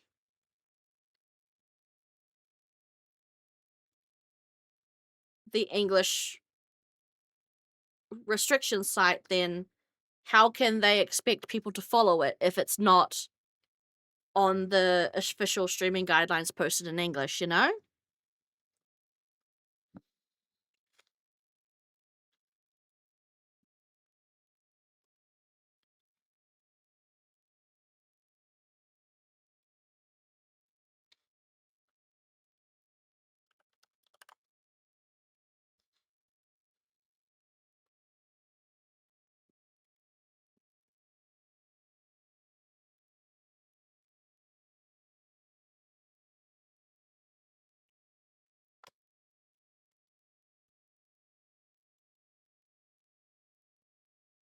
They're sensitive. I know they're sensitive. Okay, I'm gonna have to type in Japanese. My Japanese typing sucks.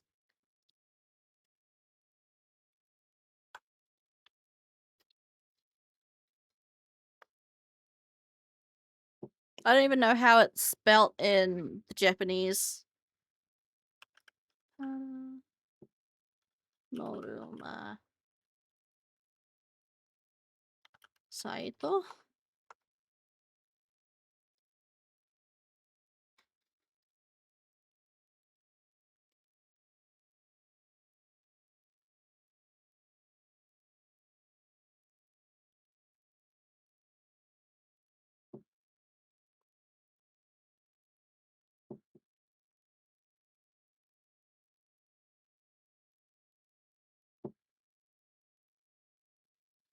Okay.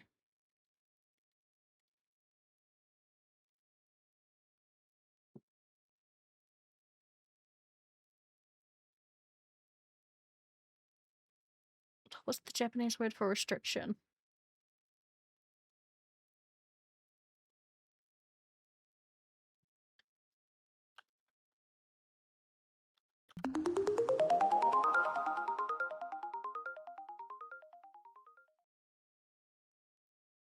Yeah.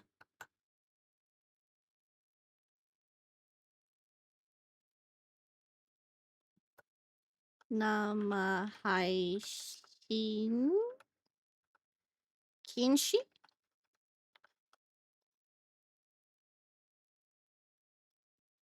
Kinshi. ごめん。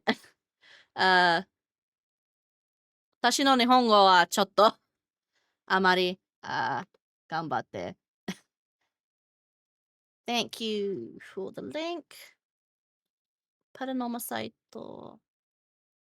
Righty.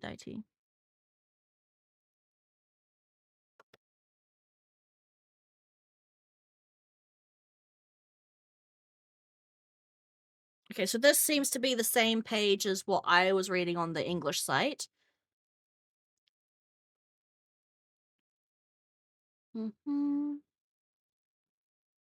I'll quickly turn back on hyperlink.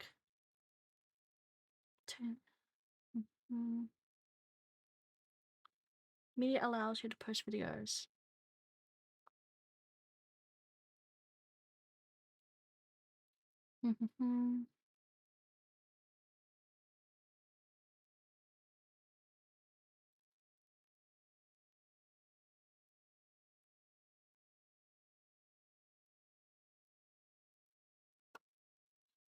Oh, where did you find that, Kaze? In the link that Freeform sent?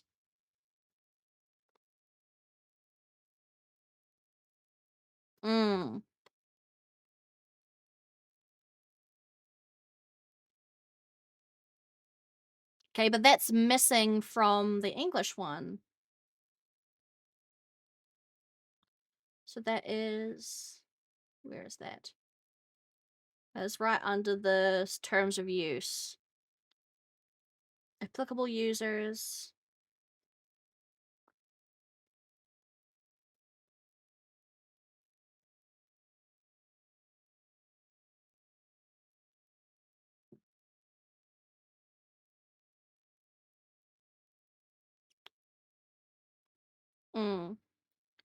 Well, see, I've got the English restrictions and it doesn't mention the date.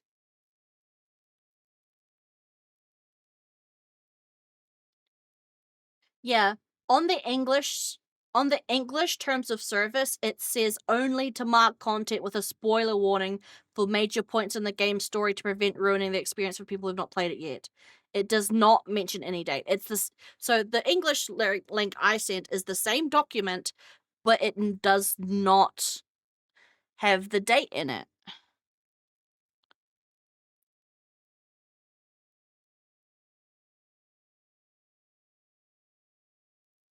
My guess then is that it's Japan only.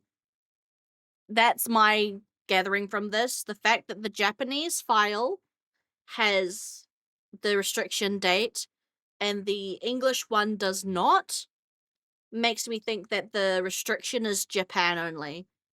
Nihon dake.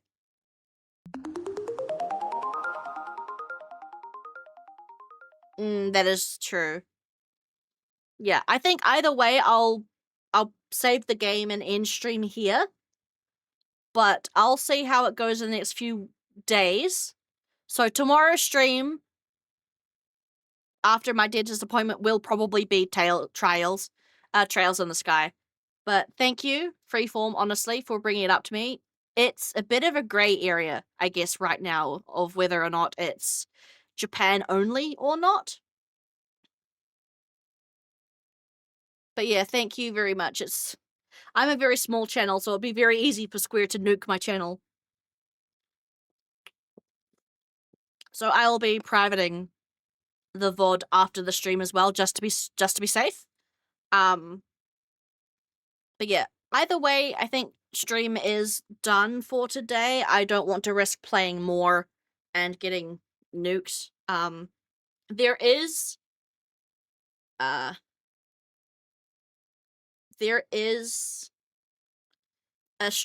a YouTuber I know who will also be playing this game soon. So I'll see when they upload their stuff. So I've saved twice. Okay. So I've made a save. We will see how it goes in the coming days. See if anything does get announced on, because it's a day early. Yeah. Yeah. 大学で勉強しましたが、ちょっと I'm still not great. でもね、ありがとうございます。本当に知らなかった。本当に知らなかったんです。教えてくれてありがとう。ありがとうございますね。ちょっと、oops.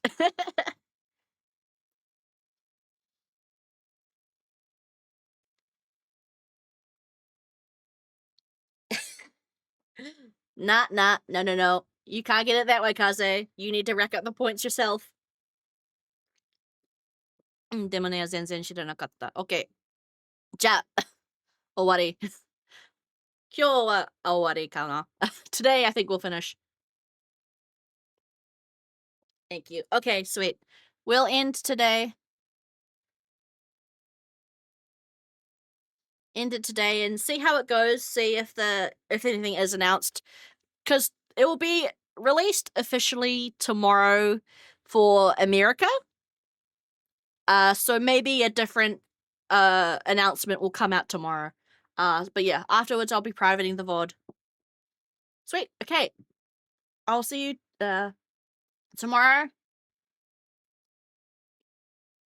Oh. I'll also change to just chatting. So tomorrow, I guess we will be playing Trails in the Sky probably again. I don't think we'll be starting Mistonia yet. I think I'm probably going to wait to start Mistonia. If there is indeed a streaming restriction until the 8th of March, which is a couple weeks, not too long away. What, March 8th is just over a week and a bit away, so it won't take too long to get to a point where we can play this game safely, even if there isn't one.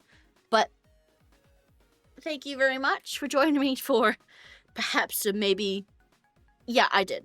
I did turn it back on.